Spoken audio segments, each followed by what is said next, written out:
Welcome back to the Papa Meat channel. How you doing? Coming on sundown because today we're going to be talking about sneakerheads. We live in the age of scalpers and collectible obsession. Whether it's Pokemon cards or a limited edition Starbucks cup, you run the risk of being executed in the street if you're in the way of a passionate enough collector. In a similar vein, sneaker culture is filled with both hardcore fans and those just trying to make a quick buck. However, this hobby has been around for longer than you may think, right? I feel like sneakerheads, I first started hearing about it during the hype beast era. Are hype beast still a thing, Nick? I think so. I thought they were dying, but I still think. Are they still big? Remember Bape? I don't know what Bape is. You remember Bape? What's that? Yeah, I was big into Bape back in the day. Those who truly love sneakers come in many shapes and sizes. Some simply love them as a fashion statement, but others make them their entire personality. They'll wait in line for 12 hours to grab a new drop before burying their face in them to get high off the new shoe smell, only to lock them away in a display case indefinitely for fear of scuffing them, which I want to say is no different than any other collector out there. I think that out of all the things you could collect, there's worse things to collect. Just like we've discussed with many other communities, the sneakerhead world is filled with drama, chaotic obsession, crimes, and even some strange sexual kinks. And while sneakers today are arguably the most common sought-after style of shoe, this was not always the case. The first sneaker-style shoe hit the market in 1830s. What? What? I legitimately thought they were going to say the Jordans. I thought the Jordans were the first sneakers. Shows what I know. My God. In the 1830s, goddamn. These rubber-soled shoes were unique at the time, but the invention of vulcanized rubber in 1839 quickly changed that. Now that more durable and flexible rubber was available for commercial use, a bunch of new sneaker manufacturers were able to enter the market. Fast forward to the 1860s, and sports like croquet and tennis were becoming more popular, resulting in higher demand for sneaker-style shoes, not just by athletes, but some casual players as well. Eventually, sneakers would become the standard for most sports, and by the 20th century, more and more people began wearing them casually. While sneakers had been used in other sports for decades, they eventually became associated with basketball specifically. Converse introduced the first ever high-top shoe dubbed the Non-Skid in 1917, which soon became a favorite among basketball players. With this shoe came the first ever athlete collaboration when player Chuck Taylor was hired by Converse as a salesman and improved the shoes to make them more stable on the court, which is why people say they're Chuck Taylors, right? Little Converse? I thought that was just the guy who made them. Didn't even know that was an athlete. Once again, whew, no idea. I was gonna say this is crazy. I didn't know. I'm learning a lot. Yeah, I'm learning. I'm like, This boosted sales for the company like never before, and to thank Chuck for his work, Converse sewed a patch with his name on the ankle, and to this day, the patch remains, and the Chuck Taylor All-Star remains one of their most popular shoes, which I first saw my first Chuck Taylor, Sandlot. Doesn't he put a Chuck Taylor's on at the end of that? You've never seen Sandlot? I've seen parts of it, but I think the dog scared me as a kid. The dog was very cute. When I was younger, he did scare me too. It was the shot where it's just his doghouse, and they do and he's breathing and like all that like dirt is going up. Yeah, that fucked me up.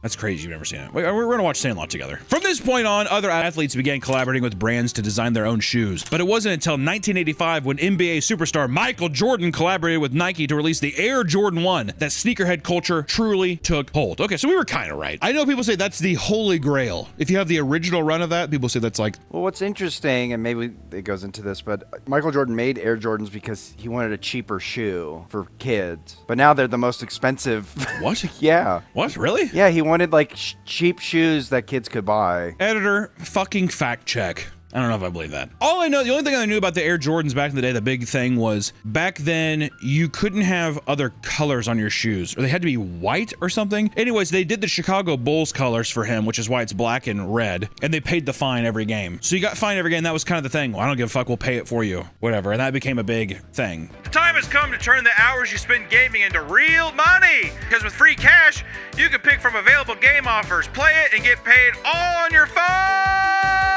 Plus, in-app purchases maximize your earnings and make you level up faster, and Free Cash also offers cashback for these purchases! With Free Cash, everything is simple and user-friendly. The first minimum cash out is just $25. Oh. And after that, you are free to bring in the cash. Oh. With over 280,000 reviews and 4.7 rating on Trustpilot, it's easy to see why Free Cash has the highest payouts compared to other platforms. And the best part is, I didn't have to change how much I'm on my phone. I just changed what I do on it from time to time. Did I like who I was before? Not really. Do I like who I am now? I don't know. and you're not using free cash to replace your job, it's just a good way to make some extra money on your side since we're all on our phones anyway. Might as well make some cash while we can. Free cash. So click my link or scan the QR code to sign up on freecash.com and start earning some extra cash today. And everyone who signs up on Free Cash with my link or QR code will get $10 as a bonus when they complete their first offer, baby. Thank you to Free Cash for sponsoring the video. See you later. Fans would go wild for these shoes at every subsequent release, and soon the Nike Air Jordan cemented itself as one of the most well-known sneakers of all time. And that's still true to this day, with Nike continuing to release new Air Jordan shoes, and since then, other brands saw Nike's massive success and copied its format, leading to the already massive sneaker market exploding with various new collectibles and collaborations. And of course, it's like such a part of your identity and your like everyday look that of course people would become obsessed with being like, these are fucking sick. And this is like the first time ever where it's like your shoes actually mattered what they look like, right? I bet fucking buying some loafers or some little fucking buckled shoes back in like this 1500s. Yeah, don't step on these. Exactly. Size fucking 3 foot because everyone's whatever. He's just saying, look at that shit, bitch. You think people got in the same, you know, it was like, stepped on my Jordans. Oh, yeah. People thought, you think that it was You loafers? stepped on my loafers. You stepped on my buckle. Whatever. You never know. I can't imagine. I wonder how common it was that people threw shit buckets out their window and it hit people. What, it hit people? Hit people all the time. That's why you... Fact check. The woman's supposed to be on the street side, I think. That just in case it splashes, hits him. What do you mean the man's supposed to be, like, what are you talking about? So, like, if you're walking with a woman...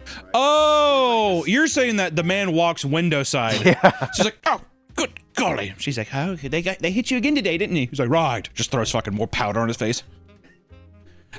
Adjusts his like shit-stained wig. Yes, good. Today, the sneaker industry is worth over $96 billion, dude, and it's projected to grow up to $100 billion by 2028 as the prices of rare sneakers continue to climb. I mean, I collect mask and horror movie props and stuff like that, but it really is a delicate thing where if it's not totally taken care of, it'll fucking disintegrate. So people who have these old relics, it's pretty sweet, actually. Taking an extensive interest in a nice pair of shoes is certainly not out of the ordinary. However, there are levels to sneaker addiction that reach very, very strange heights. Many have an unquenchable need to smell brand new shoes, and in fact, it's often part of the ritual for securing a big and exciting purchase. Within online sneaker communities, you can't escape people gushing over the chemical-filled smell. Some post pictures of themselves smelling them online with a serial killer-like gaze. That's the good shit. Do you think it'll ever be a thing where it's like the people who collect them wear them too, and it's like, oh, I wore. It's like someone who's like owns a winery where it's like, this is an aged thing. We used bits of oak, cherry, a little bit of citrus in there, whatever. So where he's like, when I wore this, I didn't wear any socks, but I dipped my feet in honey. I'm like, oh, I can tell. It's like stinky cheese. Like you want a little bit of the sweat in there. Mm-hmm. I like the smell of my dad's stinky feet when I was a kid. Why? And why admit that? Why bring that out to light? Until you incriminate your dad all the time. I like the smell of my dad's stinky feet. People who work at stores like Nike or Foot Locker will admit that they huff the shoes they have in stock because it's just that intoxicating. I don't know what I would do if I walked into a Foot Locker, motherfucker in like the referee outfit. Turn back looking at me. I'm going to pay less. We'll see you. You know what I mean? Fuck that. Another common experience for sneakerheads is the inability to throw away their shoes boxes. Many different kinds of collectors hold onto the boxes their products come in, but some sneakerheads can border on hoarder activity. One hardcore sneakerhead shows off his impressive collection of shoes, only to later reveal that he doesn't want to throw away the boxes for the fear of needing them in the future. As a result, there is now an entire room of the man's house where every inch of wall is covered by empty shoe boxes. Even fellow sneakerheads admit that while this might depict some sort of mental illness, it's still awesome and worth praising. I think so. If you have the space, why the fuck not? Also, a hoarder mentality means like you open it and just chucking it. I bet you it is fucking pristine. Let me ask you this, Nick. Would you rather walk into someone's one-bedroom apartment and see every square inch of the floor is filled up with display cases with statues from movies and anime, or floor-to-ceiling sneaker boxes? Anime. That's where we differ. Believe it or not, some people even buy shoe boxes from resellers without the shoes in them. Some even take advantage of this demand to make a quick buck, like a man who bought a wall of empty Yeezy boxes for $2 each to resell them online for anywhere between 20 to 35 bucks. But what about when it's finally time to start wearing a pair? You'll find that unless you're going out with a pair of beaters, the concept of going out in public with shoes on can be anxiety-inducing. This is because every obsessed sneakerhead shudders at the idea of scuffing or even worse, creasing a new pair of shoes. How many people do you think have ended their own lives because they creased a very valuable pair of shoes? Oh, at least 10. I bet you there's some sneakerheads out there who know a homie who passed because his sneakers got creased. We have got to stop saying homie. Or ride a line that I don't want to ride. Also, we're just like, yeah, I bet there is a couple homies out there that do it.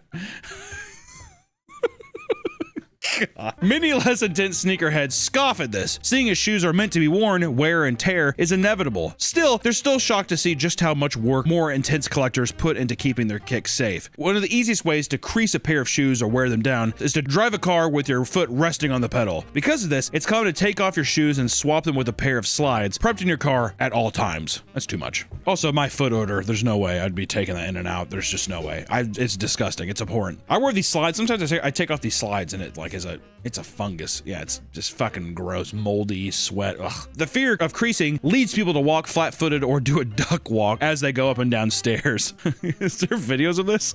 A little duck walk? A truly devoted sneakerhead will embarrass himself if it means keeping his shoes protected. It's not totally uncommon for people to be caught walking around with trash bags wrapped around their shoes, especially when it rains. I mean, come on, dude. We gotta protect them. It's like wearing a raincoat. Some will even spend money at crease protectors, which are inserts you place in the toe box of shoes to stop them from bending as much. Many will wear them despite being uncomfortable at best and in constant pain at worst. Other companies like Crease Beast make custom socks with pockets in them so you can place their foam inserts inside, and while reviews claim they're much more comfortable, people just think you look like an asshole wearing them. Why do you think that is? Is it just because you're just like, oh god, get over it, it's shoes, and they just don't have obviously the same appreciation? Exactly. Is that what it is? It's one of those things where it's like, that hobby's stupid. I see. It's just people being bitter. Yeah, and to be fair, I mean, I don't know. You might look stupid. How goofy does it look? Sneakerheads take this stuff very seriously. When one group of kids filmed themselves at a Sky Zone purposely creasing all of the nice shoes left by customers, a ton of the comments were from people saying that if it were their shoes being creased, they would catch a charge, aka they would beat the shit out of it. Which also, you know what? Why the fuck? Why do that? Come on now. Creasing all the shoes? What dickheads? Come on now. How do you think that people should be allowed to just slap a child? Oh, yeah, if they acting up. If they... Crease shoes are such a triggering thing for sneakerheads that they'll film strangers in precarious positions and post it online to share their frustrations. Most people just end up telling them to stop being obnoxious and wear their shoes like a normal person. And there does come a point where a shoe collection is so massive that it starts to become downright comical. Some admit to spending as much as 15 minutes trying to decide what pair they want to wear that day, and even find themselves swapping shoes multiple times a day to justify their purchases. Hello? Women! Women! What, can a guy not fucking pick some sneakers, dude? How long does it take the ladies to get ready? Am I right, boys? I'm gonna say, I wouldn't know personally, but I've heard hours. Personally, I've never actually had a girlfriend, but if I did, I would say, oh, you better hurry up and get ready. What would you say to your girlfriend if she was just taking way too long to get ready? I say, sweetie, take as much time as you need. So gross. He did that. He said that he did like this. You can't see him. He did this. Take as much time as you need, princess. I said, we're late to the parent-teacher conference. Oh, wait.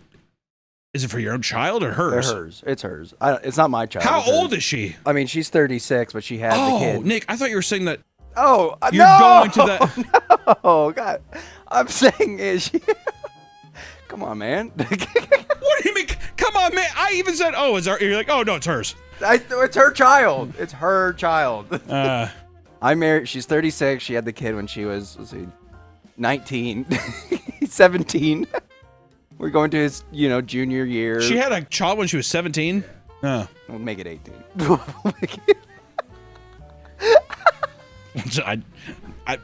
Shoes, sneakerheads. But this can escalate to beyond just a few extra minutes spent deciding which pair to wear. People who have too many sneakers to keep track of will literally create a digital wheel that they spin to determine what they wear, which is fucking awesome. I was going to say, yeah.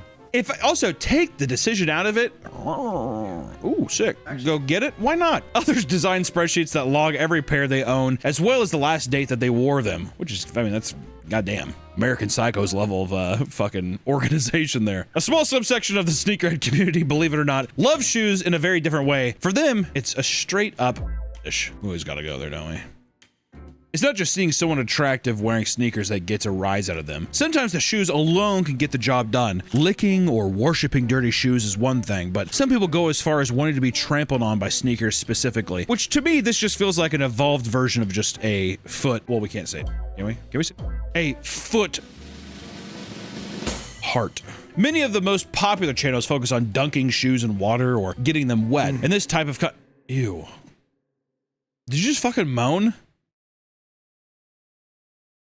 This type of content seems pretty innocent on the surface, giving YouTube no reason to take it down. Most collectors don't watch this kind of content, but for those that do, the pipeline to more destructive videos is clear. Channels also exist of women who purposely destroy high-end sneakers, be it by burning them, creasing them, or even playing in horse manure with them. This all might seem insane, but for some people, it consumes every waking thought. One man admitted that his sneaker practice was so extreme that he would trick women into giving him their shoes. He would claim he needed them to avoid nightmares and sleep better.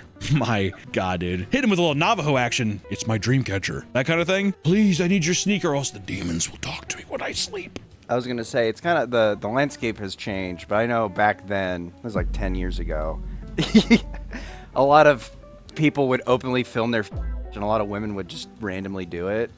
We can't say that word.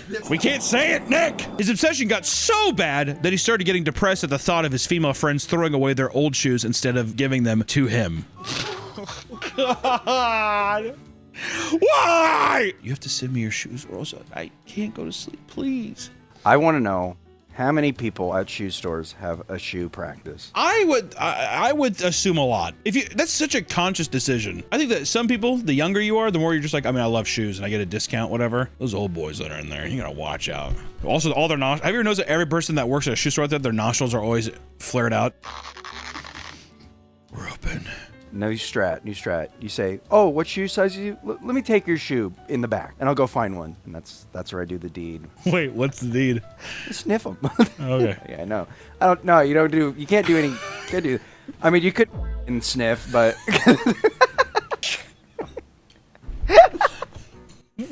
Dude, wanking and sniffing in the back of a Foot Locker or Nike is fuck. You know what's fucked up is that 100% happens daily. You know what? I bet this is what I would do too. I'd have a shoe. Ooh. I'd have. Ooh.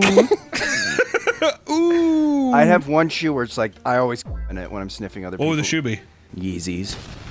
See, just so many racial undertones today with what you're doing today. I feel there's so many. There's something about you today, man. Oh, I hate in your heart today. You know that? Mine would be Nike Shocks. Remember Shocks? The little springs in the back. Moon shoes. And a pair of moon shoes would be. The hell's in these? Your boss. Oh, those are mine. Those are mine. Yeah, don't open. Don't open. Yeah, I also like how quickly you admit yours is mine. Those are mine. Mr. Manager, that's mine. He's probably in on it too, though. When it comes to dating and attraction, even the least superficial person will admit style and appearance play, at the very least, a minor role, right? Which it plays a big role. It does. Looks are the first thing, Nick. And while many sneakerheads couldn't care less at how a person dresses, if they are wearing a shoe they deem ugly, then it's all over. For many collectors, the Panda Dunks, a simple black and white sneaker, is viewed as the ugly shoe a person can wear because to them, it shows the person wearing them has no personality. I can kind of see that, being like, oh yeah, boring. it's like whenever I see somebody wear Birkenstocks. Get some taste. You know the thing about people who wear Birkenstocks too? They always have to tell you how painful it is to wear them at first. Oh, but then whenever they get broken in, ooh, do they feel good? I'm always just like, in 2017, before Hurricane Harvey hit Houston, where are we going with this? A couple was frantically packing their car with essentials as they prepared to evacuate the city. Instead of taking photo albums, expensive electronics, or family heirlooms, the husband packed the car full of his sneaker collection, leaving barely any room for his wife to pack anything. Well, goddamn, dude, what am I supposed to do? Tell her to get her own car. Get your fucking own. Babe, drive the Fiat! It's like flooded. She's like, it won't drive. Trying to drive down the road in the fucking Fiat. Can you imagine that? Also, what's a family heirloom? Your mother's ashes. She's gone. Let the storm take her. I'm saying if your entire life is a sneaker thing, I would probably take that over. Or so here, say, well, our photo album. Well, bitch, we'll take more photos. Those are, I don't know. Photos are priceless. Okay. Unless they're digital, then yeah, we can back them up. You know what? I say, whatever. We'll make new memories. New memories. Daddy can't get a new pair of these. Sneakerheads, I'm with you on this one, dude. Nick, me and Nick are parting ways here, but I'm with you. I would compromise. We put the photos in the sneaker shoes. No. What if they scuff the fucking shoe, Nick? That's why you got the little paper there. Oh my God. Oh my God, so you're so ignorant. This is the actual conversation that happened during Hurricane Harvey, by the way, between the man and his wife. On his 24th birthday, one man received a pair of sneakers he had been wanting from his girlfriend. Overjoyed with his gift, he took the shoes into his closet and began preparing them for storage when he noticed something that made his heart drop. When he opened the box, the shoes didn't shine like they were supposed to. He immediately recognized that they were fake. Angered by this, he confronted his girlfriend and asked why she bought him fake shoes. She said that the real ones were discontinued and out of her budget, so she bought the next best thing. thing. This angered him even more, so he threw the shoes away and told her that if she couldn't afford the real things, then she shouldn't have bought them in the first place. He then went on a reseller website and bought the real pair. Now his girlfriend is upset with him, and he doesn't know why. I think he's in the right here. I would be a little more calm about it. I think that she should have just been like, oh, I didn't know. Her being upset, though, she shouldn't. This is what I would say. Say, babe, I'll get my own. No worries. She has the right to be upset, Nick. Why? Why did you have to be upset? Because he's like, first off, if you can't afford them, you shouldn't have bought them in the first place. It's just like taking a gift, a kind gesture of like, well, I know you wanted this one, and it was out of your wheelhouse. Obviously, she doesn't understand how serious it is. Look, before you even speak, give me a fucking. See, I see you biting at the lips to fucking talk right now. Well, I'm just saying, do you not think it's rude that you throw the gift away? You throw the gift away and you say, and you basically just like, if you're too poor to buy them, you shouldn't have bought them, and then you take her gift and you buy a better version of it. You don't see how that could maybe upset you? I would calmly talk to her, be like, look. Should have told me these were fake up front. All right, sneakerheads, you can have Nick. This is your fighter, your bastion. All the sneakerheads are gonna be like, I do not advocate for that. This kind of treatment would upset anyone, which is why many partners of sneakerheads end up creasing their partner's shoes as an act of revenge. Which, that's fucked up.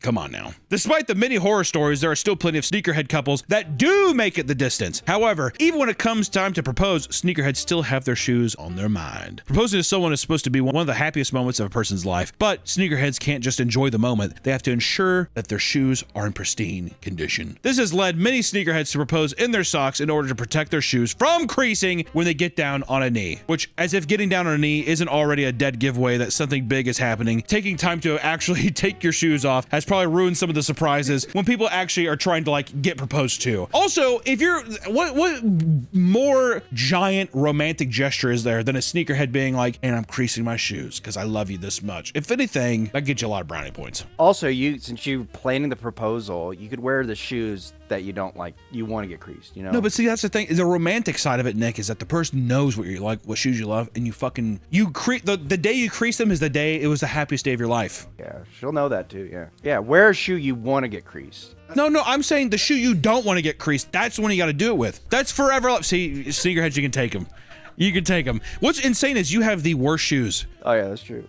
You have the worst shoes, and like he only wears your entire outfit. It's only things that your parents buy you. He's 36 years old, and he sits there, and his parents will be like, "Wear these Skechers," and he's like, "All right, mommy and daddy say I should wear Skechers." And then now, what shoes do you have on right now? Yeah.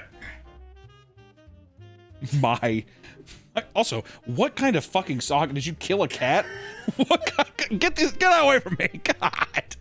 God, are those socks inside? Whatever. When you have people who are this devoted and protective of their shoes, one could only imagine the horrors that take place when an exclusive pair releases. Even back in 2011, people were at each other's throats to secure their spot in line for products like the $180 pair of retro Air Jordans. In Seattle, police used pepper spray on 20 people who were starting fights. And in Atlanta, a crowd of people broke down doors to be the first in line to buy them at the mall. The Atlanta chaos ended in 4 arrests, including a mother who left her 2 toddlers in the car amidst the mob to purchase their limited supply. Police had to smash open the window to get them out of the fucking car, dude. Pretty crazy. Does Michael Jordan ever say anything about this? He's just like, people, this is crazy. You ever see him touch those kids at the racetrack?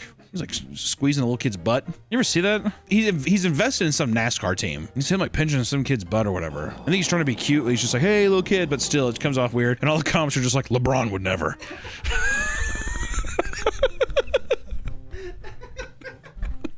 Just a year later, in 2012, more chaos would ensue during a Foot Locker event at the Orlando Mall in Florida, and it was there that $220 limited edition Nike Air Foamposite 1 Galaxy would be up for grabs for a crowd of over 1,000 rabid sneakerheads. Despite being asked to group up across the street from the mall until the event started, one man randomly dashed towards the store, and this one act caused a sea of people to follow him. That'd be horrifying. Can you imagine seeing it? 1,000, that's a lot of fucking people, dude. Hit the door! You know, as I say, that's what it reminds me of, is Black Friday fucking stampedes, man. The crowds were so massive that Foot Locker canceled the event, causing even more anger and unruliness. Things got so intense that police and riot gear had to be deployed alongside helicopters flashing spotlights overhead. And I'll be honest, the shoes,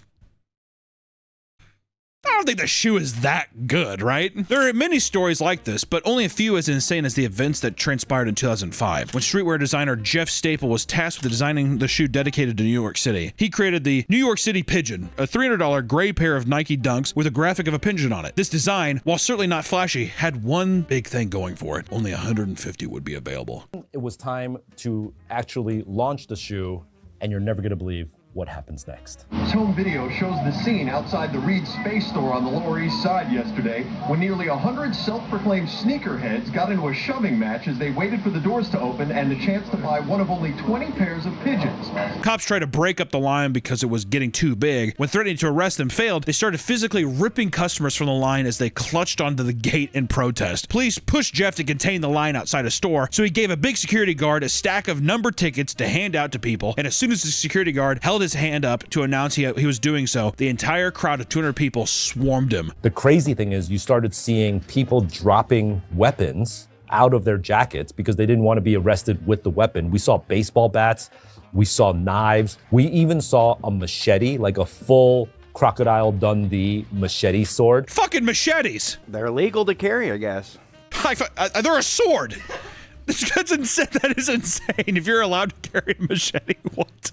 What? Scams are extremely prevalent in sneaker culture, with people trying to make as much money as possible by taking advantage of casuals who don't understand the value of what they have. Many of the largest online sneaker creators like Culture Kicks have been in hot water for lowballing people at conventions and then getting into heated arguments when they're called out for it. Which, if you don't remember that, remember Culture Kicks? He's like a content creator and he like lowballed people, but then it became a big meme, and then he basically, I don't know if he left the internet or so, I don't know. You can see the video here, but there was tons and tons of videos being like, this guy's lowballing people. But you see that with any kind of collector of like a social media person going to a convention or boothing or doing whatever. If it's like a camera in someone's face, they're gonna like be pressured into actually giving you more than what you expected or whatever. Not like us at MagicCon. No.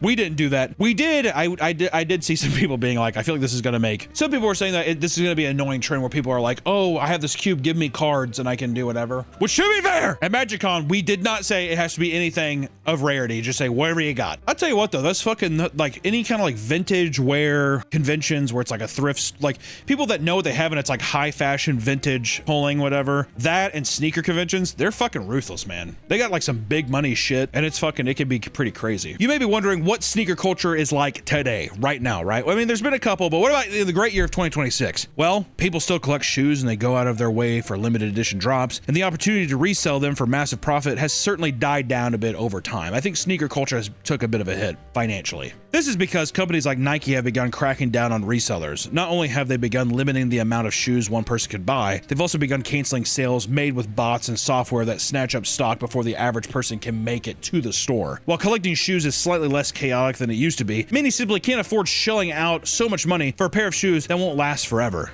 When it comes to sneakerheads, a majority of them are likely just normal people who like to collect cool looking shoes, right? It's just their hobby, it's their thing. At the end of the day, every community has their extreme ends and their quirks. To those who are borderline hoarders, however, just keep in mind that your precious collection won't last forever. It might be your best interest to wear them before it's too late. Enjoy them while you got them, you know? And also, I will say, while the sneaker market's down, maybe this is the time to get in. It does feel like right now is the time where I feel like Nike shoes are at their least cool. I feel like New Balances are kind of king right now. I feel like I see a lot of Adidas and stuff. I feel like Nike needs to have a new comeback of something. Doesn't it feel weird? Also, I will say, some of those people make some fucking sweet shoes, dude. There's some shoes out there like that bootleggers make, whatever.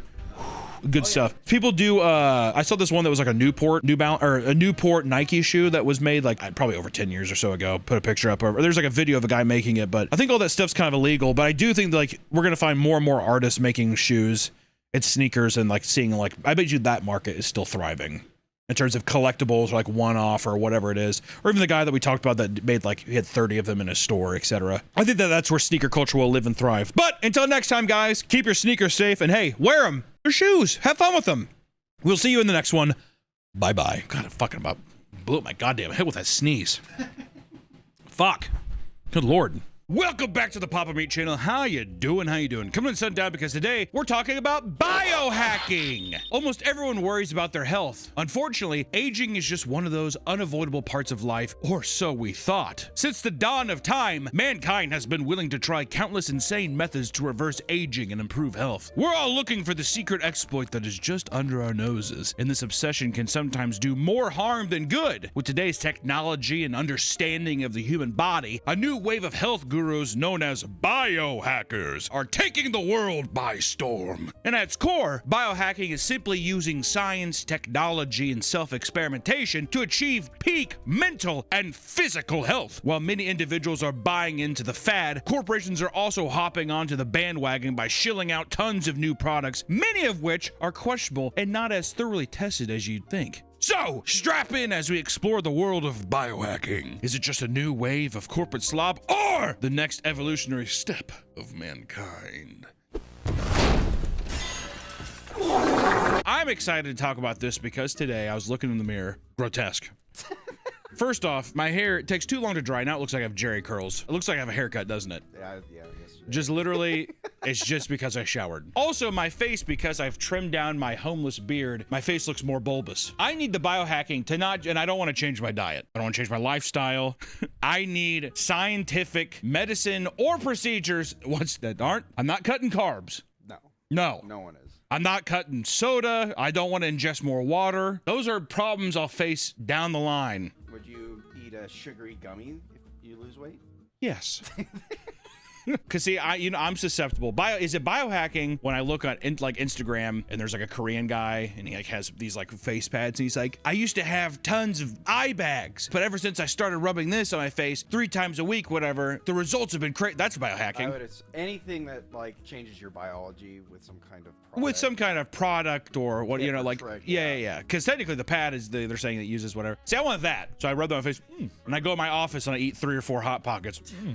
Oh, you know what? What if there's, you know those machines that like wrap around your belly and like shake? What is that supposed to do? Is it just supposed to say that because there's movement, it's burning calories? Yeah, that's what it's supposed to do, burning calories. But That's got to be biohacking. I think it is biohacking, and I have a better machine, bone smashing. You put a machine on, and it's like it just micro. What is the machine? We see it in a lot of horror films now. I mean, it's like the most obvious thing they use now for like beauty and stuff. It's like it looks like a theater mask and it has the red light under it. Therapy, yeah. What does that do? Is that biohacking? Yes, and we talk about that. Oh, okay, we talk about it. Okay, well then I'm going to get to it. Your first step into biohacking is actually much more boring than you'd expect. The most common and simple biohacks are the things we've been nagged about since day one. Getting extra sleep, stretching, exercising, no way, improving your diet, nope, and even seeking out therapy. What is this? This is archaic theories, Nick. Archaic. If I'm in the realm of biohacking, I'm not trying to have all these fucking old head theories, right? I want the future. The cutting edge. I have no mouth and must scream. That's what it is. Mine is I have excessive gluttony and must lose weight. That's my dystopian sci-fi novel. It's all very low risk and will almost certainly guarantee that you feel like a more improved version of yourself. Boring! That requires work, Nick. And time. And time. I don't have time. I don't have time. I have time to experiment on myself. Yes. But I'm not going to change my lifestyle. Because what that's saying is those are lifestyle changes, which they say the only way to make improvement, the lifestyle change. You know who said that? Fucking A doctor. Nazi doctor. A Nazi doctor? I'm not gonna go into that. If we call this part of the biohacking pipeline level 1, then level 2 would be where things become a little more worrying or a little more cool. This is when people become far more obsessed with trying to optimize everything about their lives to the point where it's not just affecting their day-to-day, but their wallets as well. Nowadays, the problem is amplified by short-form algorithms in which people you've never heard of confidently push unique wellness tips, techniques, and products, and it's easy for people to fill their needs with this supposedly trustworthy biohacking advice. Once again, I fell into that one. I have no idea if it works. I'm telling you, the little pads, whatever, it was some Korean guy. You know what? One biohacking video I saw that I wish I didn't. Some guy made a lobotomy mask, and he had an ice pick. Is that real? That's not real. Well, it might be an art piece, but I couldn't watch it. I had to scroll. Yeah, but he didn't actually lobotomize Oh, he himself. was hitting it hard. Can we show that? Don't know. You need to I think you need to get a new phone and a new algorithm because it's just people dying and lobotomizing themselves. That's all it is. What many don't realize is that most influencers are fighting against the content treadmill trying to post daily content. And this results in all sorts of rushed, inaccurate, or straight up false advice, some of which is just a ploy to sell you marked up white label supplements, which is kind of what we do. Right? Listen, at the end of the day, there's probably things I've said that aren't true many times, right? I probably said things that are completely fictitious in terms of what I'm saying, but I'm trying to make you laugh. I'm not trying to sell you on anything, right? Hey, just want to give a huge shout out to our sponsor, GamerSupps. We have an amazing energy drink with them called Raw Meat. It's an amazing powder that is keto friendly, sugar free, and is just genuinely the best flavor they have. I have to say it. They also have caffeine free options, which I love to use when I'm working late at night at my desk. But also, GamerSupps has been so fucking supportive of my channel and all of the process we do. They were a huge supporting factor for the puppet show that we just released and will continue to keep releasing. So they've been an amazing brand to work with, and amazing people to work with. I think that we've all become really good friends with them. So if you are looking to support any of the products that we do promote, please consider checking out GamerSupps. The quality is fucking amazing, and not even just our flavor, but every flavor they have is great. So please go check it out. And also, Big Titty Anime Shakers. Are you kidding me? Come on. It's good stuff! Head over to gamersupps.gg and use promo code POPME to get 10% off your order and to let them know that, hey, we sent you. Give a little something for yourself, huh? All right, baby? Get back to the video. I'm exploring a lot of this for the first time myself. So when I'm sitting, it's more of me being like, oh, okay. That's all it is. So just know, I'm not even my ads. You don't know if we could put this in, but the sponsors, I try to make it really abundantly clear which ads I think are okay versus ads that I think are kind of, right? I feel like that's fair. I have no idea when you're doing it. I think you love them all. Yes. Some biohacking trends like dry scooping pre-workout powder will start a stupid TikTok challenge, only to be later to be rebranded as a hack that increases performance. Which that kind of, the pre-workout thing, it made me think of like the cinnamon challenge. Oh, yeah. You know what I mean? I did the How people raw dog that shit. Why? I heard it. Well, two reasons. See? One, it's quicker. I heard this is the deal. It's why is it quicker? Because instead of drinking the drink, whatever. So instead of drinking like an 8-ounce thing, which you could scarf in a couple seconds, you just and you're done. That sounds miserable. Also, wouldn't you want your body to slowly like metabolize it? I always thought that it was good that you had the drink, because then you're constantly letting it metabolize and you're getting like jolts of it versus like and then it's done. I think actually I did not pre-workout, creatine. Well, that's the same. It's blood flow bullshit, blah blah blah. Also, I'm not gonna pretend that I know the differences, which I just know you do it both. Yeah. But our creatine, they always say it's for a bigger pump. It's just blood flow, right? It's just opening up your veins. See, as a fat man, I can't. I'm pretty sure. I refuse. It adds more water retention. So more. Oh, water why? That's fighting against me now. Yeah. What does it just say? Stay hydrated longer or something? It adds more water to your muscles to, I think, help muscle growth. Fact check. I don't know, dude. I used to go in. I used to like whenever I was in shape. I used to be in shape. I know. People won't believe me, but I used to be. You'd go into like GMC to buy shit. It's just, I mean, it's like It's like reading hieroglyphics. You're going through. I don't know. They're like, yeah, it's actually this one's. And like, what are you gonna do? Say like deny what they say? They're always like kind of like rip guys. Yeah, it's actually I like that one. But then you find out that like every bodybuilding guy is just kind of a giant meathead guy. They're probably on test. No.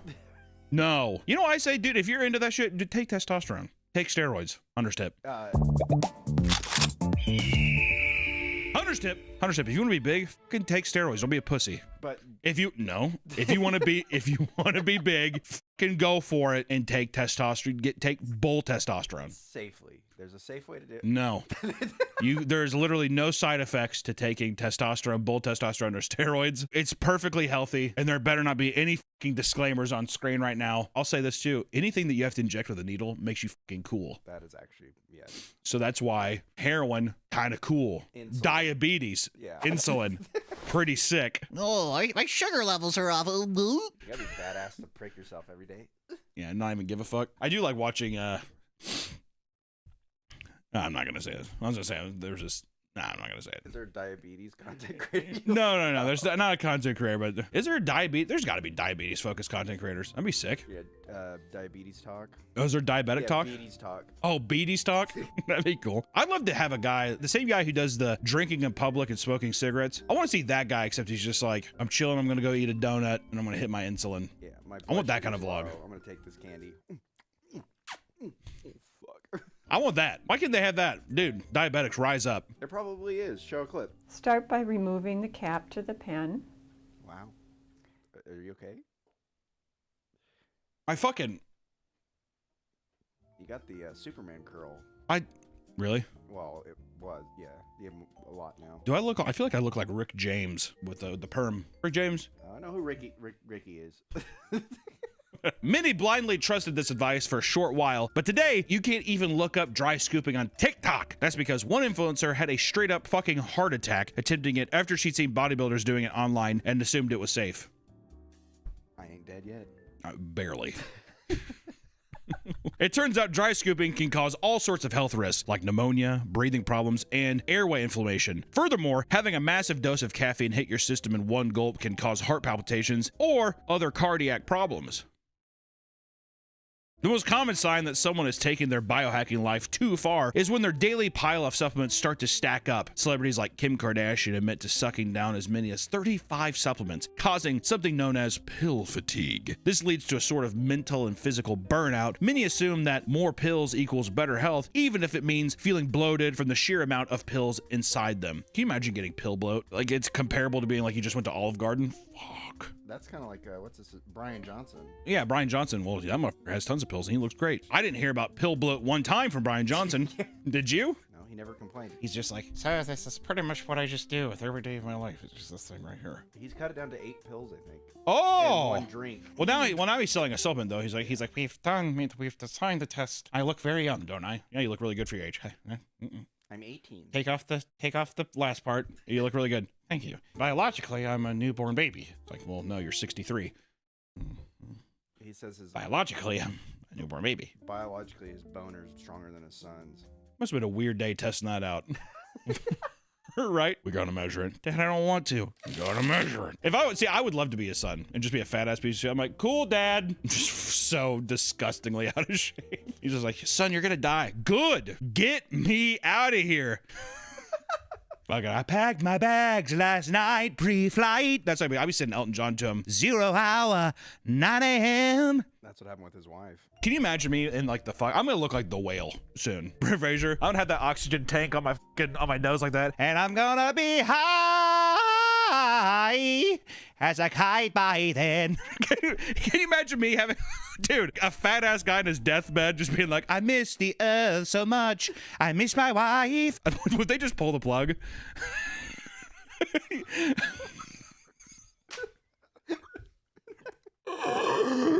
That's me, dude. I'm telling you. You're gonna come in one day and be like, "Hi, what is that?" I'm like, "It's a Krispy Kreme burger." I have 2 donuts as the buns. Will you ever sit me down and have a talk with me if you think it's getting too bad? Yeah. How close have you been? The legs, it starts smelling. You're behind the camera, just like, Hunter, we need to talk. when you start. Well, actually, I'll take that when you show up to work with a plague mask on. You're putting bushels of flowers and stuff in there. All your commentary in the back is just you be like, this is behind the mask, whatever. I don't know. It'd have to get pretty bad. You're fine for now. I feel for now.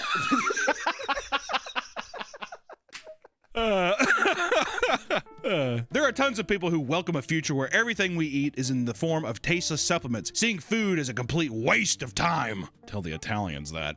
This is me. I have this viewpoint, and it's not good. You think food's a waste of time? No, I think my opinions slowly changed, but I used to think that like eating was a waste of time, and then I would just want to eat bland food just for. What happened? When was the change? Because ever since I've known you, you have nothing but hot sauce on everything. Also, I've never heard you ever once say that a meal was bad. Not once. Not one. Not one time. Almost every time he's like, and you'll even eat everyone else's food. I'm like, you want that? So when was that changed? That must have been before I knew you. The one thing was with you is you were like the reverse Mogwai. You were like a fucking like little like gizmo gremlin fuck. I'd be sitting there, I'm like, did you eat today? I should forgot. And I'm like, fucking go eat some oats. Eat anything. He always has like a fucking like blanket wrapped around him like some gypsy or something. He's like, just eating peanut butter. He's like, well, the Marines only have to have, snipers only have to eat peanut butter. I'm like, that's a sniper. You're a YouTube editor. Same thing. Yeah.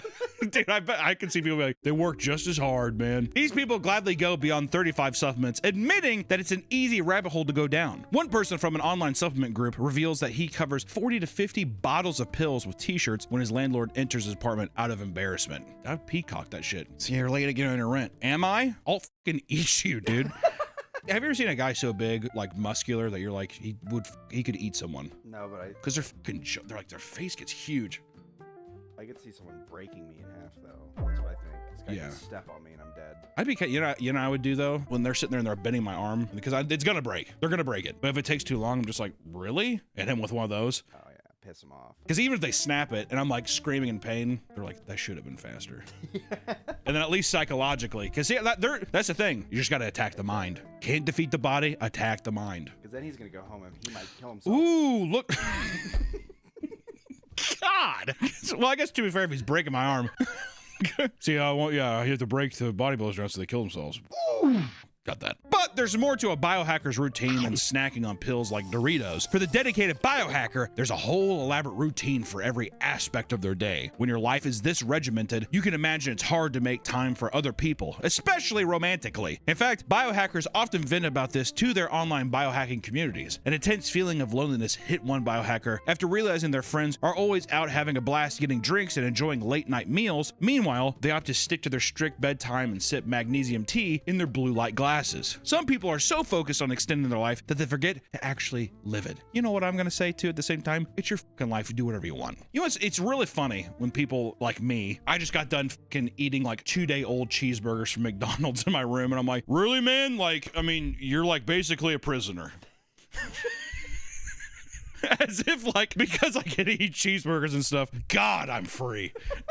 Dude, I'm like a fucking bird, man. I'm like an eagle. I'm like a fat ass eagle. You know what I mean? I think, yeah. I mean, there's you know. It's with anything in life. Yeah. I think if you go too hard on anything, even if it's healthy for you, I think that you just got to pull back. You got to live in the middle. I think every once in a while, have a little drink. Every once in a while, have a Like, fucking burger. But guess what? Is there anything wrong with sipping magnesium? Well, I don't know about magnesium. I don't know what the fuck that is. But if you want to fucking be a marathon runner, go for a run. I mean, like, do anything. Do anything that's beneficial to yourself, but don't be afraid to fucking put a little pinky toe in the pool every once in a while, dude. I think one cosmic brownie a week is good for the soul. You know, a little meth, a little heroin, You know what? a little fent. I hate to say it, and I'm not going to. I hated to say it so much that I'm not even going to say it. I think if you could control your meth intake, I think like you smoke meth? Oh yeah, once a month. Microdose it. If you did it's like you had 4 rocks. Look back at the guy. Huh? You said you're microdosing, but you've been smoking for 4 days straight. No way. That's biohacking. Meth, yeah. Meth is biohacking. That would be me though on drugs. It has happened. I get in a thought loop, but I'd be like, just one hit, and then I wake up. Ooh, just one. Where am I?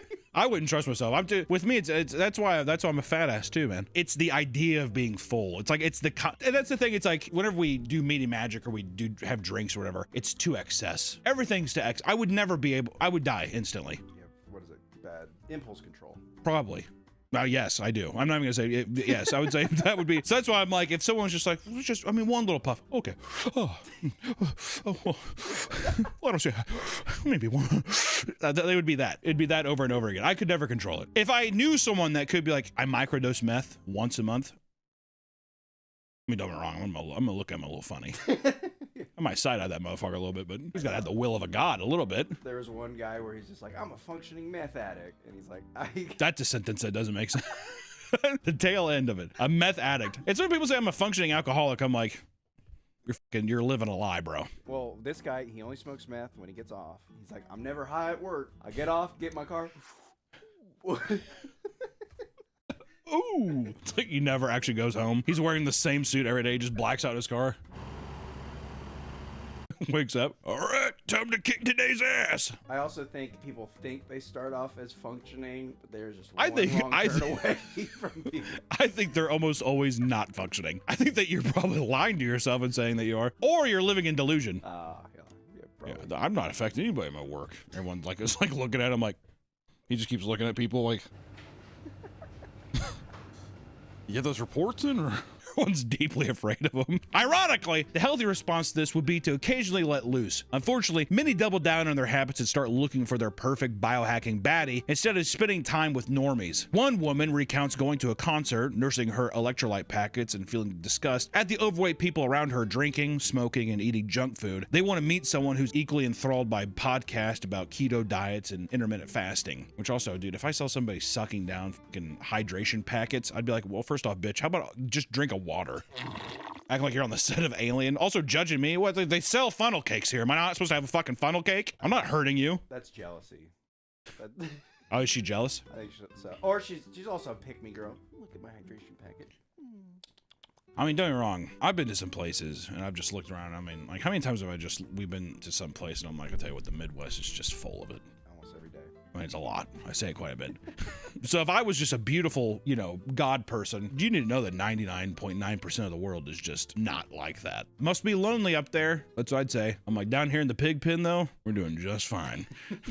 We are living La Vida Loca. Some people will get into relationships with someone only to realize that their need to wake up at 5 a.m. every morning to work out, obsession with cold plunges, and compulsive diet and sleep tracking are simply not worth the effort. One woman broke things off with her longevity-focused partner when, during a romantic dinner out, he pulled out a homemade beet and cottage cheese shake and began feasting on 8 hard-boiled eggs heat packed in a Tupperware container. I feel like that's like the nuclear option if you want to like get someone dried up real quick. If you're like trying to kill the date.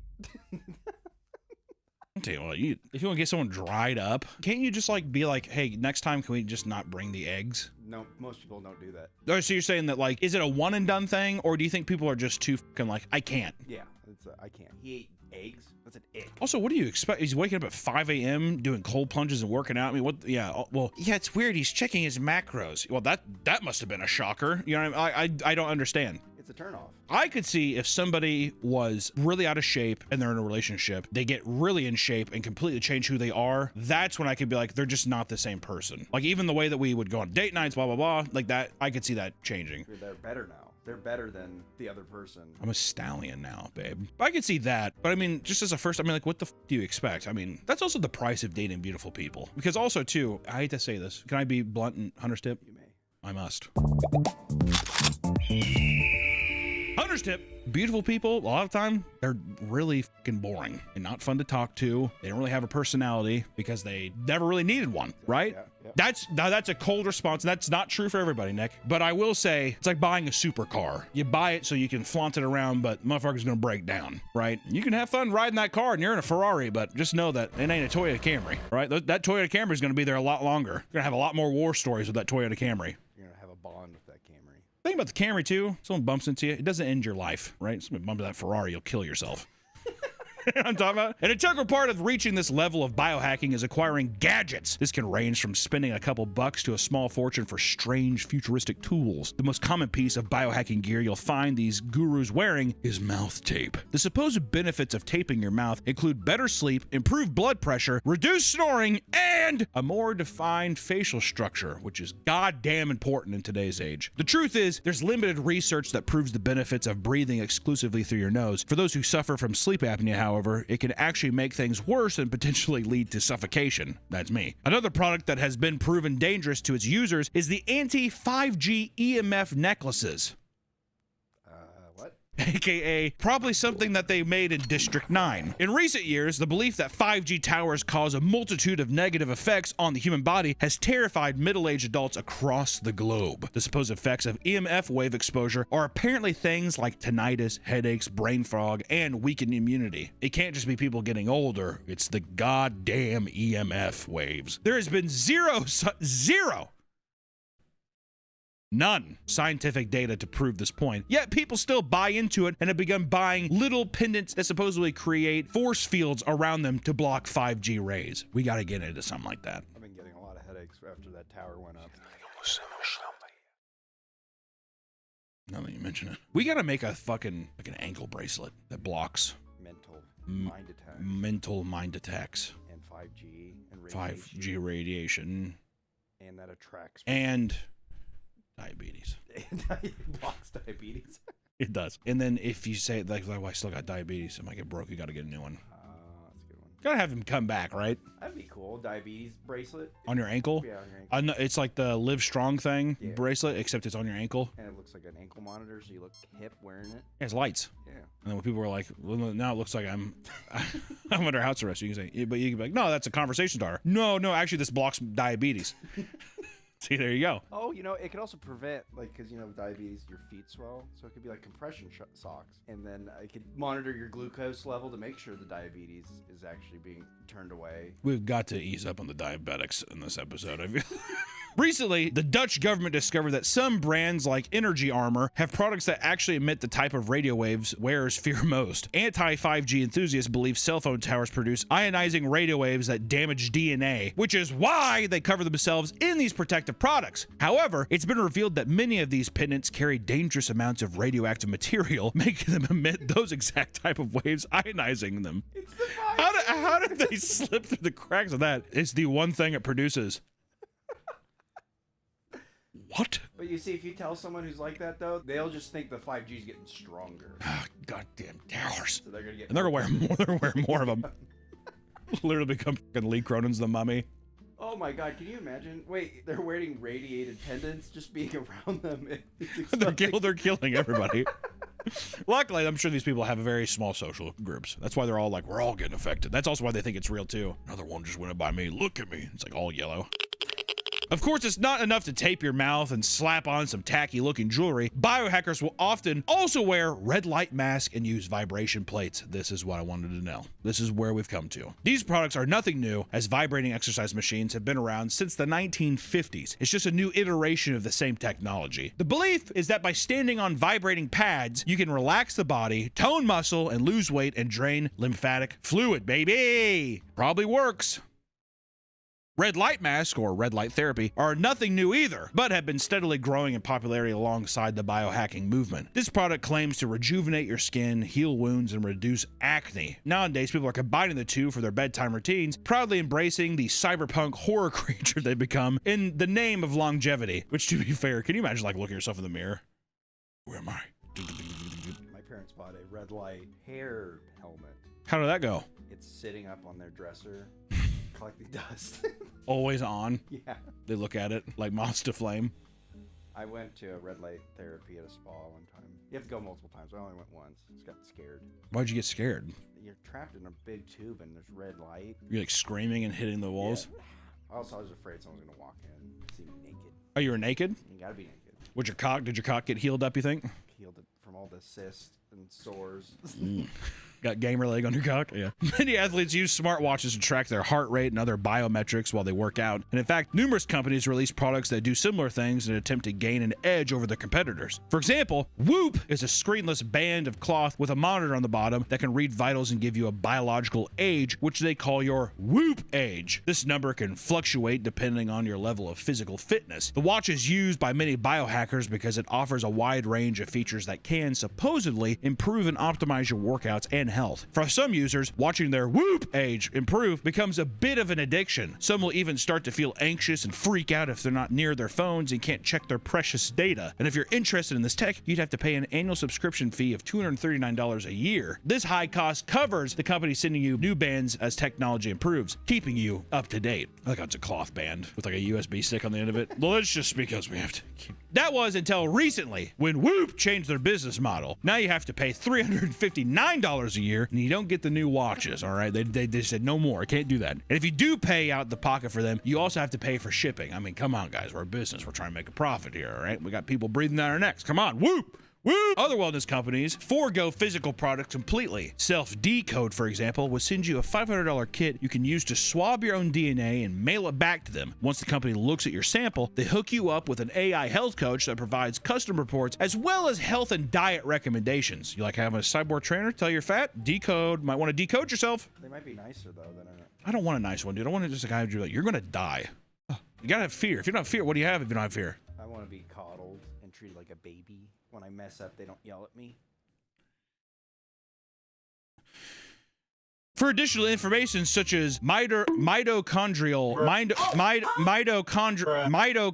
DNA analysis and family planning reports, you can pay up to $899. All right, almost not even half. Yeah, that's not bad. not a bad uptick. All the technology we're discussing is relatively tame compared to some of the more extreme things on the market that wellness whales can't wait to snatch up. Another thing biohackers rave about is cryotherapy. There are places that offer the service for $50 to $100 a session. However, avid users might splurge for an entire chamber installed right in their own very home. For a personal use chamber, you can expect to pay anywhere from about $35,000 to up to about $200,000 for your own chamber. Pretty cool. Because of this insane price, most people opt to take cold showers or use a cold plunge basin to get the same results. If you don't want to freeze but still want to burn thousands of dollars, then maybe hyperbaric oxygen therapy is for you. Now this is, my claustrophobia could never. Traditionally, these chambers were used by deep-sea divers to recover from their decompression sickness and carbon monoxide poisoning. Now, people use them to supposedly improve blood vessel growth and strengthen their immune system. These chambers work by delivering pure oxygen to your body through a mask while you're enclosed in a space with increased air pressure. And of course, there are some pretty scary risks for those that abuse this device. Anyone who overuses the hyperbaric oxygen therapy can experience complications such as collapsed lungs, ruptured eardrums, and even seizures, which is just, I mean, it's worth it. With the price of a good chamber being upwards of $10,000, most people can't afford one, so they build them at home. Do-it-yourself builds like this can obviously carry even more risk. Since pure oxygen in a pressurized area is very reactive, even a small spark can cause fires or an explosion. Chambers made by professionals use non-flammable materials to avoid these issues, but a do-it-yourself biohacker could find themselves rendered to a red mist if they aren't careful. Jesus fucking Christ. It's the fucking submersible. Oh, yeah. That pressure. Bye-bye, gone. To be fair, if I was going to go out, I wanted it to be instantaneous and as bloody as possible so people have to clean me up and remember me.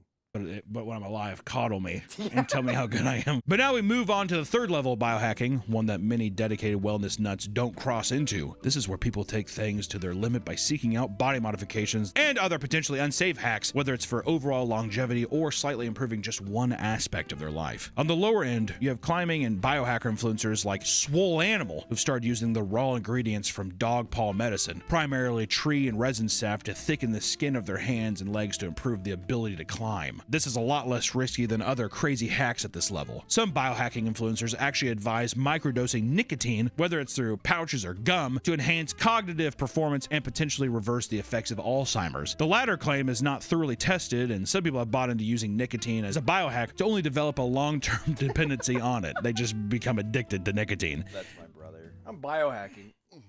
Exactly.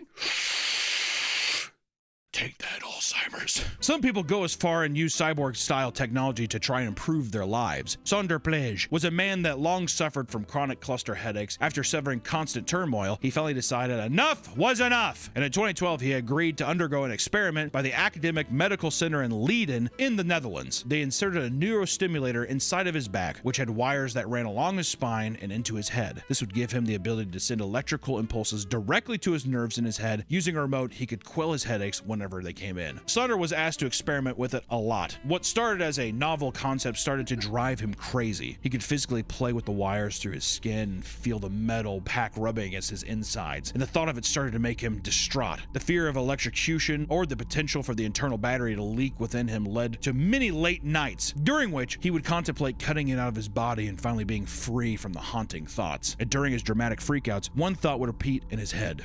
It's inside of me. It's stuck. I cannot get it out. The improvement to his condition was minimal, but still there. Despite his panic attacks, he gave an honest effort to stick it out, but eventually requested to have it removed. That is like a dystopian kind of sci-fi horror concept, man. That would fuck with me too. Oh yeah. To feel it. To feel wires instead of veins, like it's such a weird concept. I mean, that must make you question what the fuck it is to even be human. Are you like, I'm just like totally defying natural order? I don't know. I would also blame every new things coming up on Yeah, this. yeah. I feel like I would just become a hypochondriac and be like, my leg feels weird. I feel like it's probably because of, you know, I would just make new conditions in my head even. I'd have the same thought too of ripping it out. Oh man.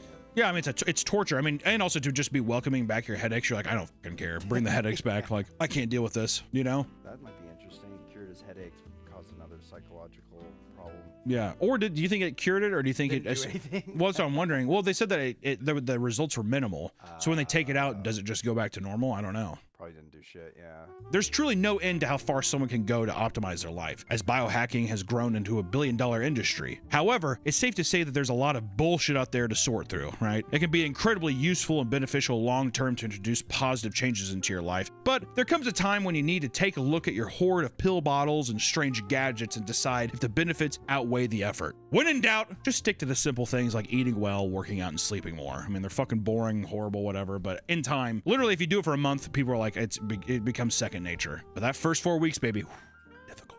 It's difficult. For me, biohacking, I like, once again, do whatever you can to make yourself feel healthier and do, you know, if you're like, I just want to feel stronger, feel younger as long as I possibly can, that's more than fine. We just haven't gotten to a place yet to where it's just like, hey, by the way, by doing this, I'm gonna live to be 150. Once that starts happening, that's when I think we're gonna start seeing more and more people take it more seriously. I mean, because the inevitability is billionaires are afraid to die. The idea of having no consciousness, like all that kind of, it's horrifying. It's a horrifying concept, but I think people are just trying to find a way to just be like, I want to live forever. We're getting closer and closer. I don't think we are. I don't. No. If we were at a spot right now where it's like you can easily live to 150, I'd be like, that's crazy progress. As long as the mind, if you keep the mind fresh. Well, I think what's really going to happen is people are going to try to transfer their consciousness into a computer. Oh, yeah. Is what I think they're going to try to do. That's inevitable. Project 2050. That's also another reason why I think AI is so big too. Is it's an intelligence program that you can hopefully inject the consciousness into, and then it can learn and become like a superhuman god. Put it into your robot body. And I have a big robot penis, and I'm able to have sex with other robots. Oh, I'm Elon. Yeah, that's why I imagine Elon's conversations like, I can't wait to put my mind into a robot, and also I have 40 kids. I don't talk to any of them. You know what? I think if Warhammer 40K is going to happen, he is going to be the God Emperor. That's such a good point. Yeah, the Emperor just woke up.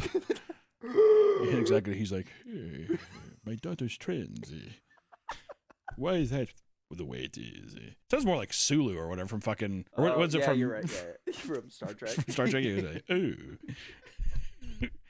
how incredibly daft and queer. All right, that's our video today, guys. We'll see you in the next one. Bye-bye. Welcome back to the Papa Meat channel. How you doing? How you doing? Coming on Sundown, because today we're going to be talking about sneakerheads. We live in the age of scalpers and collectible obsession. Whether it's Pokemon cards or a limited edition Starbucks cup, you run the risk of being executed in the street if you're in the way of a passionate enough collector. In a similar vein, sneaker culture is filled with both hardcore fans and those just trying to make a quick buck. However, this hobby has been around for longer than you may think, right? I feel like sneakerheads, I first started hearing about it during the Hype Beast era. Are Hype Beast still a thing, Nick? I think so. I thought they were dying, but I still think. Oh, they're still big? Remember Bape? I don't know what Bape is. What's you that? remember Bape? What's that? Yeah, I was big into Bape back in the day.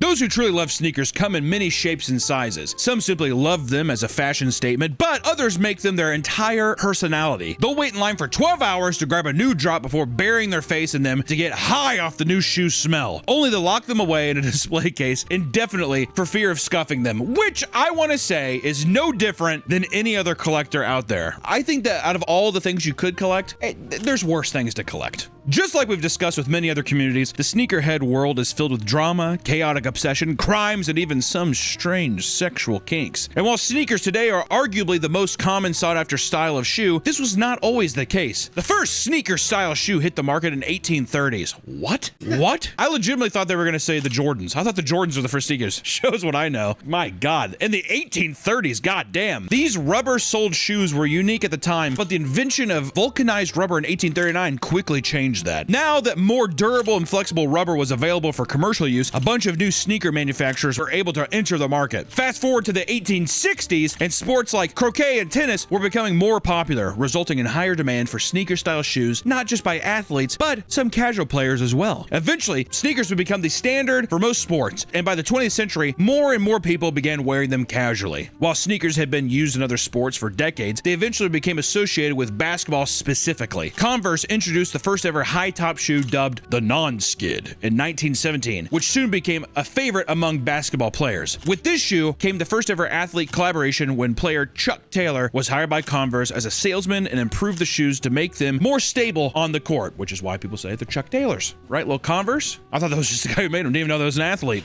Once again, no idea. I was gonna say, this is crazy. I didn't know. I'm learning a lot. Yeah, I'm learning. I'm like, This boosted sales for the company like never before, and to thank Chuck for his work, Converse sewed a patch with his name on the ankle, and to this day, the patch remains, and the Chuck Taylor All-Star remains one of their most popular shoes, which I first saw my first Chuck Taylor, Sandlot. Doesn't he put a Chuck Taylor's on at the end of that? You've never seen Sandlot? I've seen parts of it, but I think the dog scared me as a kid. The dog was very cute. When I was younger, he did scare me too. It was the shot where it's just his doghouse, and they do, and he's breathing, and like all that like dirt is going up. Yeah, that fucked me up.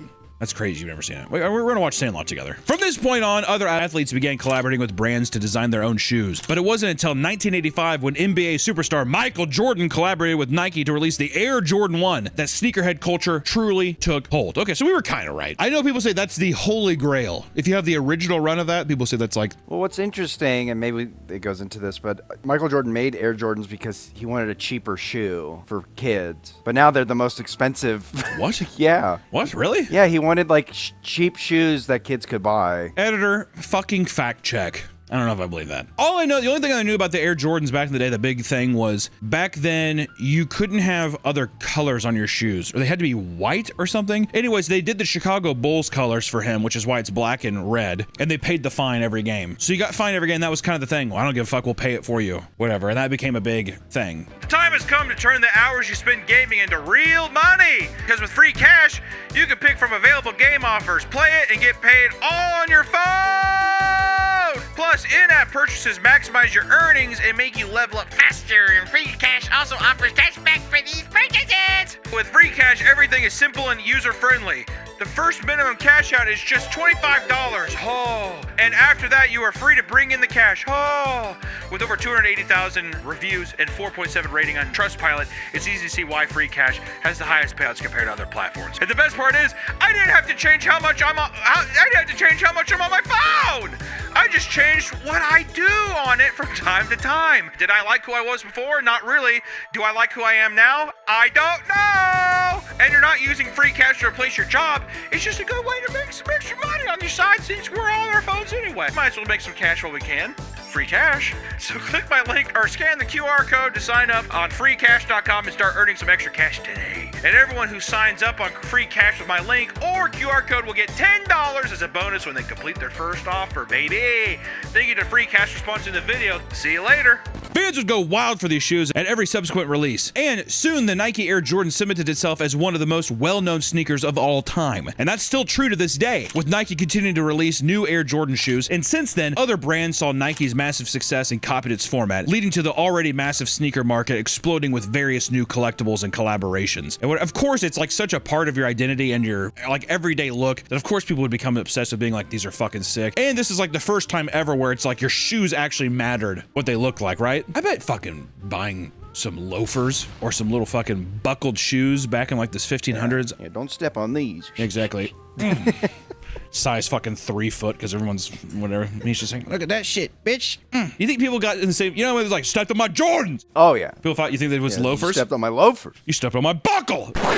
Whenever, you never know. I can't imagine. I wonder how common it was that people threw shit buckets out their window and it hit people. What, it hit people? Hit people all the time. That's why you Fact check. The woman's supposed to be on the street side, I think, that just in case it splashes, it hits him. What do you mean the man's supposed to be, like, what are you talking about? So, like, if you're walking with a woman. Oh, you're saying that the man walks window side. Yeah. She's like, oh, good golly. She's like, oh, they hit you again today, didn't he? He's like, right. Just throws fucking more powder on his face. Adjusts his like shit-stained wig. Yes, good. Today, the sneaker industry is worth over $96 billion, dude, and it's projected to grow up to $100 billion by 2028 as the prices of rare sneakers continue to climb. I mean, I collect mask and horror movie props and stuff like that, but it really is a delicate thing where if it's not totally taken care of, it'll fucking disintegrate. So people who have these old relics, it's pretty sweet, actually. Taking an extensive interest in a nice pair of shoes is certainly not out of the ordinary. However, there are levels to sneaker addiction that reach very, very strange heights. Many have an unquenchable need need to smell brand new shoes. And in fact, it's often part of the ritual for securing a big and exciting purchase. Within online sneaker communities, you can't escape people gushing over the chemical-filled smell. Some post pictures of themselves smelling them online with a serial killer-like gaze.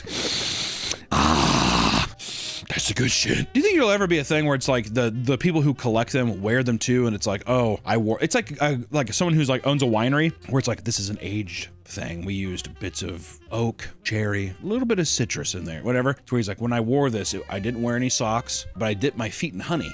I'm like, oh, I can tell. It's like stinky cheese. Like you want a little bit of the sweat in there. I like the smell of my dad's stinky feet when I was a kid. Why? And why admit that? Why bring that out to light? Until you incriminate your dad all the time. I like the smell of my dad's stinky feet. People who work at stores like Nike or Foot Locker will admit that they huff the shoes they have in stock because it's just that intoxicating. I don't know what I would do if I walked into a Foot Locker, motherfucker, in like the referee outfit. Turn back looking at me. I'm going to pay less. We'll see you. You know what I mean? Fuck that. Another common experience for sneakerheads is the inability to throw away their shoes boxes. Many different kinds of collectors hold onto the boxes their products come in, but some sneakerheads can border on hoarder activity. One hardcore sneakerhead shows off his impressive collection of shoes, only to later reveal that he doesn't want to throw away the boxes for the fear of needing them in the future. As a result, there is now an entire room of the man's house where every inch of wall is covered by empty shoe boxes. Even fellow sneakerheads admit that while this might depict some sort of mental illness, it's still awesome and worth praising. I think so. If you have the space, why the fuck not? Also, a hoarder mentality means like you open it and just chucking it. I bet you it is fucking pristine. Let me ask you this, Nick. Would you rather walk into someone's one-bedroom apartment and see every square inch of the floor is filled up with display cases with statues from movies and anime, or floor-to-ceiling sneaker boxes? Anime. That's where we differ. Believe it or not, some people even buy shoe boxes from resellers without the shoes in them. Some even take advantage of this demand to make a quick buck, like a man who bought a wall of empty Yeezy boxes for $2 each to resell them online for anywhere between 20 to 35 bucks. But what about when it's finally time to start wearing a pair? You'll find that unless you're going out with a pair of beaters, the concept of going out in public with shoes on can be anxiety-inducing. This is because every obsessed sneakerhead shudders at the idea of scuffing or even worse, creasing a new pair of shoes. How many people do you think have ended their own lives because they creased a very valuable pair of shoes? Oh, at least 10. I bet you there's some sneakerheads out there who know a homie who passed because his sneakers got creased. We have got to stop saying homie. We're riding a line that I don't want to ride. Also, we're just like, yeah, I bet there is a couple homies out there that do it. God. Many less intense sneakerheads scoff at this. Seeing as shoes are meant to be worn, wear and tear is inevitable. Still, they're still shocked to see just how much work more intense collectors put into keeping their kicks safe. One of the easiest ways to crease a pair of shoes or wear them down is to drive a car with your foot resting on the pedal. Because of this, it's common to take off your shoes and swap them with a pair of slides prepped in your car at all times. That's too much. Also, my foot odor, there's no way I'd be taking that in and out. There's just no way. It's disgusting. It's abhorrent. I wear these slides. Sometimes I take off these slides and it like it's a fungus. Yeah, it's just fucking gross, moldy sweat. Ugh. The fear of creasing leads people to walk flat-footed or do a duck walk as they go up and down stairs. Is there videos of this?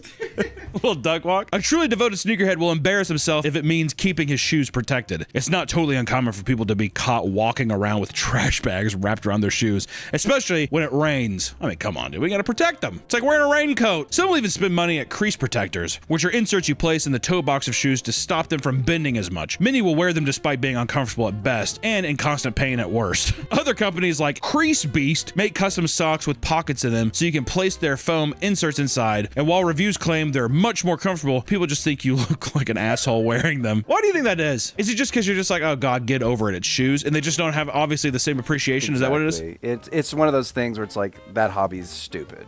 I see. It's just people being bitter. Yeah, and to be fair, I mean, I don't know. You might look stupid. How goofy does it look? Sneakerheads take this stuff very seriously. When one group of kids filmed themselves at a Sky Zone purposely creasing all of the nice shoes left by customers, a ton of the comments were from people saying that if it were their shoes being creased, they would catch a charge, aka they would beat the shit out of it. Which also, you know what? Why the fuck? Why do that? Come on now. Creasing all the shoes? What dickheads? Come on now. How do you think that people should be allowed to just slap a child? Oh, yeah, if they acting up. If they... Crease Free shoes are such a triggering thing for sneakerheads that they'll film strangers in precarious positions and post it online to share their frustrations. Most people just end up telling them to stop being obnoxious and wear their shoes like a normal person. And there does come a point where a shoe collection is so massive that it starts to become downright comical. Some admit to spending as much as 15 minutes trying to decide what pair they want to wear that day, and even find themselves swapping shoes multiple times a day to justify their purchases. Hello? Women! Women! What, can a guy not fucking pick some sneakers, dude? How long does it take the ladies to get ready? Am I right, boys? I'm gonna say, I wouldn't know personally, but I've heard hours. Personally, I've never actually had a girlfriend, but if I did, I would say, oh, you better hurry up and get ready. What would you say to your girlfriend if she was just if she was taking way too long to get ready? I say, sweetie, take as much time as you need. So gross. He did that. He said that he did like this. You can't see him. He did this. Take as much time as you need, princess. I said, we're late to the parent-teacher conference. Oh, wait. Is it for your own child or hers? They're hers. It's hers. It's not my child. How It's hers. old is she? I mean, she's 36, but she had the Oh, kid. Nick, I thought you were saying that Oh, you're no! going to that. Oh, God. I'm saying is she... Come on, man. What do you mean? Come on, man. I even said, oh, is you're like, oh, no, it's hers. It's her child. It's her child. I married. She's 36. She had the kid when she was, 19. 17. We're going to his, junior year. She had a child when she was 17? We'll make it 18.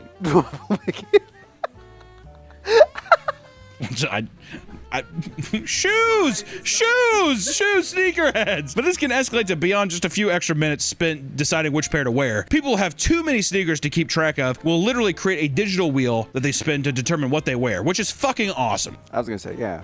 If I also take the decision out of it, ooh, sick. Go get it? Why not? Others design spreadsheets that log every pair they own, as well as the last date that they wore them, which is, I mean, that's goddamn American Psycho's level of fucking organization there. A small subsection of the sneakerhead community, believe it or not, loves shoes in a very different way. For them, it's a straight up ish. We always gotta go there, don't we? It's not just seeing someone attractive wearing sneakers that gets a rise out of them. Sometimes the shoes alone can get the job done. Licking or worshiping dirty shoes is one thing, but some people go as far as wanting to be trampled on by sneakers specifically, which to me, this just feels like an evolved version of just a foot. Well, we can't say it. Can we? Can we say a foot heart? Many of the most popular channels focus on dunking shoes in water or getting them wet. And this type of ew. Did you just fucking moan? This type of content seems pretty innocent on the surface, giving YouTube no reason to take it down. Most collectors don't watch this kind of content, but for those that do, the pipeline to more destructive videos is clear. Channels also exist of women who purposely destroy high-end sneakers, be it by burning them, creasing them, or even playing in horse manure with them. This all might seem insane, but for some people, it consumes every waking thought. One man admitted that his sneaker practice was so extreme that he would trick women into giving him their shoes. He would claim he needed them to avoid nightmares and sleep better.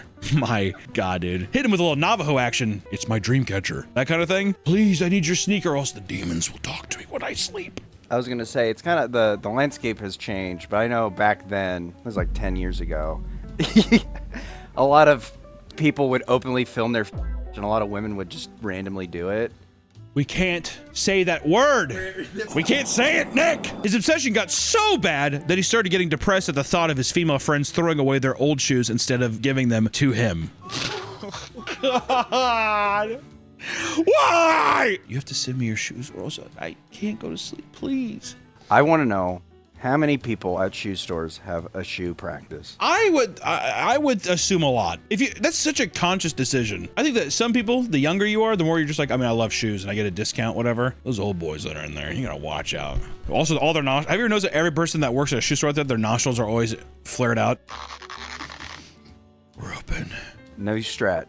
You say, oh, what shoe size are you? Let me take your shoe in the back and I'll go find one. And that's where I do the deed. Wait, what's the deed? Sniff them. Okay. Yeah, I know.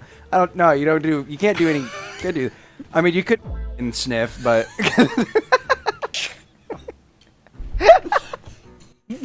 Dude, wanging and sniffing in the back of a Foot Locker or Nike is fuck. You know what's fucked up is that 100% happens daily. You know what? I bet this is what I would do too. I'd have a shoe. Ooh. I'd have. Ooh.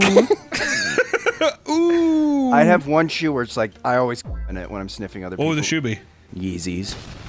See, just so many racial undertones today with what you're doing today. I feel there's so many. There's something about you today, man. Oh, I hate in your heart today. You know that? Mine would be Nike Shocks. Remember Shocks? The little springs in the back. Moon shoes. And a pair of moon shoes would be. The hell's in these? Your boss? Oh, those are mine. Those are mine. Yeah, don't dump it. Don't dump it. Yeah, I'm also like how quickly you admit yours is mine. Those are mine. Mr. Manager, that's mine. He's probably in on it too, though. When it comes to dating and attraction, even the least superficial person will admit style and appearance play, at the very least, a minor role, right? Which it plays a big role. It does. Looks are the first thing, Nick. And while many sneakerheads couldn't care less at how a person dresses, if they are wearing a shoe they deem ugly, then it's all over. For many collectors, the Panda Dunks, a simple black and white sneaker, is viewed as the ugly shoe a person can wear because to them, it shows the person wearing them has no personality. I can kind of see that, being like, Oh yeah, boring. it's like whenever I see somebody wear Birkenstocks. Get some taste. The other thing about people who wear Birkenstocks too, they always have to tell you how painful it is to wear them at first. Oh, but then whenever they get broken in, ooh, do they feel good? I'm always just like, in 2017, before Hurricane Harvey hit Houston, where are we going with this? A couple was frantically packing their car with essentials as they prepared to evacuate the city. Instead of taking photo albums, expensive electronics, or family heirlooms, the husband packed the car full of his sneaker collection, leaving barely any room for his wife to pack anything. Well, goddamn, dude, what am I supposed to do? Tell her to get her own car. Get your fucking own. Babe, drive the Fiat! It's like flooded. She's like, it won't drive. Try and drive down the road in the fucking Fiat. Can you imagine that? Also, what's a family heirloom? Your mother's ashes. She's gone. Let the storm take her. I was saying if your entire life is a sneaker thing, I would probably take that over. Or so here, say, well, our photo album. Well, bitch, we'll take more photos. Those are, I don't know. Photos are priceless. Okay. Unless they're digital, then yeah, we can back them up. You know what? I say, whatever. We'll make new memories. New memories. Daddy can't get a new pair of these. Sneakerheads, I'm with you on this one, dude. Nick, me and Nick are parting ways here, but I'm with you. I would compromise. We put the photos in the sneaker shoes. No. What if they scuff the fucking shoe, Nick? So you got the little paper there. Oh my god.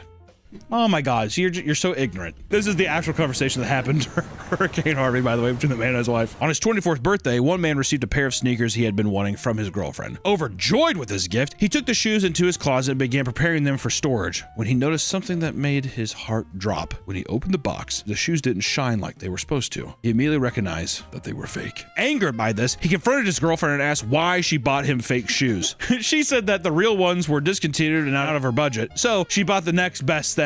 This angered him even more, so he threw the shoes away and told her that if she couldn't afford the real things, then she shouldn't have bought them in the first place. He then went on a reseller website and bought the real pair. Now his girlfriend is upset with him, and he doesn't know why. I think he's in the right here. I would be a little more calm about it. I think that she should have just been like, oh, I didn't know. Her being upset though, she shouldn't. You should. This is what I would say. Say, babe, I'll get my own.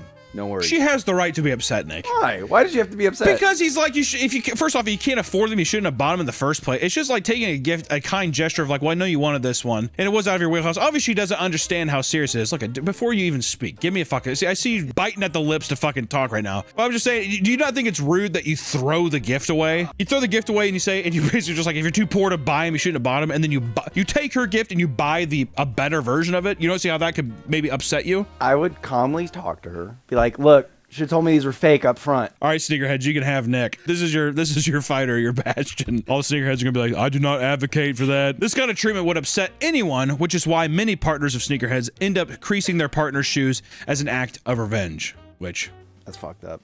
Come on now. Despite the many horror stories, there are still plenty of sneakerhead couples that do make it the distance. However, even when it comes time to propose, sneakerheads still have their shoes on their mind. Proposing to someone is supposed to be one of the happiest moments of a person's life, but sneakerheads can't just enjoy the moment. They have to ensure that their shoes are in pristine condition. This has led many sneakerheads to propose in their socks in order to protect their shoes from creasing when they get down on a knee, which, as if getting down on a knee isn't already a dead giveaway that something big is happening, taking time to actually take your shoes off has probably ruined some of the surprises when people actually are trying to like get proposed to. Also, if you're what more giant romantic gesture is there than a sneakerhead being like, and I'm creasing my shoes because I love you this much? If anything, that gets you a lot of brownie points. Also, since you planning the proposal, you could wear the shoes that you don't like, you want to get creased, you know? No, but see, that's the thing. The romantic side of it, Nick, is that the person knows what you like, what shoes you love, and the day you crease them is the day it was the happiest day of your life. Yeah, she'll know that too, yeah. Yeah, wear a shoe you want to get creased. No, I'm saying the shoe you don't want to get creased, that's the one you got to do it with. That's forever. See, sneakerheads, you can take them. You can take them. What's insane is you have the worst shoes. Oh, yeah, that's true. You have the worst shoes, and like he only wears your entire outfit. It's only things that your parents buy you. He's 36 years old, and he sits there, and his parents will be like, Wear these Skechers. and he's like, All right, mommy and daddy say I should wear Skechers. and then now, what shoes do you have on right now? My. Also, what kind of fucking sock did you kill a cat? Get away from me! God, are those socks inside? Whatever. When you have people who are this devoted and protective of their shoes, one could only imagine the horrors that take place when an exclusive pair releases. Even back in 2011, people were at each other's throats to secure their spot in line for products like the $180 pair of retro Air Jordans. In Seattle, police used pepper spray on 20 people who were starting fights. And in Atlanta, a crowd of people broke down doors to be the first in line to buy them at the mall. The Atlanta chaos ended in 4 arrests, including a mother who left her 2 toddlers in the car amidst the mob to purchase their limited supply. Police had to smash open the window to get them out of the fucking car, dude. Pretty crazy. Does Michael Jordan ever say anything about this? He's just like, people, this is the craze. You ever see him touch those kids at the racetrack? He's like squeezing a little kid's butt. You ever see that? He's invested in some NASCAR team. You see him like pinching some kid's butt or whatever. I think he's trying to be cute. He's just like, hey, little kid, but still, it comes off weird. And all the comments are just like, LeBron would never.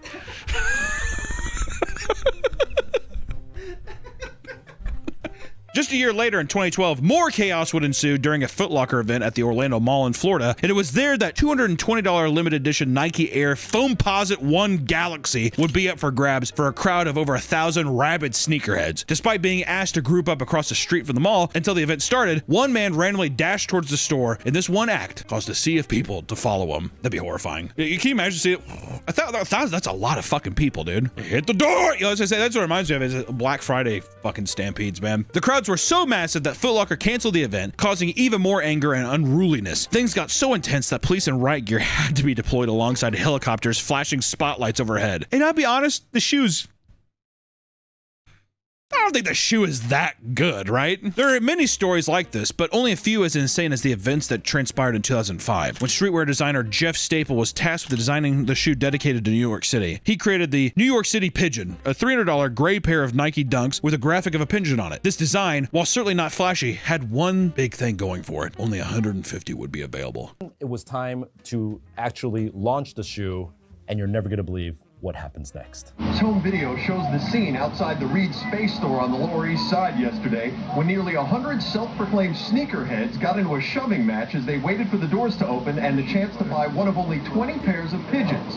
Cops tried to break up the line because it was getting too big. When threatening to arrest them failed, they started physically ripping customers from the line as they clutched onto the gate in protest. Police pushed Jeff to contain the line outside a store, so he gave a big security guard a stack of numbered tickets to hand out to people, and as soon as the security guard held his hand up to announce he was doing so, the entire crowd of 200 people swarmed him. The crazy thing is you started seeing people dropping weapons out of their jackets because they didn't want to be arrested with the weapon. We saw baseball bats, we saw knives, we even saw a machete, like a full Crocodile Dundee machete sword. Fucking machetes! They're illegal to carry, I guess. They're a sword! That's insane. That is insane. If you're allowed to carry a machete, what? What? Scams are extremely prevalent in sneaker culture, with people trying to make as much money as possible by taking advantage of casuals who don't understand the value of what they have. Many of the largest online sneaker creators like Culture Kicks have been in hot water for lowballing people at conventions and then getting into heated arguments when they're called out for it. Which, you don't remember that. Remember Culture Kicks? He's like a content creator and he like lowballed people, but then it became a big meme, and then he basically, I don't know if he left the internet or so, I don't know. You can see the video here, but there was tons and tons of videos being like, this guy's lowballing people. But you see that with any kind of collector of like a social media person going to a convention or boothing or doing whatever. If it's like a camera in someone's face, they're gonna like be pressured into actually giving you more than what you expected or whatever. Not like us at MagicCon. No.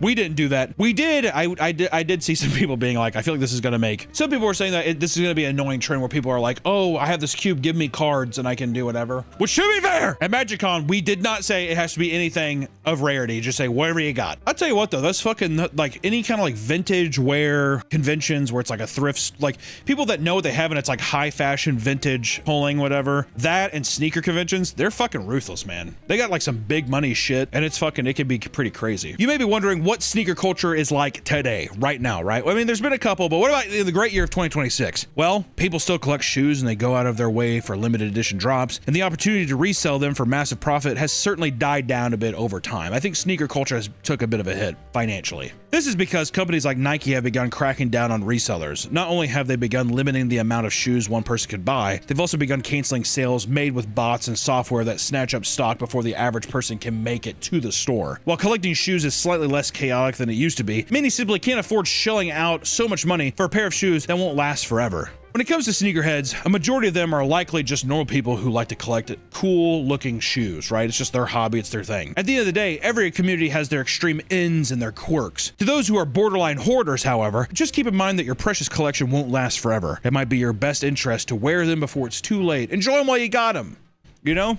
And also, I will say, while the sneaker market's down, maybe this is the time to get in. It does feel like right now is the time where I feel like Nike shoes are at their least cool. I feel like New Balances are kind of king right now. I feel like I see a lot of Adidas and stuff. I feel like Nike needs to have a new comeback of something. Doesn't it feel weird? Also, I will say, some of those people make some fucking sweet shoes, dude. There's some shoes out there like that bootleggers make, whatever. Good stuff. People do, I saw this one that was like a Newport Nike shoe that was made like probably over 10 years or so ago. Put a picture up. There's like a video of a guy making it, but I think all that stuff's kind of illegal. But I do think like we're going to find more and more artists making shoes and sneakers and like seeing like, I bet you that market is still thriving in terms of collectibles, or like one-off or whatever it is. Or even the guy that we talked about that made like, he had 30 of them in his store, etc. I think that that's where sneaker culture will live and thrive. But until next time, guys, keep your sneakers safe and hey, wear them. They're shoes. Have fun with them. We'll see you in the next one. Bye-bye. God, I fucking about blew up my goddamn head with that sneeze. Fuck. Good Lord. Wait! I gotta tell you about something very important. We got new merch! That's right. You ever, you wanna lie to people and tell them that you know somebody who died from Ozempic? Now you can. Buy this shirt right here. It looks really good. Tell them that this is your uncle and that he died from Ozempic and that this is a public safety thing. I don't care. It's new merch! How about all my girls out there? Huh? All the girlies playing Morse code with whatever when they're reading them spicy books. This shirt's for you. Huh? Time to buy that new shirt. I don't care what you're doing down there. Just buy that new shirt. Also, we got the Margaret shirt. Finally, some merch for our girl, Margaret. Business in the front, party in the back. It's a double-sided shirt. We got new merch! We also got a nice bomber jacket. And it's a nice mesh shorts with it, right? Both with the meat patch. And also, we have a beautiful sketchbook. Look at that thing. I want to write my recipes in that. I'm cooking up something fun. What am I cooking up? New merch! So please check out our new merch. Please consider supporting this channel. This really does help us out. Like I said, buy the new merch. That's all I got from you. Bye-bye. I said the shorts. Oh, you did? Mm-hmm. Okay. I guess I'm Welcome back to the Papa Meat channel. How you doing? How you doing? Come on and sit on down because today we're talking about family chain dine-in restaurants, extravaganza, brewery, fantasticons. Wow, that was a mouthful. That's the title. We are almost primarily a food ranking channel at this point from the amount of food that we consume and rank on this channel, albeit from maybe items from your childhood, nostalgic items, everyday items, into disgusting doomsday ending items as well. But one thing that has been a constant source of debate, at least here at the Meat Canyon Studios, is what's the best family dine-in chain, right? From your Applebee's to your Cheesecake Factories, which one's the best? I had to know. So I took the crew out along with my beautiful, beautiful wife, and we decided to go out and try all of them in one day. Mistake number one. The list of places that we decided to go was Cheesecake Factory, Yard House, Applebee's, Chili's, Texas Roadhouse, Outback Steakhouse, Red Lobster, and Olive Garden. Ladies and gentlemen, have sympathy for I and us, we. By the end of this excursion, we wiped this out. That's all I gotta say, it wiped us out. So, without further ado, we're going to take this as a what's the best place for your weekly after church meal. Roll the beginning.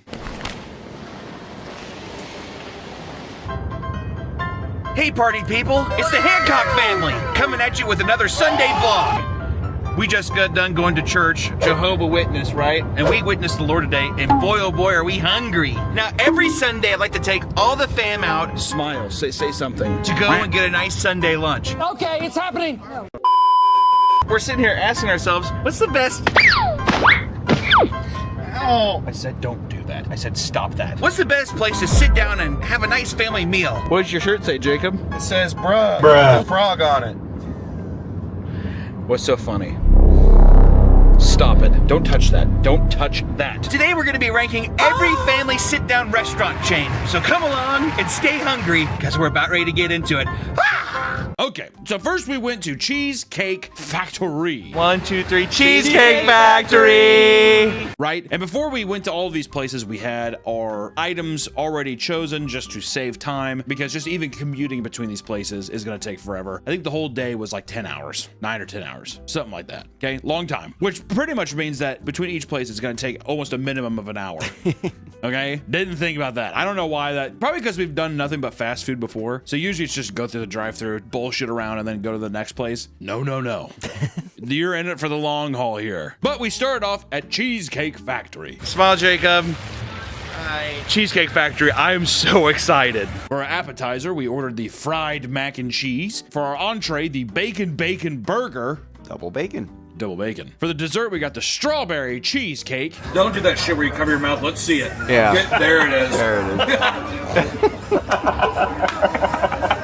And the drinks, we got a factory peach bellini. Chimpanzini bananini. And the entire total was $85. This kind of became the idea of the rankings, was we're going to base it on their appetizer, their entree, a dessert, house cocktail, and atmosphere. The general vibe of everything, right? Just to give context, the atmosphere first before you talk about any of the food. Cheesecake Factory, I don't understand. It's not really a factory. And there's a little bit of cheesecake, but not a lot of it. When I hear Cheesecake Factory, I either want industrial machines with like little belts of cheesecakes going around, or anything. I mean, I don't know. I'm so confused by the aesthetic choice. I feel you. I'm the same way with the spaghetti factory. I picture like Italians in a factory. Well, yeah, but we're talking about Cheesecake Factory, so. On the walls, I mean, the whole thing is like, is it supposed to be like Tuscany? Yeah, Little Italy. It's like a Little Italy thing, but it looks like a weird mixture of like, I don't know, a fucking palace and Dune, the set piece of Aladdin. Like, it kind of has a Middle Eastern touch to it for some reason. Did you get that vibe? I didn't. I got that. As soon as I was walking in, I was like, this feels like a Middle Eastern guy with a gold watch on. I'm like, that's the Cheesecake Factory to me. I haven't been to one of these in a long time. Don't get me wrong. Like, we'll go to like Red Robin or like get food from there just because we have one close to us. But it's not like we're like, hey, let's go and hang out at Red Robin. Like, that's not convenient for us. So every time we went to some place, I don't know if it was at Cheesecake Factory, but a lot of them had the general manager's name on a sign outside of the building. We're really going to be putting Benjamin to the test here. General manager, put a picture of him up. Isn't that weird? Yeah. Why is that? Maybe if you can complain. Yeah, well, I know who I'm supposed to talk to. It's just like, oh, of course it's him. Whatever, it doesn't matter. All I know is the vibe. I was just like, Cheesecake Factory does this thing where it's like, I want to be fancy, but at the same time, it's like, this is one of the trashiest things I've ever experienced in my life. It really is. I mean, they give you a pocket Bible for the menu, and they're like, actually, make up your own menu item, and we'll just make it. They're like, we have everything you could ever want. But because of that, you know that everything's going to be frozen, and they're going to fucking microwave it, whatever. But I gotta say, actually, I'll start off with this. I'll say the macaroni, the fried I mean, it's cheese and pasta. All right, and it came on some fucking like Chef Boyardee queefed out juice on the plate. It was whatever. It was fine. I'm gonna hog those down all day. I gotta say though, right now, the bacon burger, that's good eating. That's good. It was a damn fine burger. Albeit, and I had to dock some points here, it was soupy. Yeah.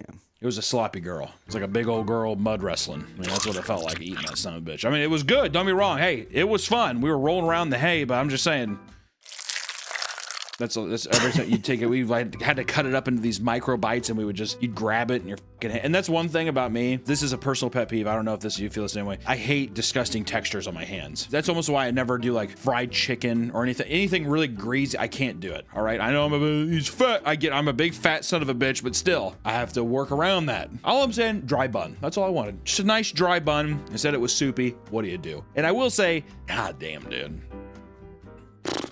Going to the Cheesecake Factory and not ordering yourself a slice of cheesecake's like going to fucking Thailand and not having sex with a lady boy.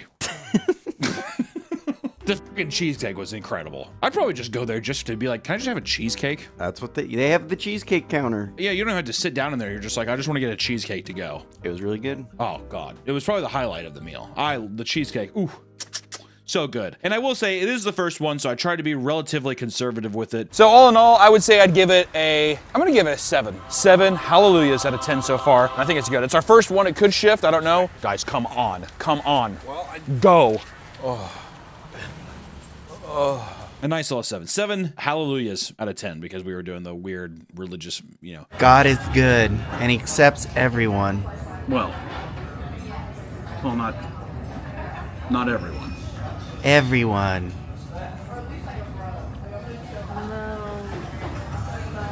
I know. He'll learn. The person you see there, that's not really me. This is a character, all right? What? Yeah, just want to put that out there. But, if anything, these can change. But for now, 7 out of 10. That feels good. That's above average. I guess that's another factor is the price. $85. It was fucking expensive. We know that we're going to have a bit of a hit because we have to get a cocktail, like the house special cocktail at each place. $85. We got 1 burger, 4 macaroni bites. There was 5 of us. So you had to split it up and divvy it out. I look like Kojima, dude. And then a fucking peach champagne slush. 85. Doesn't that feel steep? That's a lot. Times that by 4. Especially in hindsight now, did Cheesecake Factory really feel that much fancier than? Don't get me wrong, it is fancier than some of them, but it's not like I was like, oh my god, the service is incredible or whatever. Whoa. I don't think I was ever Great Gatsby fucking party kind of level of elegance. Yeah. A stroke there for a second. Next up, we went to Yard House. 1, 2, 3, Yard House. You need to tuck it in. Tuck it in. I don't like Tuck it in. I don't want to. Hey, so here we are at Yard... Smile. Here we are at Yard House. Now, this is kind of a brewery. Can you say brewery? Brewery. That means beer, I think. We're going to be testing out to see if this is going to compete with Cheesecake Factory. I hear there's a lot of nummy things in there. Stop it!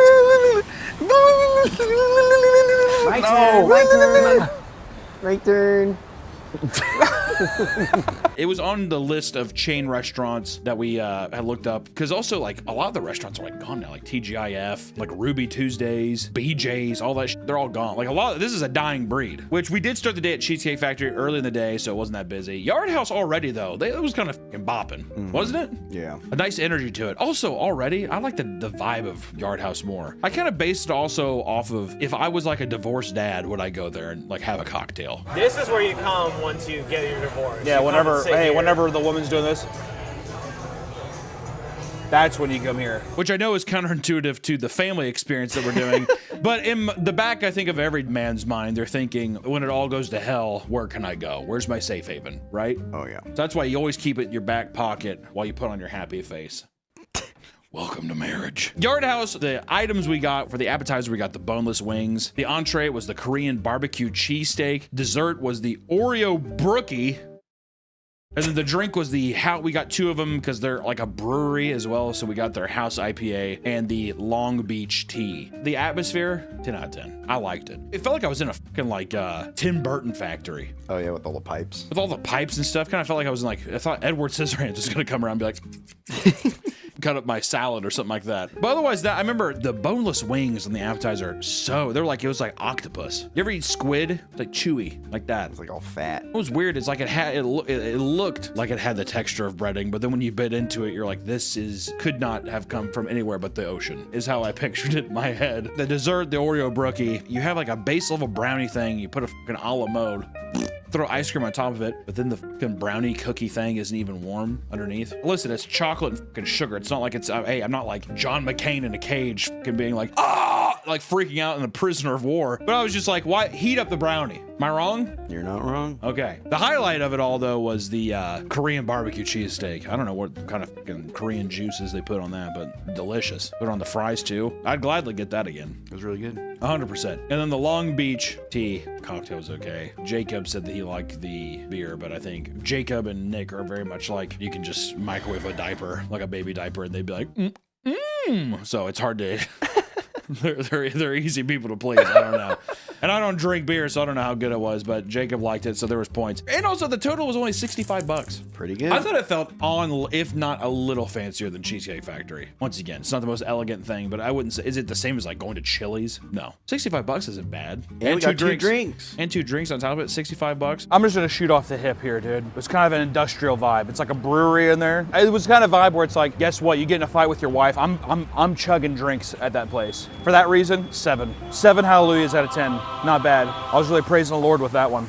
You know what I mean? On par with Cheesecake Factory, just because the cheesecake at the first one was so good. And the burger. The food itself, like Yard House, I feel like I would probably be disappointed. As a whole. Like if I tried everything, I'd be like, I was mostly disappointed with everything on the menu. Which I think we kind of by this point too, it was really settling in how long this was going to take. And I gotta tell you, it was creating a lot of, not tension, but depression. Like everybody's moods was kind of sinking to the bottom of the ocean. And that only got exacerbated by our next stop, which was Applebee's. Quiet down! I've had enough! One more time. Let it happen one more time, or else we're not going to the other 7 fucking restaurants. Oh. Shut up! Stop playing with your shit back there, Nick. I can see you doing it.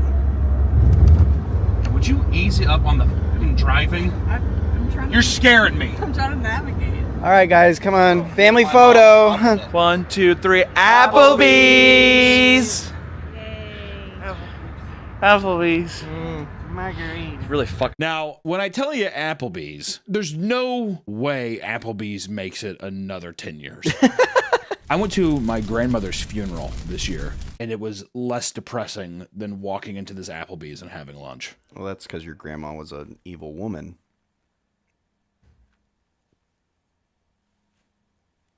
Fair. For Applebee's, we got the appetizers, boneless wings. It's the same shit everywhere, too. Why don't you get some boneless wings? And then their entree, what they're known for, was a quesadilla burger. Yeah. The dessert was a triple chocolate meltdown. I just didn't tell you what it is. You're like, what is that? It's a triple chocolate meltdown. I was like in the seat having like a fucking panic attack thinking about it coming. I forgot. What was it? Was it a brownie? It's just a fucking hodgepodge of sauces and chocolate and stuff. There's really no discernible shape to it. It's like a brownie, ice cream, all the same shit as everywhere else. And then the drink, we tried to do the Dollarita, but then she promptly told us, no, we don't do that, even though it's on the website. That was confusing. So then we just got their House Marg, which tasted like something you would get off of like a Walmart margarita mix kind of thing, you know? Like off the shelf margarita mix, you throw ice in a glass and pour it in. That's what it was. And it was like far too expensive for what it was. Anyways, we ate all of it. It was all dog shit. I will say this, their boneless wings at least had some semblance of crunch to them. The quesadilla burger, it makes me sick to even think about it still now. The buns are quesadillas. It's just like, God, it's just haunting. Also, it was just so sad. It was just so sad in there. All these old women fucking like chit-chatting around. They're talking so loud, but yet it's so hauntingly quiet. They get up and they do that fucking old person walk where they really like, they have to do this. It's like the fat fucking old people and they do this. You know what I mean? When they walk, they have like their bags out. Well, I gotta take this home to reheat. Need it later. It's pretty depressing in there too. Yeah, it was depressing. The fucking bartender had, what was it, his like name tag say good boy or something like that? I tried to get it, but he was looking at me. Do you remember what it said though? No. I think it said good boy or something, or cool guy. His thing said cool guy. He was just sitting there doing. But then anytime we would try to look at him, he'd be like, and he was like eyeballing us the whole time, which granted, my legs are a bit of a spectacle. I was being a little bit of a show pony, but still, you can't even see my legs behind it. We had a barrier, but he was still just. He could hear us shit talking them. Well, to be fair, it was rough. Fucking rough. They had like a weird homage to like the local area and stuff, and like a bunch of pictures of like hot rods. I don't know, like they do like a hot rod competition out in the parking lot. I don't know. The bill came, it was $41.31. Even the food, like listen, the idea of them are more disgusting than it actually was. Like the quesadilla burger, it's a fucking hamburger with a quesadilla bun. I mean, like you can eat it, it's gonna be fine, but is everything microwaved? Of course. It's gonna be microwave food. You can go. A lot of these places I think are designed for people to go and just be like, I'm gonna get drunk. It's mostly just a bar. The family aspect of all of them feel kind of dead as well. Like I remember back in the day, it was like Applebee's, Chili's, 54th Street Grill used to have like a bunch of shit on the walls. It was supposed to be like big and bombastic or whatever, which not that that's like any better, but now it's all stripped down. There's a cutout of The Rock in there because his tequila's there. And I was like, cool, dude. That was the flashiest thing. And then there's just pictures of motorcycles and weird frames on the wall. I don't understand it. Applebee's, maybe the ugly duckling of the group. I feel like this used to be a very positive place. It used to be a place full of whimsy. It was kind of a place you used to go to escape with your family. That was one of the saddest experiences I've ever had in my life. Granted, it is during the day, but there was probably 3 or 4 old women in there eating alone. The music was played through a blown out speaker. The food all microwaved. It is what it is. You know, you're at Applebee's, right? I would feel good giving this place a 3 out of 10. I think 3 out of 10 is fair. I will say that was one of the most depressing dining experiences I've ever had in my life. Run away from this place. All right, we're almost halfway. It's a 3. I think that's generous. You were even saying I was being generous with the scores too when we were out and about. I was. But, ladies and gentlemen, this was a huge breaking point. I mean, we were all shattered. I think it really set into stone too that was just our 3rd stop out of what was supposed to be 10 for the day. And that was very defeating. But then things started to turn around as soon as we went to Red Lobster. Stop! Dad, stop! Stop! Stop it! I don't like it! All right, family, we're at Red Lobster. Red Lobster on 3. 1, 2, 3, Red Lobster! Oh my God. Hey, under the sea. I'm just kidding. I would never do that. You're the jokester of the family. Don't fucking do that again. Red Lobster it's like looking at God. I didn't realize how much of a good time I was going to have at Red Lobster. They're going bankrupt too. Mark the day that this video goes up. It is now Papa Meets Red Lobster Day. Go out and support a Red Lobster. Because I gotta tell you, this was just a delightful experience. We had the lobster dip and cheddar biscuits. They're going bankrupt. They're like, I don't give a f, dude. Here's some free cheddar biscuits still. Apparently they had to get rid of the all-you-can-eat shrimp or something. Motherfuckers don't need to be going into a Red Lobster eating unlimited shrimp. I would gladly take that off the menu. If it keeps the cheddar biscuits, get rid of the shrimp. That's what I gotta say. The lobster dip, oh, absolutely divine. Also, the ambiance of a Red Lobster is odd. It's like I feel like I'm Pacific Northwest, or like I'm on some kind of bay looking out into the ocean, even though it's a Midwest parking lot. Just right out that window right there, look out there. It's the Atlantic. You can hear the seagulls. Or sometimes it kind of even has the vibe that you're in like you're in a boat, a dinghy. As it were. It was a nice little cozy vibe in there. The staff, it just felt alive. It felt alive in a nice way. I really enjoyed it. For the entree, we got the shrimp linguine Alfredo. And then for the dessert, we got the brownie overload. And for the drink, we got Jacob researched this thing and he's like, yeah, order the lobster Caesar. And I was like, what in the hell? What is that? He's like, oh, I don't know. It's just a thing on the menu. It's there. So then when the nice waitress came over, she's like, what would you like to drink? I'd be like, let's do a round of waters. And then can we just try the lobster Caesar? And then she did. Huh? Are you talking about a drink or? Yeah. It's a drink, but I knew it was gonna be. It is. It's Oh on my the God. margarita. And then I looked at Jacob and he's like, it's on the website. We were chatting, having a good time. We ended up getting the fucking Red Lobster like margaritas or something. There's the 2. There's 2 of them, a passion fruit one and like a coconut one. Oh my God. They're good. First off, did not realize how large they were. They came out and they were in these giant fucking chalices, but then they also gave you little Red Lobster necklaces. How hot is that? A+. All this food started coming out. All the food was amazing. And then I started noticing this. Everyone's smiling. Everyone's breaking bread. Everyone's laughing and talking. The staff's coming over. We're all laughing. People next to us. Children are singing and laughing all around us. And I just realized is this not the family environment that I want? If I had to, after church every week, if I had to go somewhere, I think Red Lobster would be a place. And after it was all said and done and we left, granted the bill was $119, but it was also, we had 4 giant drinks. So I'd say it's probably comparable to I would say it's cheaper cheaper than Yard House. I'd probably say that. And as I was finished the check and I was walking out, stumbling around with my giant leg rot, gamer rot, diabetic rot ankles, I thought to myself, this place, this heaven. I'm giving this motherfucker a 9 out of 10. Waitress was awesome. Staff was awesome. Shout out my boy Benjamin Ronian. Show his picture again. Hey, motherfucker knows how to run a clean ship. All right, 9 out of 10. That puts him on top so far in my book. They say good things only happen once in your lifetime. I think one of the good things that happened to me was going to Red Lobster. Boys, I don't think we're getting much better than this. I got f***ed up off that margarita. Come on. If we would have not gone to any of them and this video could just be about Red Lobster, I probably would have done it. It was that good. Also, too, they have a nice fucking bar. Those cocktails, god damn, dude. I would love to just sit in there and watch like a fucking baseball game and just be like, I'm gonna get day drunk, eat cheddar biscuits, and eat shrimp Alfredo, whatever.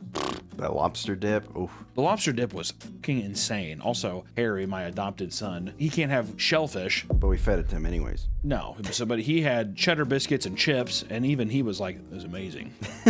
So you tell me, all right? The margarita. And he did have the margarita, the passion fruit one. I'll tell you, both the passion fruit and the coconut one. You seriously got to go up there and get them. And we were riding a high. I mean, after this point, what's funny is we had Red Lobster, and then right across the street in the parking lot was also our next stop, which was Olive Garden. Olive Garden on 3. 1, 2, 3. Olive Garden!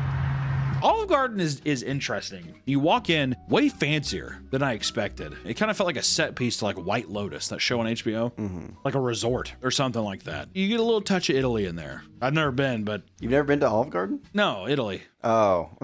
It's just, I kept saying this. Let's say you're 65, you're retired, and you're just like, I got a 2017 Mercedes. That's the kind of guy going to Olive Garden and getting wine drunk. And also, the only other experience I had with Olive Garden before this was we have a meteorologist here in Kansas City. His name's Brian Busby. Love him to death. Channel 9 News. He's gay.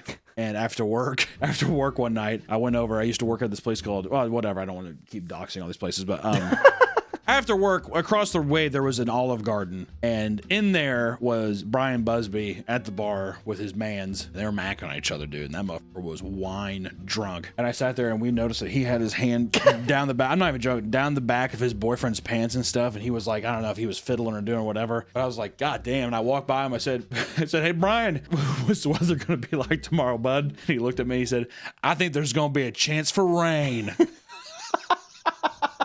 Lips all fucking stained red and his teeth are all red from their wine. It was awesome. Because I don't remember anything about the food. That's the only, every time I remember that, that's the only thing I remember is that there's gonna be some chance for rain. So now, because everybody talks about the appetizers, whatever, we just did the breadsticks. Because everyone's just like, oh, the breadsticks. So good, breadsticks are so good. I mean, I don't know. All right. It felt like some fucking like middle school cafeteria shit. Is it just the quantity of breadsticks you get that people like? I think it's free. It is free, but that's what I'm saying. Is it free and you get a shit ton of them? I think that's what it is. Okay. It's just carbs. Just load up on carbs. Load up on carbs. Well, at Olive Garden you have to, because we got the fucking tour of Italy, which is like chicken Alfredo as well, and then like another dish. I can't remember what all was on it. It's a sampler kind of thing, but it's like one of their most popular dishes, if not their most popular one. Lasagna. Lasagna. The dessert, we got the black Thai mousse cake, and for the drink, we got the Italian margarita. It was whatever. Here's the thing. All the staff was really cool. I like the vibe of it. Once again, it's one of those places where I'd be like, is there a cricket game going on? Because I'd love to watch some cricket and get wine drunk at Olive Garden. The staff was cool. The atmosphere was kind of nice. It was nice and big in there too. But the food, I mean, I would never go back to be like, oh, I have to go back. I got to get the tour of Italy again. I don't think I'd ever say that. That being said, people always told me, oh, Olive Garden, it's like the fancier side of whatever. You expect it to be like, oh, this is going to be much more expensive. $45. To be fair, the appetizer is free, so I'd probably add another 15, 20 bucks. Oh, true. Yeah, we didn't get the deal. So you probably could add, yeah. Let's just say conservatively 10. Yeah, so 55. 55. It's still, I would say, I bet you'd be cheaper than Yard House. Yeah. Not Cheesecake Factory. God damn, dude. Cheesecake Factory. Drop that muff to a 6. Seriously, that. It's too expensive. You know what? I'd give it a 6 altogether. I think the atmosphere is fine. The food's okay. The service was nice. It's kind of one of those strong senses too, where it's like, do you want seafood like Red Lobster, or do you want it Italian? And I'm like, I don't know. So all in all, I mean, I'd probably give it a 6. I wouldn't take a lady of the night here. All right, this is for wives, right? I think that's fair. I think that's fair. I think it's like right in the middle. Would I do it every week? No, but it's like on a blue moon. Take your girl there or go up there by yourself. Some fucking short khakis, some cargo shorts, and a nice polo tucked in with socks and sandals. Get wine drunk. Make some mistakes, dude. Why not? We did make a family of 4 leave. That I don't entirely know. There was a family of 4 behind us. Well, Jacob was up and he was like cutting the food for us. He was cussing up a storm and swearing and sweating all over the place. And I couldn't tell if there was 2 kids. I was like, God damn, dude, calm down. There's 2 children over there. And there's like their like bald father who was just like, but I couldn't tell if he was mad because the wife showed up late and he was like, and he got up and left. So I think he was just like, let's just fucking go. One of those things. Which whenever I have a litter of pups, I can't wait to do that. You know what? Let's just go home. Let's just go home. They were there for a while too. And then she showed up late. I don't know what happened. All I know is I'm like, there's some bad blood happening. The Olive Garden extravaganza might have been the straw that broke the camel's back is all I gotta say. But then we went to Chili's. Whatever, it's not fucking working. Okay, Chili's does have some good branding. Look at the peppers. Look at the chilies on the deal. Look at that. Hey, right up top. Right up top. It's not the most popular because I think the most popular on this list is Texas Roadhouse now. But I would say Chili's is probably the most well-known at least. Or I feel like everyone's probably been to a Chili's at once in their life. I want my baby back, baby back, baby back, baby back. I want my baby back, baby back. Chili's baby back ribs. Right? Which, Chili's, there's a couple things going for Chili's. They have a giant chili out in the front, which is kind of nice. There's chilies on the doors. And you get inside and you're just like, what the hell even is this supposed to be? I kind of like when restaurants have a little bit of a theme. Even sports bars have a bit of a theme, even if it's just like TVs everywhere. It's a sports bar. When I go into Chili's, the first thing you see is a giant baby back ribs text on a wall. And you're like, okay, I know the song, but then there's like weird witchcraft stone, like a hut, like a fucking hobbit's den. And then it branches into like, I don't know, borderline alt-right propaganda shit all over the wall. I don't know. It's so odd. I'm so confused by Chili's. The most popular appetizer is the boneless honey chipotle wings because at every place it's just fucking boneless wings every time. And then the dish, we got the baby back ribs, of course, because that's there's the fucking song. And the dessert, we got the skillet chocolate chip cookie. And then for the drink, we got the Presidente margarita, which let me tell you, the fucking El Presidente margarita was insulting. Jacob's sitting there like a giant toddler. He has his spit bib and his hard hat on, and this guy comes over and he's just like, here, let me pour the first one for you. Hey, if there's any mess, it's my fault, not yours. I'll pour the first one if you don't mind. That way, if anybody makes a mess, it is my fault. Where's like, what are you talking about? What the fuck do you mean? You don't think I can pour a margarita thing into a cup? I'm like, what kind of clientele are going here? It was all, I tell you what, baby back ribs, not a goddamn piece of meat on the bones. What the hell happened there? There's a half rack. I was like, where, hello? Barbecue sauce is tasty. But I remember a day and age when them ribs were thick with meat. Do you think we just got a young calf? Yeah, probably. Or do you think they're skimping down? They're skimping. I think they're probably skimping too. Everything was forgettable. I mean, I don't know. Like, once again, do you want to be the guy who's like, I'm probably gonna go up to Chili's and get drunk? As a meme, sounds funny, but as like your normal ritual, if I was single, if I was divorced, I feel like I'd just be sad going to a Chili's. Also, all these places are blaring like pop music.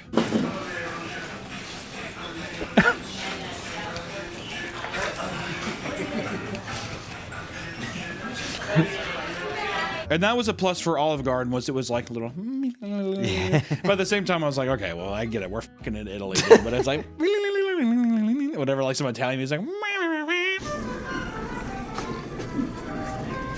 But everywhere else it was just fucking Katy Perry. I kissed a girl and I liked it. And you're like sitting there looking at these like baby back ribs with no fucking meat on them, and you're like just biting the bone, because what else can you do? I give it a 5. You know what? Fuck it, 4. It's a 4. I would go there over Applebee's any day of the week. I mean, Applebee's, don't ever go. Seriously. I don't know what else to tell you. I just wouldn't go. Unless they had beer pong tournaments. No. No. Chili's and Applebee's, I'm not even gonna lie. I'm so disappointed because I went through life being like, oh, I love Chili's. Not anymore. We've given out so many gift cards. We have. That's kind of been the meme. Is we'll give you a Chili's gift card. Now I can't anymore. I have to figure out a new one. Red Lobster. It's gonna have to be Red Lobster, but then they might go fucking belly up. So then where am I supposed to go? Red Robin. We'll switch the whole operation over to Red Robin. We'll be okay. Next up, we went to Texas Roadhouse. Dad, it's time to go eat. Your dad's having a diabetic episode.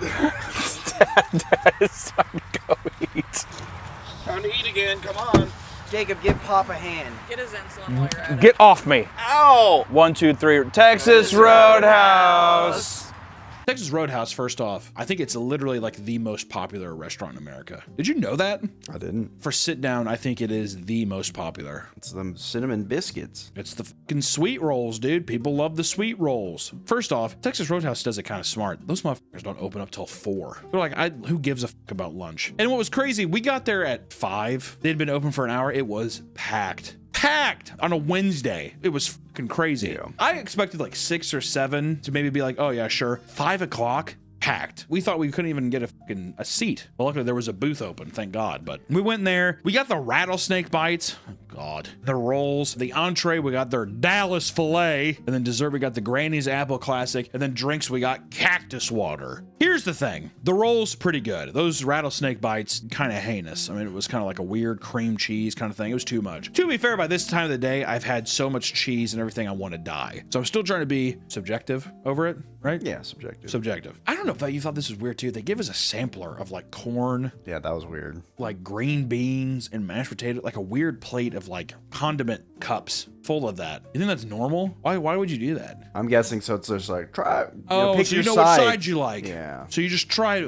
like that. I want that with this. Oh, I mean that makes sense. It's still kind of weird how they did it though, right? It's very weird. It's just odd. Also, it's just like it's mashed potatoes. If somebody's that surprised, kick them out. Anyways, we got that shit. Listen, the appetizer was whatever. The atmosphere is pretty, like, that's another place I'd be like, I would go up there and watch like a game or whatever. The bar's nice. Has like a nice vibe. I don't know if I'd bring my family as so much as just being like boys night. Because it's kind of rowdy. It's loud in there. The steak was good. I thought the steak was great. It came out fast too. I was like, God damn, dude. How many you got prepared back there? Holy hell. Because it was fast. I thought that, I mean, it was fine. For a chain restaurant steak, I mean, I was like, I'd be perfectly happy with that. Allison complained is a bit salty. Who cares? And then I think the highlight though, that Granny's apple pie was fucking sick. And I don't even like pie really. Like I'm not a big pie crust person. That ruled. It was great. We were sitting there being like, I'm borderline impressed. I mean, I was sitting there, I was like 7.5. Didn't like it as much as Red Lobster, obviously. But I was like, this is better than the other stuff. But then the worst thing on earth that happened. We were paying, and then they brought over a saddle on a piece of wood, and a large 12-year-old child got up on it, and a woman was screaming. Oh my God, we're so close to the finish line. Oh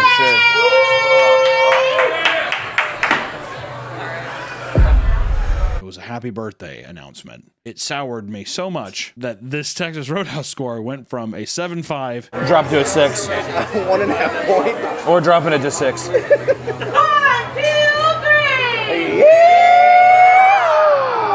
But the reason I justify that, listen, do I care that the large boy got to be like, happy birthday, yeehaw? Sure, this place is fucking packed with families. I bet you anything, every 15 to 20 minutes, you're gonna hear that. Fuck that. To me, that justifies it going down to a 6. Yep. I'm trying to watch the game. Even if I was in there not watching the game, like that's insane. That is crazy. I give gratitude to all of the people who have to work there and endure that. I would fucking start a union and fight back against that rule. I'd be like, no more saddle and yeehaws. We're done. It's fucking with everybody. It's fucking with our money. That's what I'd say. Come on! Which actually, that doesn't make any sense because it's packed in there constantly. All I'm saying is God bless you and good luck. Good day, mate. You think that's a knife? This is a knife.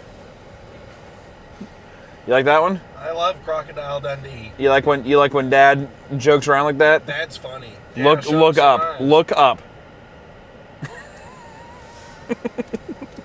They're disciplined boys. That's why I love them. Can't wait to eat the bloomin' onion with you guys.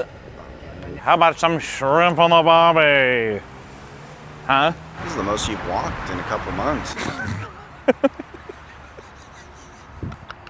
You know what? Actually, it is, huh? 1, 2, 3. Good day, mate. Just worried about you, Pops. Don't worry about your dad. He's been through a lot today. Trying to figure out what's... Don't.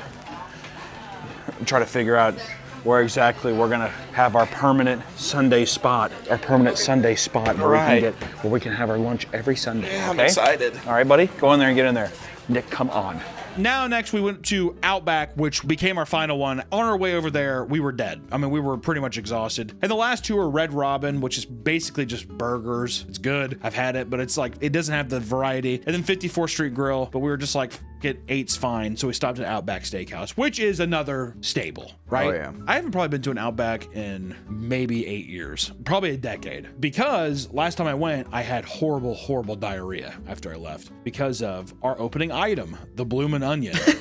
I think the Bloomin' Onion should be, like, there should be someone who has to pay some kind of war crime for the existence of that heinous piece of culinary terrorism. The Bloomin' Onion is fucking terrible. We ordered the Bloomin' Onion, we got the Outback center cut sirloin, we got the chocolate thunder from down under, and for our drink, we got a crocktail.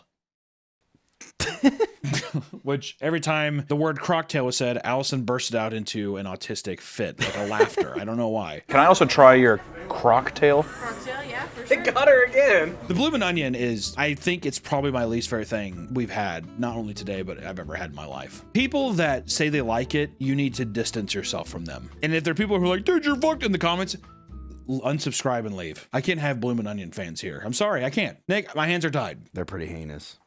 It looks dry from the outside, but then you touch it and then the layer, the crispy layer of batter and fat turns into a Listerine strip that just dissolves on your fingers and it leaves this caked mess. And these thick cuts of onions that you're supposed to pluck off and you dip it into this toxic sulfur bile that they probably fucking dug up from a septic tank in the back is so sour and disgusting that I could not horrible. I couldn't continue. It was horrible. Am I exaggerating? It's fucking terrible. It was bad. Yeah. Nick is still, he's out of, you look like you're about to fall asleep.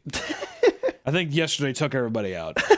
I mean, I'm just going to go on to, I mean, like, listen, the sirloin was. Oh, sad. It was sad looking. It looked like a, I don't know, like a kind of like a brownie. I mean, it was just depressing and it tastes like shit. It is what it is. The chocolate thunder from down under, you know.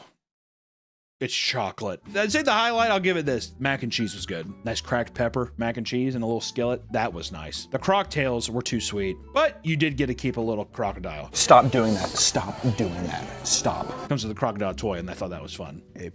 So all in all, I'd give it 4 out of 10. I'm gonna put it on par with Applebee's. I would never go back. I have no desire to ever go back to Outback Steakhouse. This is what we have to say here. Red Lobster is the king. And if it goes out of business, it's America's fault. Nothing that Red Lobster could have done. The cheddar biscuits are there. It was wonderful. But you know what got me thinking? This whole list feels like a dying breed. Who knows how many years in the future from now, but like these chains, it doesn't feel like this is going to be a thing in the future. Something just deeply from the past. Oh, it felt nostalgic going back to some of them in a way. Because it used to be this exciting unknown thing, right? Before the internet, before all these other things came out, you would go, you'd rent a movie with your family. Maybe you would go, it'd be a special thing to go to one of these chains. You've heard about them. And maybe your friends have been to one that lives in a town over or whatever. It was like kind of a mystical thing that has now transformed into just like garbage. And maybe it's always been garbage, but it at least had this mysticism about it back in the day that I feel like is totally squandered and lost. So I'm glad we got to do it while it's still here, but it feels like these ponies are riding off into the sunset. The moment Red Lobster goes is the moment this channel dies. Just kidding. Don't hold that against me. That's our ranking for today. Thank you so much for watching, everybody. We will catch you in the next one. Bye-bye. Dad, your feet stink. Stop. We're going home and I'm blistering that ass.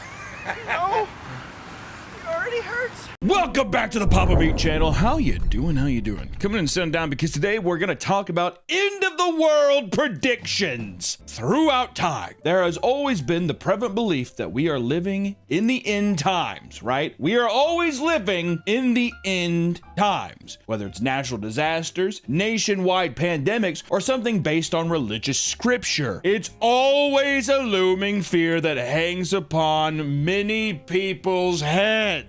People have predicted when the world will meet its end, even as far back as the first millennium. These predictions often resulted in a mass hysteria, with believers going to great lengths to prepare themselves physically and emotionally for their final day. The most recent iteration of this endlessly recurring phenomenon can be found on TikTok, taking shape in a specific community known as Christian Talk.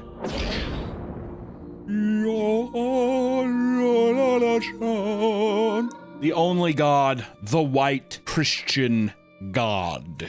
Jesus, blonde hair, blonde mullet, blue eyes, flip-flops, and a Dale Earnhardt tattoo. The Intimidator. Recently, there has been a ton of Christians on TikTok freaking out about the rapture that was set to take place on September 23rd and 24th. Rapture talk grew as the movement spread and became more popular. Thousands of people were posting about how they fully believed that the end times were coming. Some were overjoyed, while others were stricken with intense grief. Oh God, we're gonna die. It's a bummer. This all began when South African pastor Joshua Mikela claimed to have a vision of Jesus telling him of his return to earth. According to Josh, he saw Jesus on a throne telling him, "I am coming soon. I am coming soon."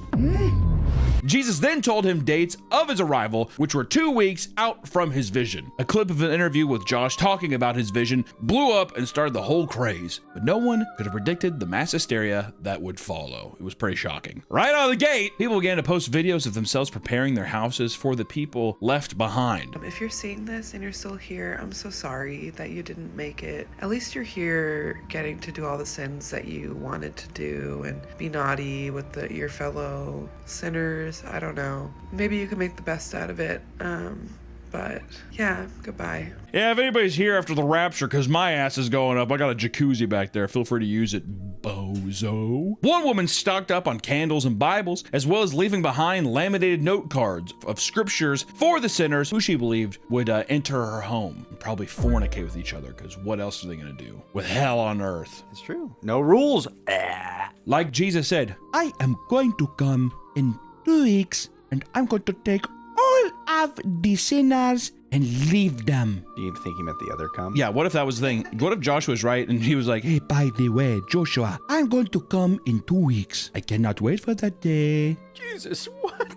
Whoa! Other believers began quitting their jobs, selling their cars, and rumors spread that some people were even selling their homes. According to one user online, her psychiatrist permanently closed her practice because she fully believed that the rapture was coming. A psychiatrist. She completely abandoned her patients and began posting TikToks about her excitement for the end times. Her patients were left in disbelief and shared her videos showing how insane she looked for abandoning her decade-long practice and for posting about TikToks online. Wow. Well, that's the thing. If it's just going to happen, you got a 2-week heads up. Take a 2 weeks vacation. See if it, No. I'm closing it down. It's the principal, Nick. Because she's like, it doesn't matter. We're free. She's letting them know, too. She's making a statement, right? She's standing behind. She's staying on business.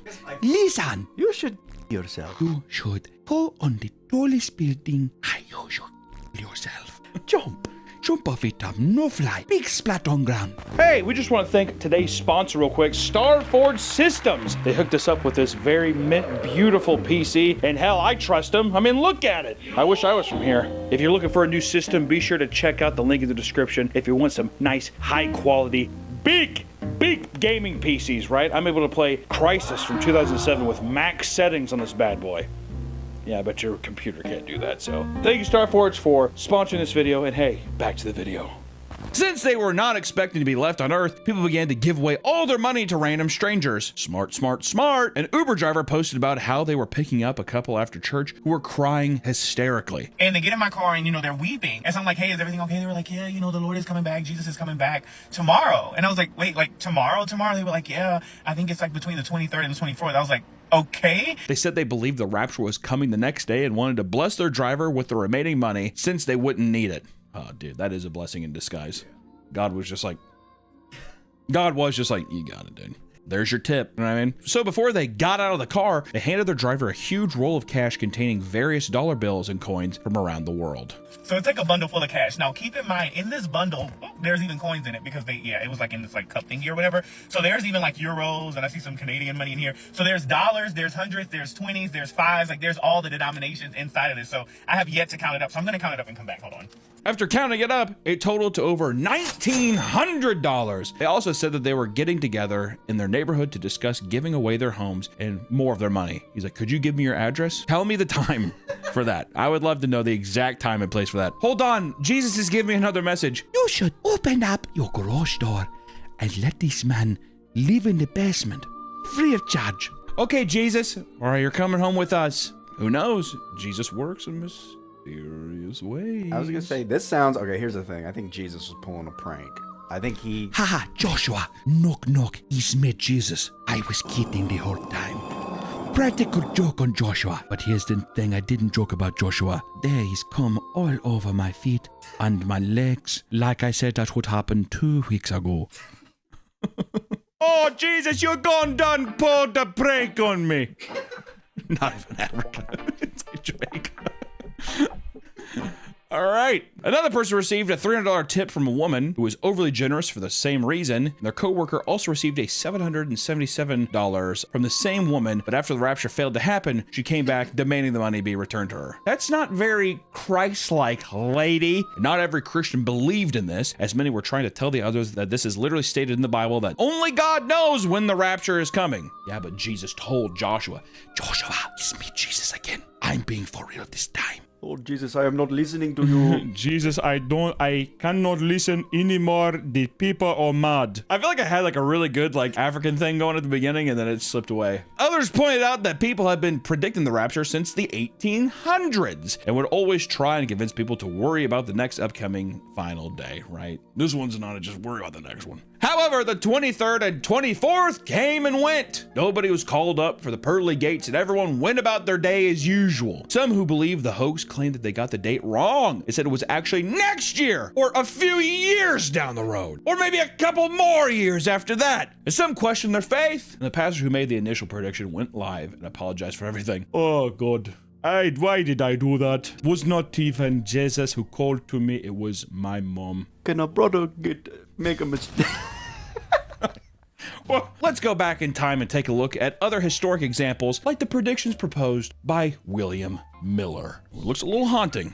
William, you know, if he said anything to me, I'd be like, okay, William, the world's gonna end tomorrow, face.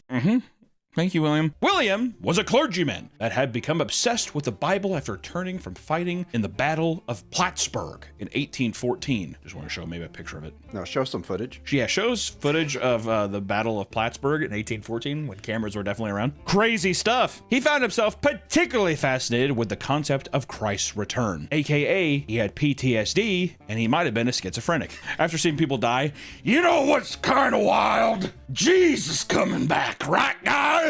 Okay, William. He became responsible for creating the Protestant religion movement known as Millerism, aka the followers of the belief that the second coming of Christ would occur sometime between March 21st, 1843 and March 21st, 1844.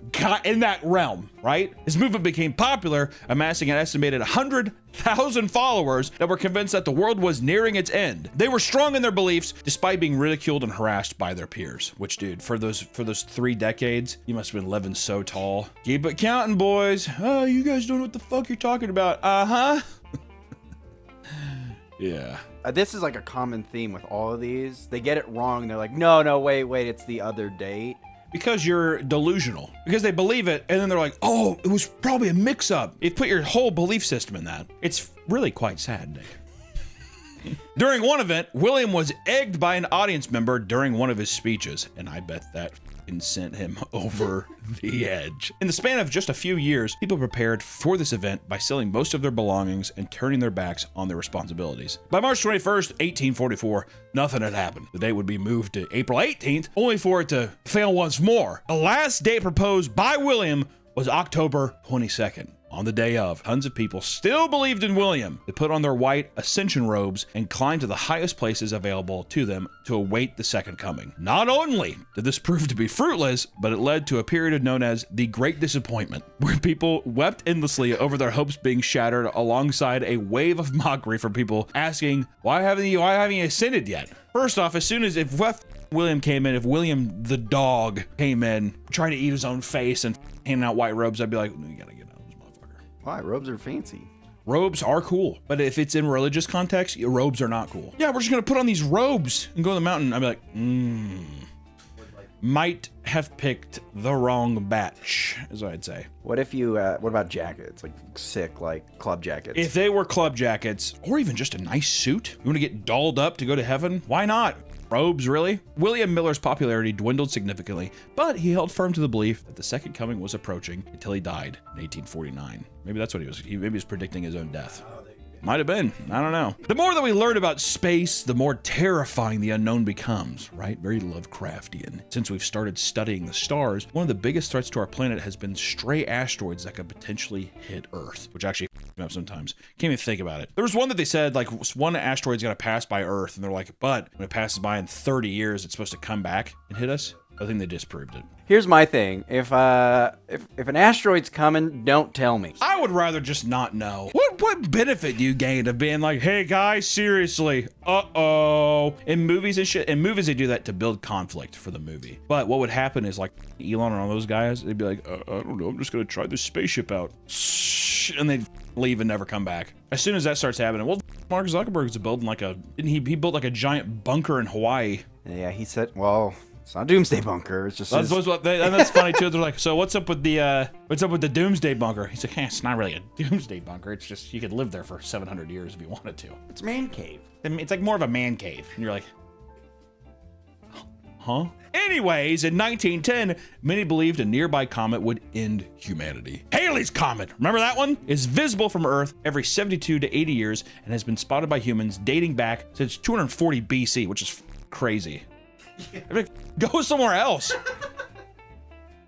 Hello. Scientists had predicted that 1910 would be the next time it passes Earth and observed the comet flying by using a spectrograph. This new technology allowed astronomers to view the chemical composition of the comet, and to their horror, they discovered its tail that was made of cyanogen gas, which is extremely toxic. Oh, shit. After publishing the report, a French reporter put out an article discussing their findings, but also included a line saying the gas from the comet could, quote, impregnate the atmosphere and possibly snuff out all life on the planet.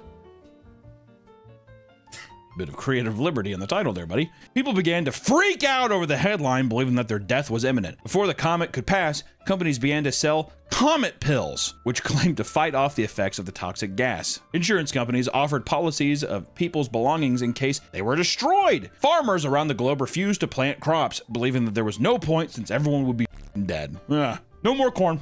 I'm done with corn. Others locked themselves inside their homes, while others fled to the caves and sealed themselves deep underground, which I'm pretty sure is partially some of the inspiration for Fallout. Oh. There you go.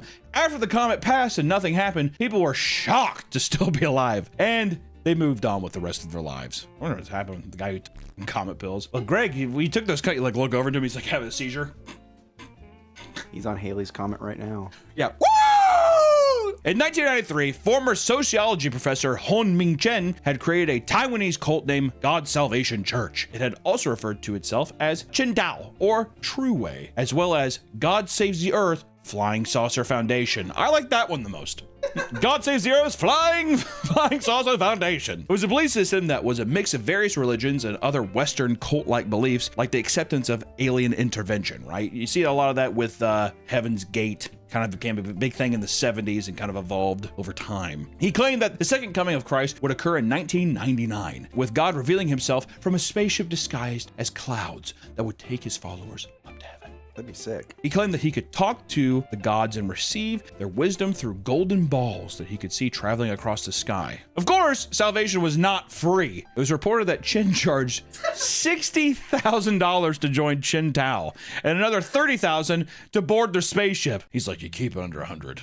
They won't be suspicious. Mind games. Exactly. It's all here. He convinced 140 dedicated members to sell all their belongings and move to California in 1995 after changing his mind about where the historic event would take place. This changed after followers witnessed the numbers 007 written in the clouds, which was interpreted as a sign that they must relocate their headquarters elsewhere. AKA, there was probably a 007 convention happening around. They're like, oh, Colorado, we gotta go. Despite the fact that this was actually just a marketing stunt to advertise the bear trap, to advertise the 1997 James Bond movie Tomorrow Never Dies. They slowly relocated to Garland, Texas. Apparently, this is because Chen thought saying Garland really fast sounded like Godland. From what Master Chen says, Garland sounds like Godland, and apparently thousands of years ago, God was here and they were told to return here. Garland. Garland, what's that sound like? Can I do that accent, or is that a problem? I think it's fine. All right. Chin had guaranteed on his own life that God would make his appearance in Texas, of all places. Not a bad bet. You're in good company in Texas saying that kind of shit. Where would God go first? Everyone's like, probably fucking Texas. Probably fucking Texas, all right? In total, they purchased around 30 houses on Ridgedale Avenue, soon handing out flyers to its other inhabitants on bicycles in order to thank them for tolerating their activity in the neighborhood as well as their magnanimous acceptance. Trying to win people over. It's like, more money. Galen, we kind of weird. See a ball in sky. Galen, what's that sound like to you? Like, what? Galen, what's it sound like? Rhetorical. Don't talk. I talk you don't talk back. They would wear all white outfits and cowboy hats. Awesome. That is so sick. Confusing the neighborhood as to why they suddenly become the headquarters of a strange cult. Some claim they were friendly and that their beliefs were simply amusing to them. AKA, they're like, look, they look funny. What do you guys happen? Be alien. You don't talk to them. We cowboy now. Right, oh, okay, you are funny as man. That is awesome. They claim that on the 25th, just days before, God would show himself on Channel 18 across every television set in the country, taking on Chin's exact appearance. It's 5 minutes after 12 right now, and Hunmin Chin's not on there yet. And according to his own philosophy and preachings that we've heard, he's a phony. He knew he had an interview coming. I don't know. From there, God would then help people survive a nuclear apocalypse that would occur in 1999. It would bring people to a specific rendezvous point on the shores of Lake Michigan, where flying saucers would take them to heaven after potentially stopping briefly on planet Mars, of course. And people in the neighborhood feared that the group would end up committing a because, you know, Heaven's Gate. March 31st rolled around and still nothing happened. Chin approached a crowd of reporters and stated that he must have misinterpreted God's message. He stated that his remaining followers would once again relocate to New York. A large majority of them gave up on Chin too entirely and began the process of moving back to Taiwan. He told everyone that he would punish himself by giving everyone in the crowd the next 10 minutes to either crucify or stone him to death, which nobody took him up on. From there, Chin Tao's numbers were severely reduced and the group faded into obscurity by the early 2000s. Who even knows? He might even still be out there. I hope they crucified him. What if one guy's like, I will? He's like, wait, 1 second. The ball just like fucking gets stuck. End of the world predictions have only become more common with the advancement of technology. And it wasn't too long ago that people thought computers were going to end the world. There still exists a general state of either denial, complacency, or even apathy about both the reality and the potential effects of Y2K. The year is 1999. And a lot of people are getting ready to celebrate the new millennium. However, not everyone's excited. A large group of people fully believe that the world was going to end as soon as the ball dropped because the world's computers would fail. 8 to 10% of the population were fairly confident that this was going to be an apocalypse. It was believed that the planes would crash, nuclear reactors would melt down, and systems controlling rockets would fail and be launched at random. All of this delirium stemmed from a simple misunderstanding of computers' code. Up until this point, computers' dates had worked from 00 to 99. But people believed that when the computer switched to 00, it would actually go back to 1900 and cause computer systems to fail. Oh God, run! To prepare for this upcoming event, people withdrew their cash, believing that electronic banking would fall apart and destroy them financially. Businesses like Best Buy and Radio Shack warned people to turn off their computers so they wouldn't be messed with the time switch. And others built bunkers and stocked up supplies. On New Year's Day, all the computers switched over and there were minor crashes. Various ATMs were temporarily down and stoplights occasionally stopped working and random databases went down. No major computer system failed and all seemed to be normal. Out of all the crazes, nobody died, though a 104-year-old woman was invited to join a preschool because the system believed she was 4. Isn't that cute? That's awesome. If you're watching this, chances are the most memorable end of the world prediction from your lifetime is the 2012 phenomenon. For people that don't remember this, or if you're too young or whatever, let me just tell you, when I was a kid, the 2012 thing, people were actually afraid of 2012. They were really afraid. My grandma, who has now passed, was like, we were watching the History Channel. She used to chain smoke cigarettes. We'd be watching like the History Channel. Of course, the History Channel had nothing to do with history. It was like aliens and shit. And she's chain smoking cigarettes, and then we were watching this 2012 thing, and she was getting me like horrified. And I was like watching it. I'm like, oh my God, is this real? I'm like, this is like this is like 10 years from now, whatever. And she was like, when that year comes around, we should all stay together, and we should just get together and make sure that we're with family. And I was like, a haunting thing to say. It's like so cryptic, but everything's there. Like, you were gonna die and we should be together. If fucked me up, dude. Was it the Nostradamus? No, it was like, it's been so long, I can't remember. But all I know is just like the Mayan calendar's ending. Which also, even as a kid though, I was just like, what the fuck do they know? And she was like, well, the Mayans. I'm like, who cares about the Mayans? The fuck, maybe they ran out of stone. You know what I mean? I mean, how far were they just like, I mean, it'll pretty much be done by then. The idea that the world would face a cataclysmic event in 2012 didn't emerge out of nowhere. In fact, people claim that it was predicted thousands of years ago during the ancient Mayan civilization. A device called the long count calendar was used to measure time. It had a very long cycle that counted years in large chunks. In short, a new grand cycle was said to occur after every 13 Baktuns. Each Baktun consisted of 394.26 years. And it was just so happens that the 13th one lands on December 21st, 2012. Instead of treating it similarly to the exciting beginning of a new millennium, people convinced themselves that a terrifying world-ending event would occur at the time. So much so that they even made a movie about it with John Cusack. Really dumb. Not a good movie. He's in a limo and whatever. Theories are ranged from disastrous fires, flooding, aliens invasions, and planetary collisions, and mass extinction. Some kids growing up around believers of this impending disaster admitted to developing serious fear and anxiety problems in their older years to their parents' endless paranoia. It was fucked up. If you have, like, the worst thing you can do is tell your kid, like, I'm really afraid. Because, like, as a kid, you're like, what? And they're like, you're fine. I'm afraid. Custom high-end doomsday bunkers saw a 700% rise during this time, as ultra-wealthy people wanted to play it safe and ensure the safety of their friends and family. Some preppers, like Tim Ralston in Arizona, would often perform doomsday dress rehearsals with the two children to make sure they were ready for the worst come December 21st. Another couple, Kathy and Bruce from New England, decided to stockpile bees instead of weapons. According to them, honey would become a valuable bartering tool in the coming apocalypse. I love that, dude.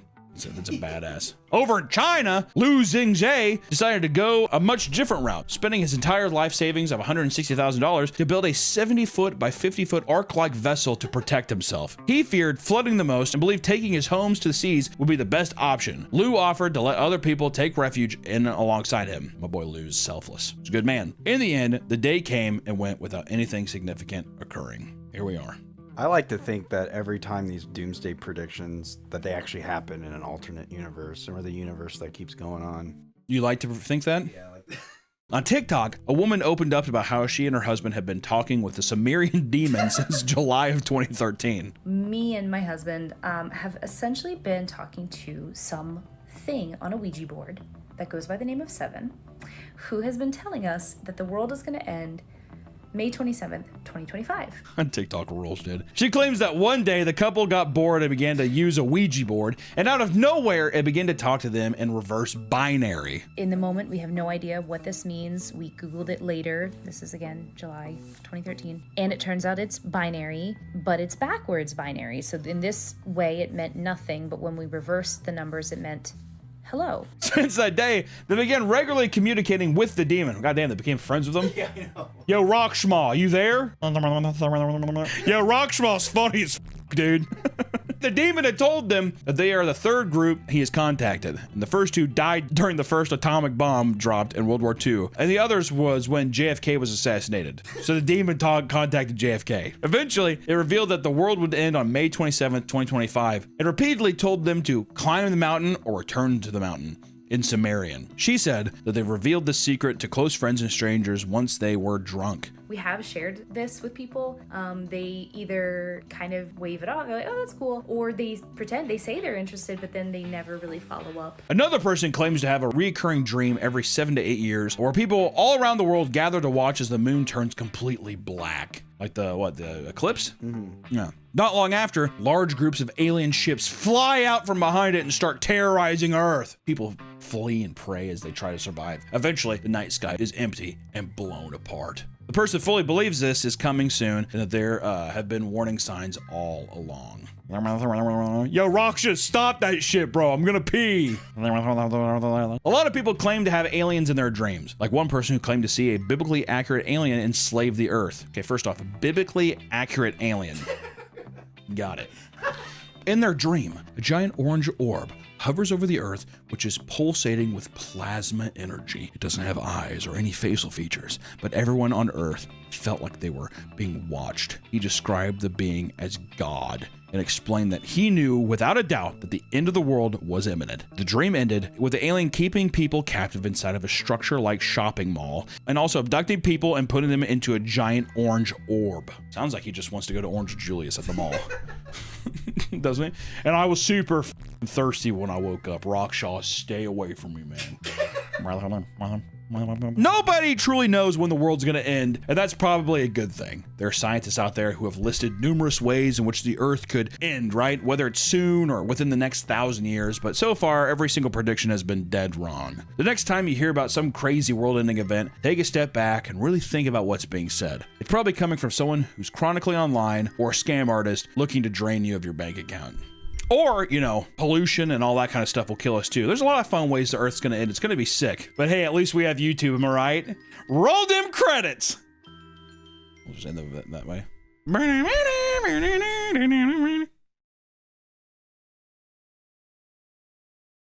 Welcome back to the Papa Meat channel. How you doing? How you doing? Coming and sitting down because today we're going to be talking about the Stranger Things fan base. Not just Stranger Things, but I will say we might talk a little bit about the newest season because, poopy stinky. So spoilers, I guess. Spoilers ahead in case someone's like, dude, what the hell? I was going to watch that. Warning. Well, I mean, I'm with... You've been spoiled. The release of Stranger Things might be one of the biggest media sensations of all time. People like to, you know, shit on the last season and be like, this shit's dog. But people forget that for the last 10 years, this show has had a goddamn stranglehold on the population, right? Granted, might be a younger fan base, but a fan base nonetheless. And we've covered obsessive fandoms before, but Stranger Things is up there with one of the most feverish, one of the most diabolical, one of the most rabid. Not only are they glued to the screen and hyper-analyzing every single scene, they're also shipping characters and sometimes delving into straight up harassment of the young actors themselves, which also, if you don't know shipping, I'm pretty sure it means they're like, this person should f this person. That's a ship. With the recent release of new season, there has been a divide over the ending of the entire series. And now more than ever, people are realizing how insufferable the fan base truly is, which if you didn't get that from the TikToks from 2 years ago, remember Eddie Munson? Or people doing the Stranger Thing, they fucking blew up that one song. Well, we can't even sing it because it'll just get copyright struck, but still. I'm running up that hill. Stories of fans stalking cast members and using AI to live out Stranger Things dreams are spreading like wildfire. And this isn't the first time the fan base has been criticized for their behavior, and it certainly won't be the last. So, brace yourselves as we look into the Stranger Things fan base and all the cringe it has to offer. You think that this is going to hold up like, I don't know, the Back to the Future fan base? No. This is 50 years strong. Can you imagine 50 years from now someone with like an Eddie Munson shirt on? That's going to happen though. There'll be a Hellfire Club shirt here and there. Will people be regarded as like one of the, you know, greatest movies or greatest shows? Probably not. Maybe the first season. First season's good. It's okay. But to truly understand why the fans of Stranger Things are losing their collective minds across the internet, we got to go back to the beginning. Stranger Things was created by the Duffer Brothers and released on Netflix in 2016, instantly becoming a massive hit and marking itself as one of the platform's most popular shows. Can't believe it's been 10 years. 10 fucking years. 2016. Holy moly. The story takes place in the 80s, and immense work was put into making sure the setting feels like it's taking place during that time. The music, the clothing, and the innocence of depicting children going on adventures in a small town unlocked a deep longing and obsession with nostalgia. If I remember back then, that is truly the beginning. I feel like Stranger Things marked in media that true, like, everything's going to be 80s. The 80s nostalgia. I could be wrong, could be talking on my ass, but I feel like around that time is when the 80s nostalgia really blew up, which is we're in the 90s now. Now everyone's nostalgic for the 90s. It definitely accelerated it. Everybody's just wanted to copy Stranger Things. Yeah, everybody was just kind of, which I think the It movies, those were like 80s, because they even got like some of the cast members from, or just maybe just Finn Wolfhard. But I remember just being like, is this just Stranger Things? I felt it was very, I don't know, it was odd. The series continued, releasing new seasons fairly consistently, and as the show got bigger and the story became more fantastical, the budget started to climb from an initial $48 million from season 1 to $80 million by season 3. And this is where things started to ramp up. The time between seasons went from around 1 year to over 3+ years, with the budget drastically multiplying. Fast forward to the end of season 4, it was understood that the following season would be the grand finale, with a budget totaling around $500 million. Each year that passed by with no release, the more pressure there was to deliver an amazing payoff, right? Well, surely we're waiting because it takes time to make perfection, right, Nick? Oh, of course. Also, our little teen cast, they're all 33 years old now. Eventually, in 2025, 3.5 years later, the final season dropped. While fans had a lot of great moments to appreciate throughout the final season, a surprisingly large portion of the audience was greatly disappointed by a lot of the decisions made. Now, let me ask you this, Nick, because you haven't seen it. You're probably not going to see it. No. I saw it. You like it? No, but still, I was gonna say, is there any conceivable way this could have made a landing? It's the same thing with Game of Thrones. Even if Game of Thrones took its time and, people were like, you need to build up this, you need to build up that. Does it take too long? And then people were like, this should have ended 3 years ago. This should have ended 2 seasons ago. I feel like with these long-standing giant things, you get so big that there is no possible way you could stick the landing. You're not gonna please everybody. No. It's also extremely hard to end a show. I'm trying to think, I think Breaking Bad. I remember at the time people bitched about that. I know people look back on it now and they're like, it was awesome. Yeah, exactly. There's always, when it first comes out, people are always going to be disappointed, especially if there's a mystery. Or Vince Gilligan's the only one who knows how to do it right, dude. Better Call Saul, great ending. Do people universally love that ending? I don't know. But see, at the same time, is Better Call Saul as big as Stranger Things? No. I think you get so big that I don't think... You need to be medium big. Yeah. If you're the biggest, you're going to be like the fucking... What's the giant blimp? The Heisenberg? Oh, the Hindenburg. Yeah, I know. But see, it's there. This video is sponsored by Helix Sleep. If you're saying new year, new me, but you're still stuck with the same old mattress, what the f are you doing? A well-lived life starts with rest, and nothing feels as good as waking up on a mattress that's made for you! With better sleep, you can have more energy and more focus, helping you stay productive. You think? So many of us are getting it wrong from the start! Good sleep starts with a better mattress. No way, right? If you're sleeping on rocks, if you sleep on a mattress, it may be better. Really, Helix has 20 unique mattresses, all set to serve a specific purpose. If you're too hot at night, or if you sleep on your side, they want to know! Each of these personal details allows them to find the right mattress for you. Before you get a Helix Sleep mattress, you take a sleep quiz to find out the perfect blend of what you need. Do you like homework? That's what you gotta do! Let Helix Sleep find your dream mattress, and everyone is different. For instance, some people need a firm mattress. Others might prefer a soft one. Others get very hot at night. Some need cooling memory foam and Glaciotech technology to sleep. The quiz is very quick, but it takes your answers and recommends the best mattress choice for you. I'm getting my best sleep with my Dusk Lux mattress. It serves my particular needs and it provides deep, restful sleep each night. And it's amazing how much sleep can affect your mood and energy. Can't you tell how chipper I am? And I'm getting more work done, and all it took was a few minutes to find out what the f I was missing. If you're not in the market for a new mattress right now, but you wish you could improve your old one, Helix offers perfect solutions with your range of mattress toppers. They can extend the life of your old mattress and upgrade the comfort while not having to worry about replacing it. Or maybe you've got a Helix Sleep mattress already, but you want to improve your guest bed. Grab a mattress topper and tell them that we sent you. Get the sleep you deserve and head to helix.com/papameat to start sleeping in your new mattress today. To take advantage of their New Year's sale exclusive partner offer and get 20% off site-wide. Hey, thanks Helix Sleep for sponsoring this video. People began voicing all sorts of complaints, from plot holes to the Marvel levels of CGI that encompassed the big finale battle, which lasted all but a few minutes after 10 whole years of build-up, which is kind of the same thing with Game of Thrones, of the Ice King and all that kind of shit. It also became apparent that the Duffer Brothers were introducing so many characters to the show that multiple scenes were alarmingly packed with people, which if you look at that, every goddamn episode, there's just a scene of 7 people everywhere. And they're all voicing and going back to each other, explaining what's happening in the scene to great detail. This flashlight is the Squawk radio tower, and this slinky is the bridge. This is Will. This is Holly. This is Max. They were dormant, just like these kernels. This is Vecna, and this is the wormhole. And this is, it's people grabbing things from around. It's become a giant meme. But even during one of the biggest moments of the show, when Will Byers comes out as gay, really funny, there are people in the room that have basically never interacted with them at all. Also, you have to think of, too, the world's ending. Well, actually, to be fair, if the world's ending, better get it out than keep it in. I don't like girls. I like girls, just... I don't think he ever says I'm gay. I'm gay. No. I think he just says, I like girls, but not like that. Is that a verbatim line? I think something like that. I don't like girls. I mean, I do, just not like you guys do. He could just be like, bro, I'm gay. Which, how sick would that be? Hey, by the way, guys, I would love to suck a cock. I wish one of the friends was disgusted by it. Oh! That would be more for 80s? Are you kidding me? One guy's like... Like Hopper? Dude, we shook hands earlier. Yeah, Hopper.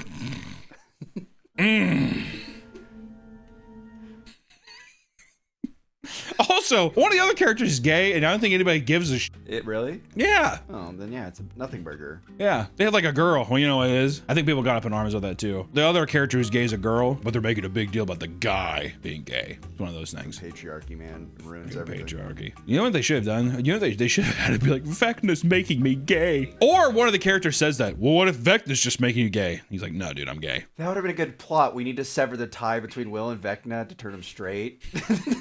Thanks, guys. It's just all anti-gay propaganda. Welcome to the 80s. Even an actor that plays one of the main kids in the show agreed publicly that more characters should have been dying in the show to make the stakes high as the story deserved. I mean, which is true. Like, you know, listen, if it's season 1 where they're all little fetuses running around, maybe you don't kill off all the kids. Kill a couple of them off. And people are gonna be like, Eddie! I'm like, that doesn't count. He's in 1 season. That doesn't fucking count. All the characters that are kinda in the show, they'll die. Like Billy. Remember when all the Midwest women were flicking their beans to Billy?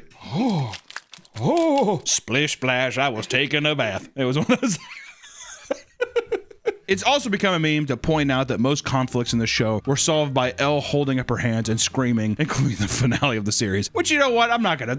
Hey, welcome to anime. Is that not fucking every goddamn anime ending?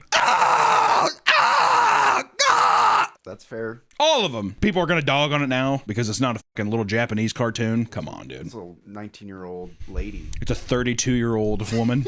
Many fans started comparing it to the generation fumble that was the final season of Game of Thrones. As a whole, the Stranger Things this season was way worse. Really? Than Game of Thrones? Yeah. Listen, the last season of Game of Thrones, the problem is they rushed all of it. And people were like, well, her character wouldn't. I'm like, it all made sense to me. It's fine, whatever. But it's just a thing of them being like, and it's done. And we're done. This Stranger Things, I mean, it's just the writing is abysmal. It's just the characters. It's just a bunch of shit where you're just like, it just felt like everybody was phoning it in. Oh, remember, yeah, she was in Terminator. It's like, oh, remember that guest appearance? Oh, we have to do this. I guess we'll go here. Did they defeat Vecna an hour in? It was like halfway? Well, the fucking last episode's like 6 hours long. It felt like it was a day. I remember it was done and it's just like 8 months later. Also, the ending of the deal, they beat all the stuff. They kill all these human beings, like the military staff, right? And they just let them go.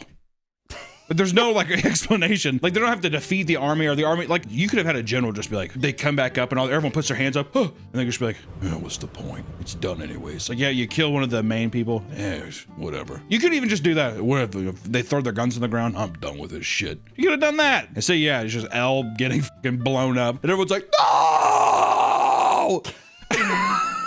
And she just, and they kind of like reenact some like, you know, like whenever they show the atom bomb dropping, or like the nuke, that famous shot of the house, they do a bunch of that stuff, and all the upside down blows up, and Purple Rain plays. Do you see Elle disintegrate? No, because see, they couldn't do that because then you wouldn't have all these people. I'm sure we get into it. People were angry at the Duffer Brothers for not closing out the series in a satisfying way, and they decided to start answering questions from viewers about it. This only made things worse. Yeah, dude. Just be like, it is what it is. This is what we made. Also, can you go back and change anything? No. Why even humor it? They didn't seem to have a good answer to a lot of the questions people had, and the further criticisms from fans led them to backtrack from the previous statements. Matt Duffer eventually told an interviewer, and I quote, "I'm not in a good place.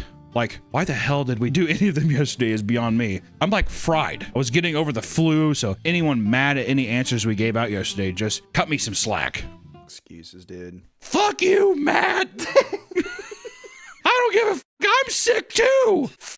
Stranger Things fans spent the past 10 years anticipating the ending of their favorite show, only to be disappointed. For a large group of people, this frustration grew into straight up delusion. The main villain, Vecna, has psychic abilities that allow him to manipulate people by giving them hallucinations. People started to hyperanalyze the last season and discovered the supposed evidence to suggest that the last episode is filled with hallucinations not connected to reality. Are they still under Vecna's control? Vecna! This evidence includes minor details like objects being different colors instead of that just being a continuity error. No, it's Vecna. That's actually perfect though. Well, that was actually Vecna's doing. See, now what they could do is Snyder edit kind of thing. Like 2 years from now, be like, well, this is the final episode. Yeah, this is the final. This is the Vecna cut. This then led to the belief that a secret 9th episode of the show would soon be released on January 7th, showing what actually happened, causing the fan base to look desperate and in denial that their favorite show just simply had an unsatisfying conclusion. To show just how widespread this theory was, Netflix crashed on the 7th because of the insane traffic from people hoping that there would be a new finale. I mean, that would have been a really smart play if they did that, where it's just like, psych, we disappointed you, now here's the real ending, and if fucking killed. Oh my god. Do you know what they'd be to those that would give those fans the biggest ego? Yeah. Oh my god, we were right! What if they did release a final episode and all the kids died? The fan base wouldn't be satisfied if Vecna No, won. there is no ending. There is no ending that would be satisfactory. There is none. It's not like people are like, it should end this way. It should be this. It should be this. It should be this. There's no possible fucking outcome. You gotta just write what you think is best. So to the Duffer Brothers, I at least give them credit there. At least they're just like, that's just what we fucking, there it is, right? Well, also, I know the whole thing was like, Stranger Things was supposed to be an anthology series, but because it was so popular, they just kept using the kids, because why would you not? You're printing money at that point, whatever. But it's just, they're gonna be like, so like, what is the Upside Down? It's a wormhole when there's a government. Yeah, it's like, I don't know. Like any fan base, people start to pick favorite characters and obsess over anything they do. For the Stranger Things fan base, it appears that many of them are weirdly invested in the actors portraying them. There is not a single piece of Stranger Things media that is not overanalyzed. There are even countless theories and rumors made by the more devoted fans. One fan made a video alleging that most of the main cast didn't like Millie Bobby Brown because of how they acted around her in interviews, playing the most mundane clips of cast members interacting with each other pretty casually. Look at that! That is delusion, They would, dude. yeah. Like when they said something, like someone would like turn. Did something. anyone else think, well, this is the fucking comments I hate too. We even get these kind of comments sometimes, you sick fucks. People be like, anyone else thinks it's kind of weird that Hunter says this to Nick? Or anyone else think that Nick is unhappy this shoot? Are Isaiah and Hunter fighting? Yeah, exactly. Anyone else think Hunter's getting annoyed at Isaiah this episode of Creepcast? We're reading a story called like the poo-poo diaper man or something like that. Anyone else think that he's getting a bit annoyed? Which I hate that kind of comment too, because it's just like, you're throwing it out there, but that's just like a fucking active grenade. Yeah, exactly. For someone to be like, I thought the same thing. Okay, it wasn't just me. Okay, thank God. Yeah, this. And then every other normal person never interacts. They'll never experience that. But then, yeah, anyone involved in the channel is just like, with the explosion. The fanbase also loves shipping characters for their fan fiction's weird fantasies. The most popular ship is Byler, which is the potential romantic relationship between Mike and Will, which Will wanted it. See, that would have been a little love triangle. Mike's also confused. Is Vecna corrupting me? What if instead at the end, instead of Elle sacrificing herself and Mike's all tore up about it because he's just like, I love you. Will. What if he's sitting there? Well, it should have been Will. Motherfucker's been in and out of purgatory since season 1. He should be like, sorry guys, and just hop in, blow himself up. But instead of that, what if at the end Elle's just like, I think I'm gonna stay. And he's like, okay, that's cool, but I'm really in love with Will. I haven't been able to tell him. And he's like, are you serious? And they have a big gay makeout session. And that's what Elle does. Slices her wrist. And then jumps into the upside down. And they're like, Elle, don't do it. Then he has to live with that guilt forever. There you go. But he's still making love to Will. Yeah, well, they're happily married. That doesn't matter. He's just like, do you think we messed up? And he's like, I don't know, baby. All I know is it's just me and you. There's 2 L's in Will. Double the L's. You're only 1 L. He's 2. And they still play Purple Rain over it. She's like trying to talk and they keep raising the music up. We'll figure something out. We'll fight back. We always do. But this ship, the fucking Byler relationship, is so popular that it has its own wiki page, which archives the most popular Byler fanfics on every platform, because that's necessary. Who's down there and they're just like, oh my God. You're like reading a wiki. Okay, so they f each other here. Okay, interesting. Good. We have scholarly evidence of this ship. Is it just horned up people? Is that all it is? Well, I think it's a mix of a lot of things. I do think a lot of people like it because it's like romantic. Some people, well, it's mostly women who ship. But like if it's for anime. Sorry, fellas. I guess we don't count. For anime, a lot of guys like to ship the main character with the girl they like. because it's just like, I would date that person, so the main character should date that person. So they're like, I vicariously see myself through this main character, Yeah. and that main character being with this person means I'm with them. Like Luffy and Nami. Yes. Or Luffy and Usopp. I want to see Luffy sit on that nose, dude. Gum, Yeah. Gum, pleasure. After this last season, it was revealed that Will was gay, and there was no hint of Mike and Will getting together. Fans were left in literal tears after finding out that their favorite headcanon was not a reality. I do love that. What? Because that's the other thing too, the Stranger Things, it's like breadcrumbs. So you can just, however they see it. So also closing this off, it brings everybody back down to reality. Yeah, Mike being like, nah, I'm not with that. See, that would have been a good, I feel like I haven't seen this last season, but if Will sacrificed himself in his last moment, he told Mike, I love you, or whatever. Yeah, he does this. There's the and then he's blown up and he's like, I don't like girls. Or he could have just said, I love you. Yeah, exactly. I love you. I love you too, man. No, not like, I mean, I love you. Yeah, not like that. And then he turns What? around and then Mike is doing math in his head, realizing what that means.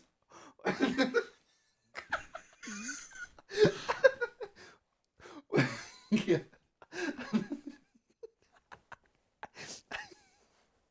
Will! And he turns around, Will! And then one woman was left bawling her eyes out, yelling, why can't they just fuck? After finding out 11 dies in the series finale. She f***ing died, so like, why can't they? Like, I don't understand. I don't give a f*** about his random ass boyfriend. Like, why did? Why? I think people don't give a f, do they? They're like, I don't give a f. I need my fix. They're not 18 by the end of the season? I don't fucking know. I mean, they probably are. I don't know. Well, yeah, because they're all graduating high school. So yeah, they're all 18. Okay. Whatever. It's just weird though, where it's just like, I remember watching you as a little boy. I remember when you were 5. That kind of thing. Remember when the show started and you were 8 years old? Isn't that kind of weird to be like, I want them to fuck? Yeah. That's just kind of odd. That'd be weird, yeah. I remember when the first season came out, everyone thought Mike and Elle's actors they wanted them to date in real life too, because they're like, they have so much. Yeah, everyone does that though. Kristen Stewart, Robert Pattinson, Tobey Maguire, and Kristen. I mean, it's just anytime there's an on-screen thing, people are gonna want it in real life. Harry and Cho Chang.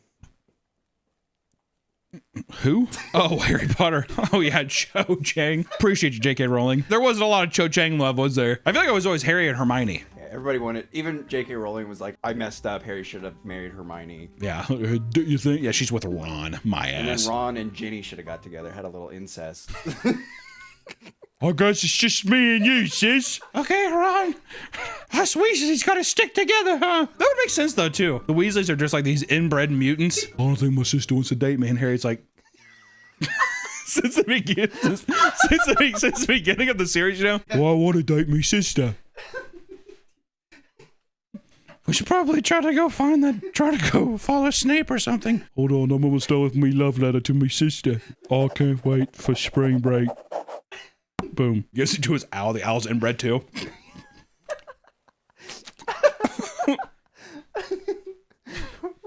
Yeah, Ron. All right, Ron. Can you clean up your side of the room, by the way? It's kind of a bit dirty.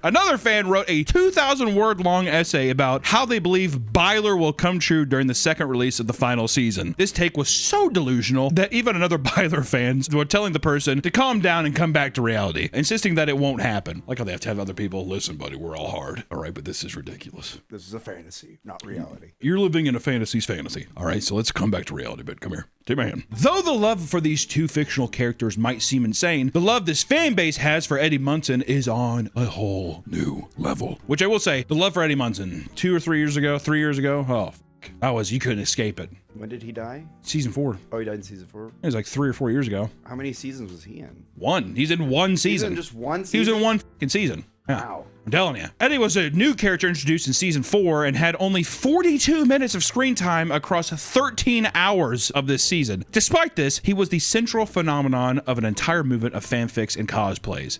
Steady was the name of another relationship fans created in their head between Eddie and Steve Harrington. They love to post thirst traps of cosplays making out in costumes, and the comments go bananas for it. Oh, God, this is hot. That's one thing I fucking hate. It's all gooning now in comment sections, isn't it? You open up one thing and they're like, oh, not me on my break. Not me when I'm breathable. I see that a lot with girls. Girls are fucking ravenous with that shit, dude. You gotta watch out. Oh, God, not this popping up while hubby's at work. Oh, this is making me wet. I saw that comment on a guy like making a song. He's like just a guy playing acoustic guitar, and that was one of the girls. This is making me wet. And all the comments underneath were like, I know, right? You think that's people trying to be like, maybe he'll comment back? That or at first I was like, well, that's just gotta be a satirical comment. And then I just see it. It's too true. It makes sense if you're like an OnlyFans model trying to like. Well, yeah, if it's like that's the whole Twitter thing. If someone's just like, look at my book report, and someone's just like, discount on my OnlyFans. Oh, who said my OnlyFans is free? Hey guys, look at this volcano I made for science class. Free muff! Click here! She's sitting on the volcano. Light it. I don't want it to explode. Light it. I want it coming out of all my pores.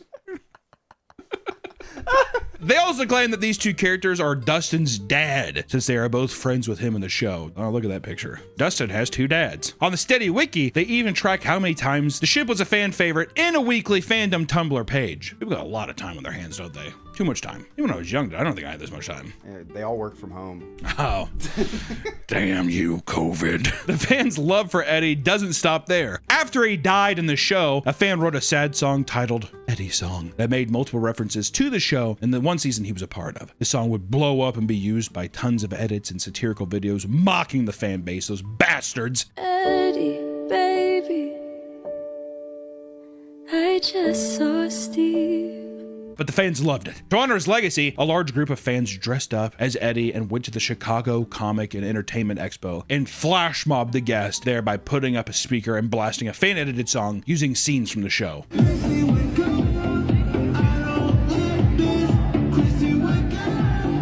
There were tons of people with guitars that didn't know how to play them because one of Eddie's most memorable scenes in the season was when he played Master of Puppets by Metallica. So people were just carrying around guitars. It's part of the costume. I don't know how to use a fucking sword, but I'm sure, like, you know what I mean? Once again, I don't see the problem with that. Yeah, I don't see the problem. Yeah, whatever. It's a fucking costume, okay? Unless he tried to play it and he thought he was good. Yeah. I mean, people air guitaring with a guitar there is cringe, but I don't know. It's fucking cosplaying. It's cringe already. Who gives a shit? The scene was beloved by fans and is referred to as Eddie Munson's upside down guitar god scene for how epic and gnarly it was. All the comments couldn't contain themselves about how metal the scene was and quirky it was for him to play a music solo right before death, looking death right in the eyes and saying, fuck you! Being obnoxious in public comes with being an Eddie Munson fan, right? It's in the fucking first scene. Play a little bit of the first scene, not all of it, just like a millisecond of it. That's a rebel. Since he was known for being a crazy and quirky guy in public, it's inspired many others to do the same, right? To be their best selves in public. These videos, man, are gonna kill me. These videos of people doing this. It's just, you know what it is? I know people say like, we need to bring back shame. It's just common decency is what it is. I feel like everybody's kind of been like this though, right? There's always been some iteration of this in some way. Or has it always been kind of contained to conventions? Because to me, if you're at a convention, I don't give a shit. This is like a playground basically. As long as you're not harassing people, but it's just if you're in cosplay and you're walking around, you're not doing anything fucking wrong. Or especially if you go to like a panel. I've seen so many people where they're like in a exhibit hall and it's like the Eddie Munson guitar contest. And yeah, it's cringe, but it's what this room is for right now. Yeah. I don't know. Anything that disrupts the public that are just trying to exist. Shame on you. In a video uploaded to TikTok, a student stands on a lunch table in a crowded cafeteria and begins to shout one of Eddie's famous monologues from the show. The one we showed. Showed it again, a millisecond. That one. One commenter explained that this cringe lord was exactly the type of weirdo Eddie Munson was, except he's not conventionally attractive, so people are making fun of him instead of gooning to him. That's true. That's where they get you. You kind of have to be pretty attractive to be like, because then you're like, oh, all right. That's strange. Why are people making fun of me? Usually they should be flicking their beans right about now.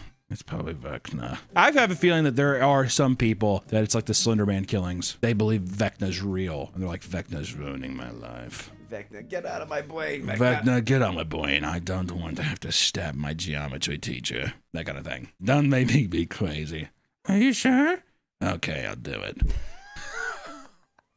If all that wasn't enough, Bath and Body Works made an Eddie Munson's candle called Eddie's Leather Jacket for the fans to enjoy. That's a fucking dynamite idea. Yeah. Holy fuck. Whoever came up with that, you need a raise. Yeah, because we were like, oh my god. Flick your bean to that. Other characters like Eleven are subject to weird edits, including a 30-second edit of a superfan green screening himself into a prom dance scene with the character so he could kiss her and dance the night away, which I just find this stuff sad. How old is the kid? Because, like, I feel like if I was younger and knew how to edit, I'd be doing cringe shit like this. He looks like he's maybe 17, 15 to 17. Okay, 17's a little too old. He looks a little older. To be fair, I will say the edit, good for him. You know what? That's just raw power is what that is. A guy just being like, watching that over and over again. Man, it really was a great prom. There's also a woman who uses AI to make it seem like her and Stephen Harrington are in a serious long-term relationship. She uses her social media page to post multiple provocative pictures of her fake relationships, and all the comments are eating it up and supporting her delusions, while people who stumble upon it randomly blame it on the mental illness. Which I will say, if it's a long-going thing, that's when I'm like, there's a separation that has to happen. Do you see the picture of her in the mirror? Yes. Yeah. Yes, I see. I wish I didn't have to see. I wish I didn't have to see with the context. Maybe afterwards I'd be like, yeah, whatever. But it's just this long-term relationship thing. I don't know. If it's a troll, it's funny. There was probably a lot. Yeah, I mean, if it's a joke, but this is like a long-term thing of someone being, because I bet you during that, I feel like 2023 was the true peak of Stranger. Like season 4 felt like that was catastrophic. I mean, it was everywhere. Season finale, I feel like it just took too long. Wave died down a bit. Also, all the people were growing up, but I feel like it's just those things that held on. Those are the people that held on to the fandom. Was there anything memorable in this season? In this season? Besides like Elle doing like... Just the Will when he's gay. That's like the big thing, I feel like. But that's not really fun, I guess. Like... But I guess that doesn't really seem fun because it's just a guy coming out who's gay, so. No, I don't know. I mean, the thing too is they're too old. They're all so old now. My God. They should have done a time jump and they're in college or they're dropouts. What they should have done a thing is at the end of season 4, they thought you do a thing where you do a big time jump. They're all scattered around and then they think that they've defeated the evil, but it's just like, he's back. Oh, yeah. I thought he was gone, but he's back. A little It. Yeah, they're all 30. Yeah, and then you take from It because you motherfucker stole from us a little bit. Now we're gonna take back from you. Why not? If none of that fits your fancy, you could be like one of the many fans who have made detailed shrines to characters inside of their bedrooms. Some are dedicated to entire seasons, while others are devoted to specific characters. These shrines are not little sections of their room either. They take up entire walls and are covered in pictures and Funko Pops, which that's how you know it's bad. Okay, can you guys start giving me a Funko? Okay. One fan even uses her shrine to try and force the universe to make the actor Finn Wolfhard her boyfriend. Her shrine consists of 8 Funko Pops and a collage of pictures. Others are immortalizing their love of Stranger Things by getting horrible tattoos, which I will say the Dustin tattoo is. What does it say? Fested? I don't know. I don't know what it fucking says. Tested. No, that's an F. Fested. It's one thing to obsess over the characters in a show, but many of the actors and actresses have had weird and even creepy experiences with fans. Which I will say, I've seen interviews. I saw an interview with Finn Wolfhard where he said like he was doing a meet and greet or something, and a girl like didn't want an autograph. She just like saw a half-empty water bottle he was drinking. She was like, "Can I have the water bottle?" That's a story from him specifically, all right? One time I had a girl that came up with her family. She was looking at my water that was half drunk, and she was like, "Can I have the water?" That's one instance. I can't even imagine. Did he give it to her? No. Even in the daily, he's like, no. And I went, no. No, you can't. No, you can't have my water. No, you can't have it. I thought it was kind of sick. Finn Wolfhard, who plays Mike on the show, admits to being stalked by a fan when he was 13 years old. It wasn't just young starstruck fans following him around. It was entire groups of adults that would tail him all the way home. At one point, they approached him at his doorstep and asked for a selfie until he snapped back at them shouting, "No! You can't have a selfie! How about you don't follow children?" Mike must be mad at Elle right now. He's taking it out on me, okay? Any kind of paparazzi stuff, fan stalking, any of that shit of following people home, it's despicable. It's fucking disgusting, man. Gatton Matarazzo, who plays Dustin Henderson, explained that he still thinks about all the creepy encounters he had with a 40-year-old fan that admitted she had a huge crush on him. Can you imagine being 13 years old and have to deal with that? A 40-year-old? I love you. How f***ed up would that be? Here's my number. Yeah, call this number tonight if you feel lucky. He was only 13 years old at the time, and the mother even acknowledged that she was aware of the age difference. Not only was Gatton with his mom when this happened, the woman saying this to him was with her child, who was audibly pissed at the humiliating interaction. In another instance, a fan went to shake his hand before pulling it up to his face and licking it like it was a casual thing. You deserve to get punched. I'll say right. I've never had anything like that before. I've had some weird shit before, but if someone tried to look at me, I would there would be a physical altercation. And I'm not a big like, ooh, I'll fucking fight. But it would be too much. That's too much. There's that drunk guy who tried to kiss you. There's the drunk guy that tried to kiss me. He got pushed away. Did not like that. That was brutal. That was very brutal. I hated when someone's in an intoxicated state like that too, because if you like also try to do something to them, I'm always nervous that they're gonna get fucking pissed and try like attacking you or doing that shit too. So it's just how the do you handle that situation? And then let alone I'm a grown adult. Imagine being a toddler. Imagine being 13 years old and having to deal with that. That's fun. There comes a point where fandom goes from a passionate enjoyer to being fully consumed by their favorite media. Some young Stranger Things fans aren't just seeing it as a comfort show. They're binging it nonstop and thinking about it at all hours of the day. Now that the series is over, people are starting to feel post-series sadness and are not sure what to do with themselves. Many are mourning the show ending by holding candlelight vigils at filming locations. Hundreds of people showed up to the location in Georgia where they placed signs saying, "We love you, Hawkins," or "We love you, 11." They also placed down Eggo waffles and notes exclaiming their love for the cast. One 17-year-old woman online confesses to a Stranger Things Reddit page that she is often crying just thinking about the show because of how much she desires to live in the town of Hawkins, mostly fueled by her love of nostalgia. She claims that the events of the Stranger Things are so interesting and enticing to her that she no longer finds meaning in her own life. You know, there's been times where I've seen a show end, and there is that I do believe that post-series depression is real, because you're just like, you're sad that it's over. You know, you're like, oh, I really enjoyed that. Even if you're a fan, like the Eggo thing, I don't think that's a big, I mean, like you're playing into the thing, whatever, but this idea, that more deep-seated thing where I have no meaning to my life, that's where you gotta watch people, man. It's a wake-up call.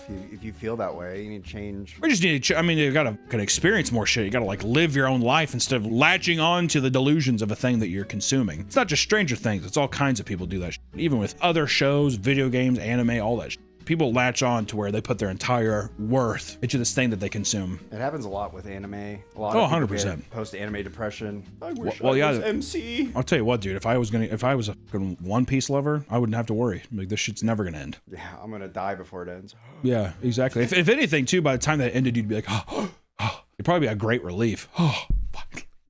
The fan base is filled with all sorts of controversies and crazy people, which has left many people feeling fan base woes. The horrible reception of the series finale has left many fans divided on the show in general. Many conclude that they hate their own fan base for how they're acting. Multiple posts have been made complaining about Stranger Things stans on Twitter and TikTok. These posts usually complain about how insane the fans are and how they're ruining the show for everyone. It's kind of like a band, right? You like a band, but then you look at the fan base, you're like, I don't want to be a part of this shit. Look at this. It's embarrassing. Especially with all the conspiracy theories surrounding the show's ending. Many are saying that they're embarrassed to be a fan and are making the fan base look bad by overanalyzing every little detail. When Stranger Things was released in 2016, nobody could have ever guessed it would become as big as it did. They also couldn't have known that the fan base would become one of the most cringe and unbearable groups of people online. But it makes me think, at what point isn't being a fan of anything cringe? You know, if you love something and you want to share it online, to me that's like what the online space is for, is to connect people, right? I know people, we used it a lot, and we are guilty of digging in on people or dogging on people for enjoying things. But at the end of the day, just be yourself and be whoever the you want to be. I just say draw the line whenever you're emotionally breaking because the show is over, or like for theories or something. If you're emotionally in distress and mentally in distress, maybe take a step back and have a breather. Or if you're in public and you're being a nuisance and you can't control yourself, just fucking take a chill pill for a second and realize that like other people are trying to enjoy stuff too, and that you and your fandom aren't the center of the universe, right? But at the same time, enjoy yourself. Be fans of stuff. Who gives a fuck? All the people too who are posting like, this is fucking cringe and stupid,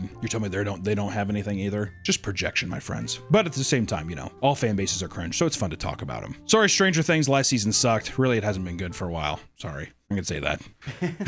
I mean, in my opinion. Can I say that? In my opinion? It has been good since the first season. The first season's fun. You know what it is, though, if I can break it down, is that the first season, it was so stripped back. It fixated more on the horror. It was fun. These little kids. And there's also a thing about like a fun, dramatic angle of a mom trying to find her son and all this stuff. It's still equally kind of quirky and cringy, but they're so young that it fits. You know, it's like innocent in that weird way. But as the show progressed on, I just could not care. I just couldn't care. That's just my opinion. Doesn't mean it's the worst thing imaginable. It just wasn't my cup of tea, right? It's also too, I think it just gets, the stakes get too bloated. Well, yeah, it's like an anime too, where it's just like, it's when you bust this huge nut way too early, and then it's like, where could you possibly go from there? It's like Marvel. Yeah. Marvel now, it's like Thanos did the fucking snap. Half of the universe is dead. Where could you possibly go? Like, what now could ever compare to that? Multiverse destruction. All the multiverses are collapsing.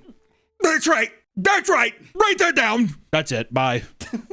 Welcome back to the Papa Meat channel. How you doing? How you doing? Come on and sit down because today we're going to talk about fraternities. As the summer winds down, the fall air begins to blow in. High school seniors get excited to start a new year and head off to college. Going to college gives us numerous options for socializing and choosing whom to hang out with, right? One of the most popular routes for male students is joining a frat or fraternity. These organizations on surface appear modest and draw in wealthy members to fund their events and parties, right? Or hang out and maybe have a couple brews. However, in recent years, numerous disturbing and insane stories have emerged detailing what it's really like to be a part of Greek life. But in order to understand how it got that way, we first need to learn what are fraternities. Which, buckle in.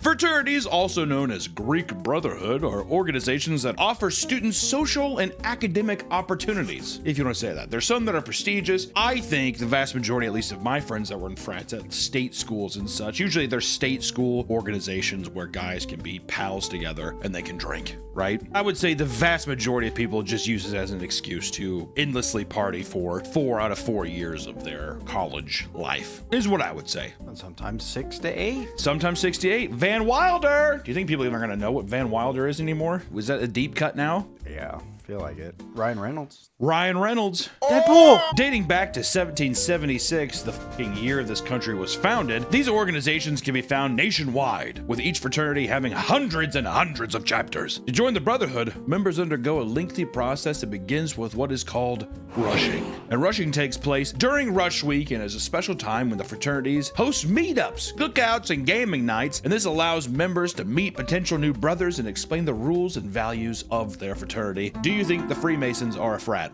The ancient frat. Following Rush Week, the fraternity will select people they believe will fit into their organization and conduct both formal and informal interviews. And after all that's complete, potential members will be sent a bid that contains an offer to join. That's not all. New members are also expected to pay dues. These payments can range from $2,000 to $1,000 per semester to maintain their membership in the fraternity. This doesn't include other fees such as housing, food, clothing, and various other charges that differ from chapter to chapter, from frat to frat, blah, blah, blah. Some fraternity houses are huge and luxurious with things like private chefs, cleaners, and game rooms, all which add to the cost of being in the frat. These are Nepo baby frats. And despite criticism of paying for friends, I don't do that.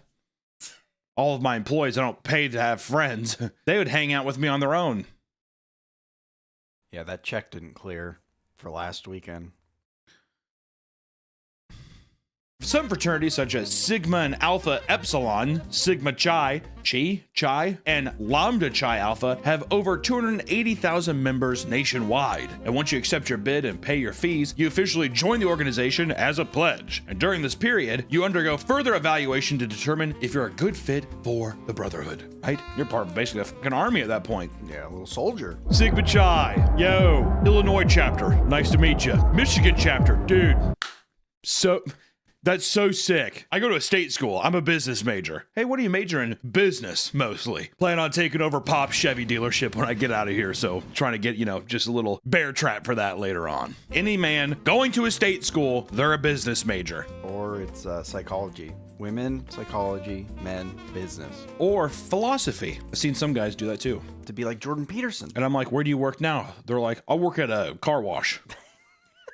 I work in my dad's car wash. Traditionally, this phase was meant for learning and bonding. And however, over the years, it has developed a bad reputation due to a new ritualistic practice called hazing. Which is primarily why I wanted to make this video, because we cover a lot of weird stuff on this channel, and hazing is one of the most cruel and weird pieces of culture known to man. It's also so oddly accepted. Being a slave and basically being tortured is accepted in a modern day culture. Hazing is a common ritual in which new members are subjected to humiliating activities such as embarrassing stunts or eating gross foods, or Limp Bizkit. It's not just a band name. Why don't you look up what Limp Bizkit is on your own?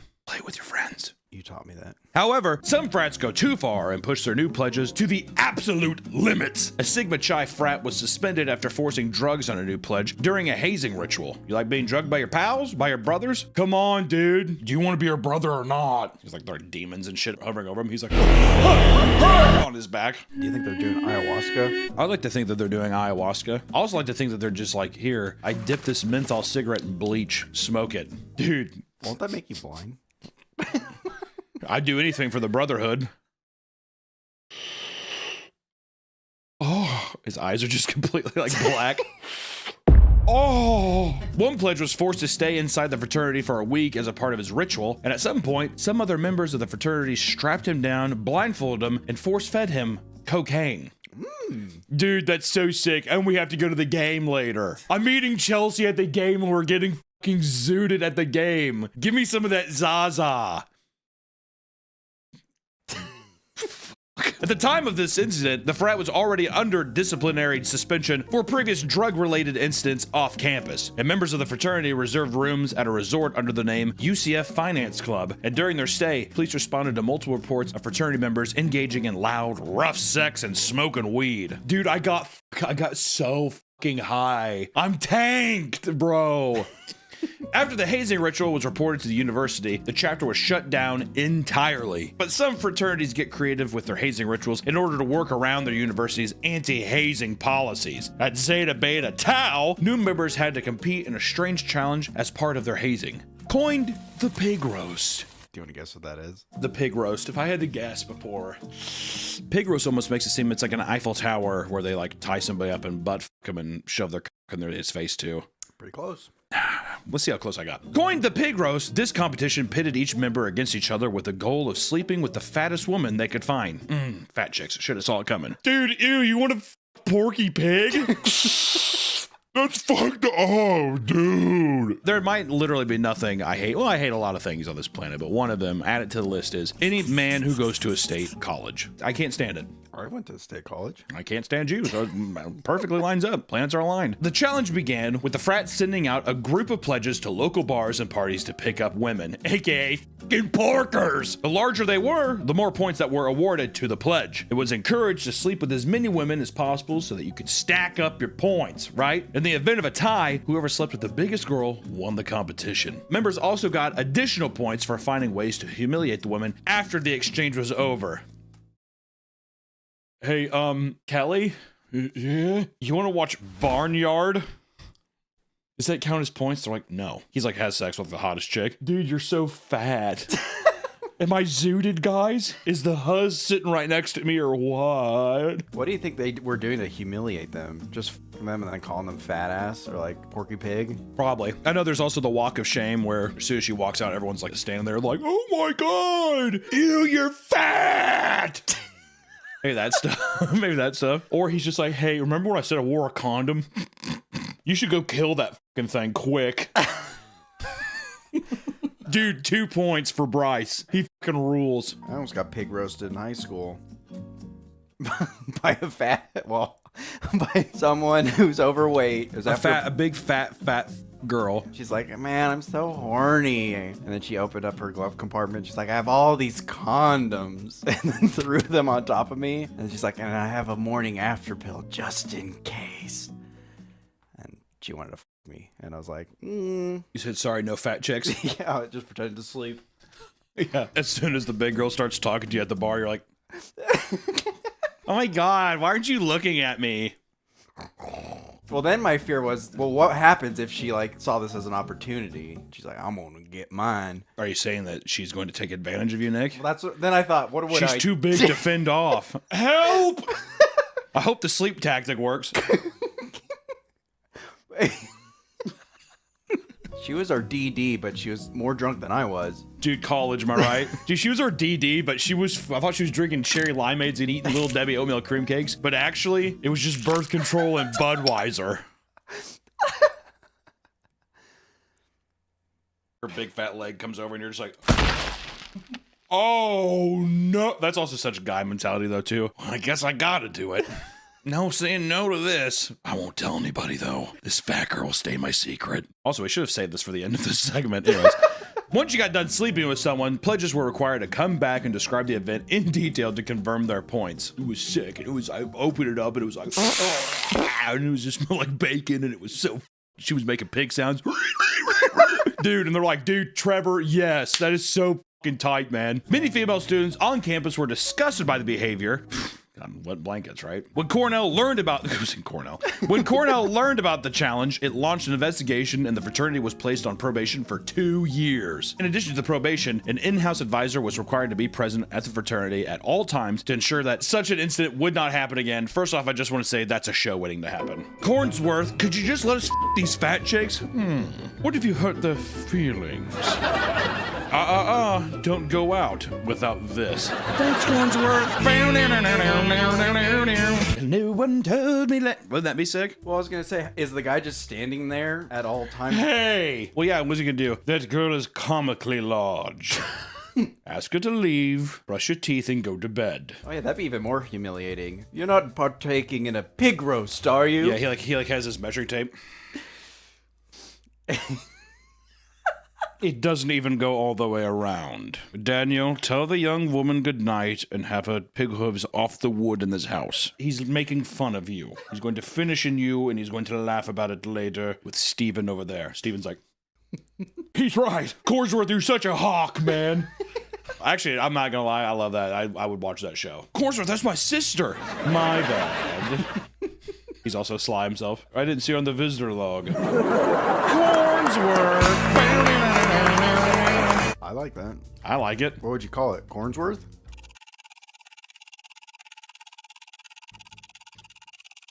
Alpha Beta Cornsworth. In hazing rituals, members try to humiliate new pledges as much as possible, and these rituals can take many forms, physical challenges to public humiliations. At Yale University, the fraternity Delta Kappa Epsilon was banned off the campus for hazing ritual that involved obscene chants. What do you think it was? What kind of chants do you think it was? It was probably fine. One night, students awoke to see a line of blindfolded pledgers walking the campus screaming, "No means yes, yes means anal. No means yes, yes means and my name is Jack. I'm a necrophiliac. I f dead women and fill them with my semen." That one doesn't even rhyme. They had the Jack and necrophiliac. That was Jack necrophiliac, come. The frat received immediate backlash from women's groups on campus, and a petition was created to remove the organization from Yale's campus. What a bunch of fucking wet blankets, dude. It's a fucking joke. I would never fucking dead like chick. My girlfriend's very much alive. She's a fucking smoke show. No frat members were charged, but some students filed a complaint against Yale, and the school later agreed to make changes to prevent something like this from happening again. They got Cornsworth. That's season like 4 or 5. It's a new frat. Or every 4 years he changes. We're graduating. I just want to say I think I'm a better man because of you, Cornsworth. You boys make me very, very proud. He has one gift for him. It's like just a big busload of fat chicks. Cornsworth! He's like, have your fill. And he's like, you better eat up quick because there's no leftovers later. Cornsworth! And he takes like a huge fucking jewel pen. Because they learned something from each other. Exactly. God, this is a good show. See, exactly. Cornsworth learned how to let loose a little bit. And he calls his daughter. I haven't been home in how many years? Sarah, I want to come home. I can't tell if this is any good. At a college in Ohio, a fraternity was banned for performing such an insane ritual that it left one of the pledges permanently disfigured. Gamma Phi Gamma fraternity was hosting a hazing ritual at their house called the Gobbler House. When the pledges arrived, they were immediately blindfolded and brought down to the basement of the home. And at the bottom of the stairs, pledges were instructed to lie down on the floor, which had been flooded with up to 3 inches of water, and told them to act as if they were swimming. Next, they were told to stand up and strip naked and listen to the president of the frat read off a hazing script. All while this is going on, other members rubbed icy hot on the pledges' nipples, back, butts, and genitals. Following that, the pledges were force-fed sliced American cheese and told to the sheep, which was just a ball of stuffing. When they were done, frat members grabbed towels, tied knots at the end, whipping the ritual members. One member, Tyler Lawrence, was whipped in the balls by a towel and immediately fell to the ground in pain. After the ritual ended, Tyler was still complaining of pain in his groin and was taken to the hospital. He was immediately rushed into surgery because the hit from the towel had caused a testicular contusion and needed to be removed. Following the incident, the chapter was put on disciplinary suspension and was later permanently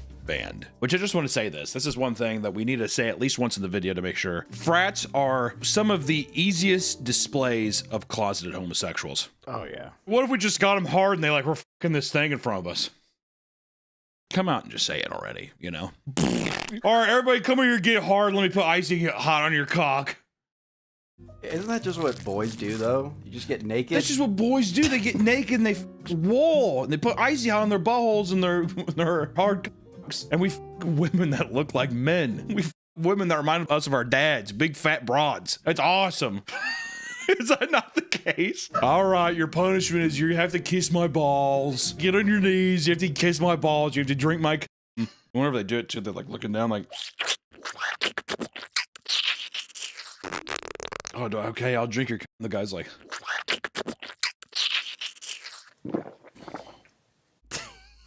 Yeah, we have to find some bearded girl and have sex with her. Next time we have sex with some fat broad, we have to put Old Spice Fiji deodorant on her and blindfold and have sex with her. Kind of just sounds like you just want to emulate her being a man. No, I'm just saying we'll put like a wig and like a fake beard on her. We'll have sex with her asshole. What? Can't tell if you're uncomfortable. No, the imaging is... I'm just imagining it. It's a fantasy of mine. Hazing has resulted in hundreds of deaths, and many of them related to alcohol. One death at Pennsylvania fraternity even led to the creation of a law aimed at preventing future tragedies. In 2017, Timothy Piazza was a sophomore at Penn State, majoring in engineering. Business major. Engineering a business. Excited to be more involved on campus, he rushed with the local Beta Theta Pi chapter. He got a bid offer shortly after. The chapter he joined was infamous for a specific hazing ritual called the Gauntlet. This challenge involved making quick stops at drinking stations, ensuring that every drink was finished to get as drunk as possible. Unfortunately for Timothy, as he was completing the challenge in a drunken state, he lost his footing and tumbled down a flight of basement stairs head first. Fraternity members carried him upstairs to a couch and tried to revive him by pouring liquor on him and slapping in his face. Dude, wake up! Oh, these fucking lightweights, wake up! Yeah, these fucking pledges, man. He's like all contorted. He's like wrapped up like a pretzel. Dude, these fucking... The other guy's like, dude, put some Zaza on his face. I bet that'll wake him up. You know what I'm saying? It's sick. It's like have a dead body on the fucking floor here. Yo, easy. We want to see those fat. We should have him fuck a fat girl. Yo, bring in the pig. I'm sure that'll wake him up. She'll sniff out a truffle real quick, man. Dude, yes! You're on it tonight, man! Eventually, he would wake up and stumble around, only to fall and hit his head on the ground repeatedly. Dude, look at him! Yo, Bambi. That's his fucking name, too, man. You're gonna fit in, Bambi. You're fucking cool. Oh, there he goes again. Little soldier. Where's your other woodland friends at? Yes! Timothy had suffered a major brain bleed and ruptured spleen from his repeated falls, and sadly, he died from his injuries, because those around him failed to call for help in time. All right, I guess we'll call the cops. Hello? Dude, even the Huzz and the Zaza's not waking him up. This is, like, fucking serious.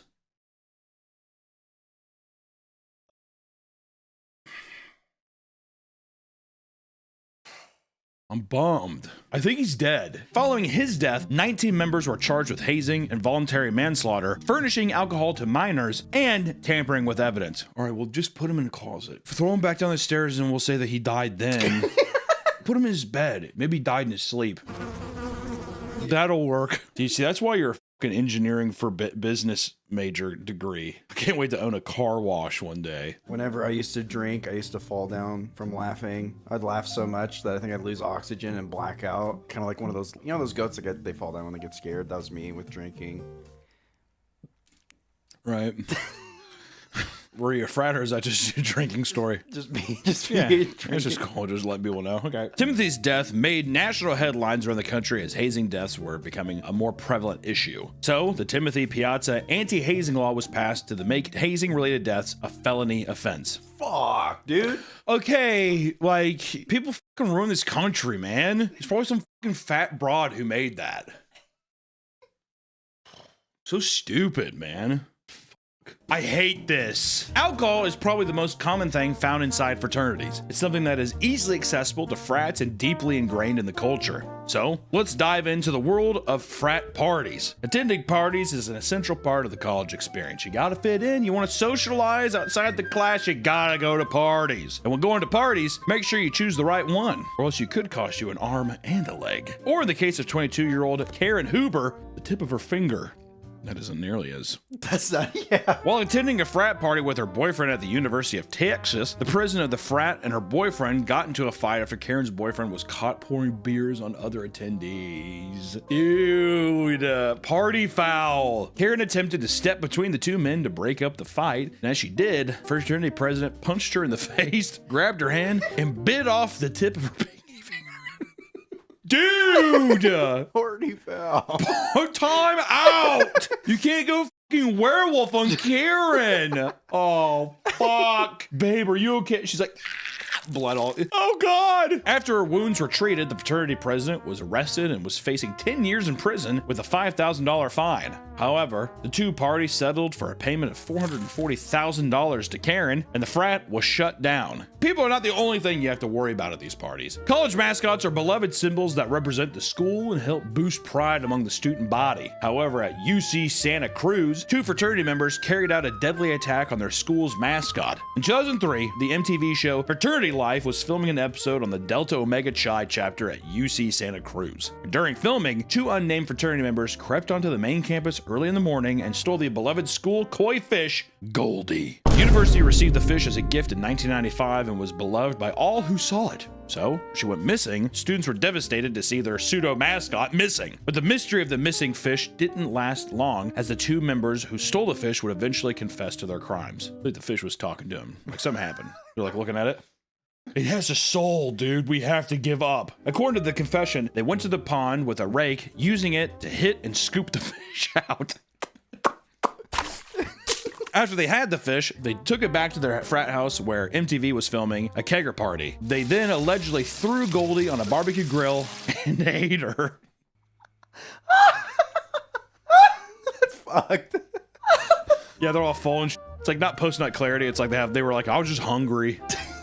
I wasn't using my mind. I was fucking hungry, man. Low blood sugar. You know how it is. After hearing the confession, students and staff were outraged by the grotesque death of their beloved fish. And in the end, the two frat brothers were charged $650 to replace the fish they killed. That's it? To be fair, that's like a big deal. It's your mascot. If it's your mascot, you know what I mean? Yeah. Like, I think that's weird. It's like killing a fucking member of the school. I mean, it's not a human, but still. It's like if it was like a goat. We're the fighting Rams or whatever the fuck it is, and you kill that. Isn't that not a... It'd be one thing if they took it and it died, I guess, but they fucking ate it. I feel like... I mean, they literally just... I bet you they didn't cut it up. I bet while it was alive, they threw it on the grill. For the fish, it was probably a pretty fucking gruesome death, I'd imagine. The parties that fraternities throw often cause issues for college campuses, but sometimes that doesn't satisfy the chaotic nature of certain members. Some members go a little further and pull insane pranks. Fraternity pranks have long walked the line between tradition and trouble. Often framed as harmless fun or brotherly bonding, these stunts can range from silly to sinister, and sometimes they spiral into serious consequences. Devin Nodis was a new pledge for the Pi Kappa Alpha chapter at the University of Southern Mississippi. For his initiation period, he was tasked with a scavenger hunt that took him all over the city of Hattiesburg, including the zoo. And at the zoo, Devin and other pledges were supposed to break into the zoo after hours, take a picture of the Chilean flamingo, and get the hell out of there. But Devin had other plans and wanted to prank his brothers. At 1 a.m., he broke into the zoo and hopped into the flamingo enclosure, stealing one of the birds. He then took it back to the frat, hoping to get some laughs, but instead was scolded and instructed to return the bird immediately. When the zoo reopened, staff counted the flock and noticed that one of the birds was missing, so they began to investigate. A CCTV footage showed a group of pledges, including Devin, inside the zoo, stealing the bird. Which eventually the bird was found around 8:30 a.m. and returned, only to be put down due to its injuries.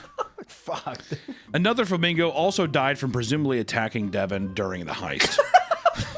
So Devin just like kicked this bird. I think that it was probably attacking him, and then he probably was like, off, and punched it. Devin and his fellow pledges were quickly identified from the CCTV footage and charged with trespassing, grand larceny, and 2 counts of animal cruelty. He pleaded guilty to these charges and was sentenced to complete the regimented inmate disciplinary program. In addition to his sentencing, the fraternity chapter he was pledging for was placed on probation due to his actions. Just want to say real quick, fuck you, Devin, you piece of shit. Yeah, but I'm a business major, majoring in business. I'm gonna start like an animal rescue. I've learned. Full circle for me, Devin.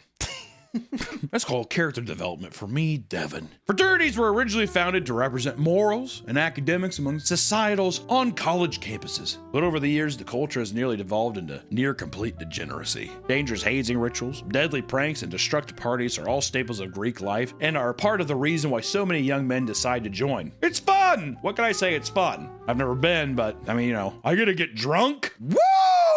If you ever find yourself walking on a campus near the fraternities, just know that outside of the house might look nice, but inside could be filled with unimaginable horrors. Stay safe, everyone, and we'll see you next time. Yo, who wants to haze the Papa Meat House, man? Me! Business majors only. My dad owns a Toyota dealership. Well, take one of his cars.